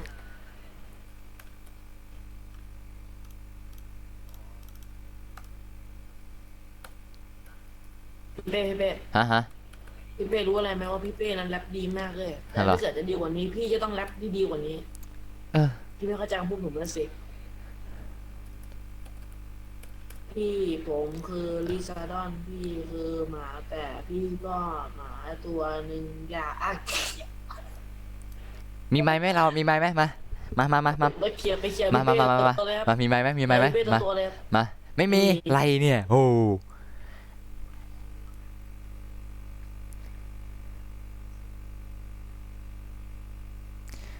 ไม่ใช่อย่างข้างถนนนะอย่าข้างถนน นะต้องอ่านดีๆนะใช่ไหมอะไรเอ่ยนกอะไรขาหักนกอะไรขาหักตอบดินกอะไรขาหัก นกอะไรเดียโอ้พี่รู้ไหมผมเจอสิ่งที่ดีมาก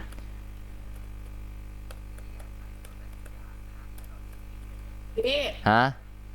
ผมค้าง ขนาดนั้นเลย เทลค้างทวามทิ้งแม่งเลย ไปอะไรเราเนี่ยอะไรฮะอะไร ผมไม่ใช่คนที่นกคือพี่ไงเพราะพี่บอกพี่นกบ่อยมากๆคือพลาดบ่อยมากๆผมแปลความหมายถูกไหม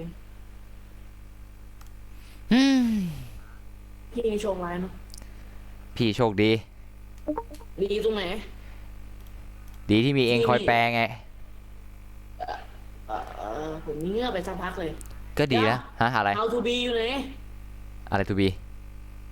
อะไร to be วะ เทลค้างว่ะพี่ผมจะตอนนี้คือผมจะไม่สามารถฟังอะไรได้เลย เหรอขนาดนั้นเลย เพราะว่าเทลรันเนอร์มันค้างอยู่ เหรอ เครื่องต้องรีเซ็ตเครื่อง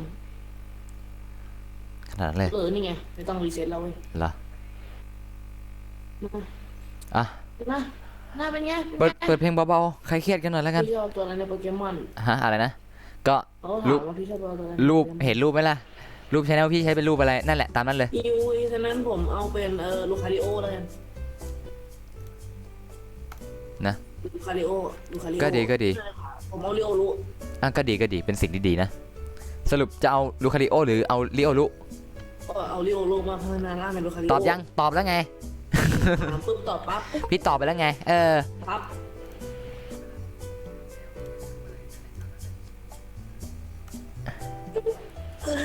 บอกว่าถามปุ๊บตอบปั๊บ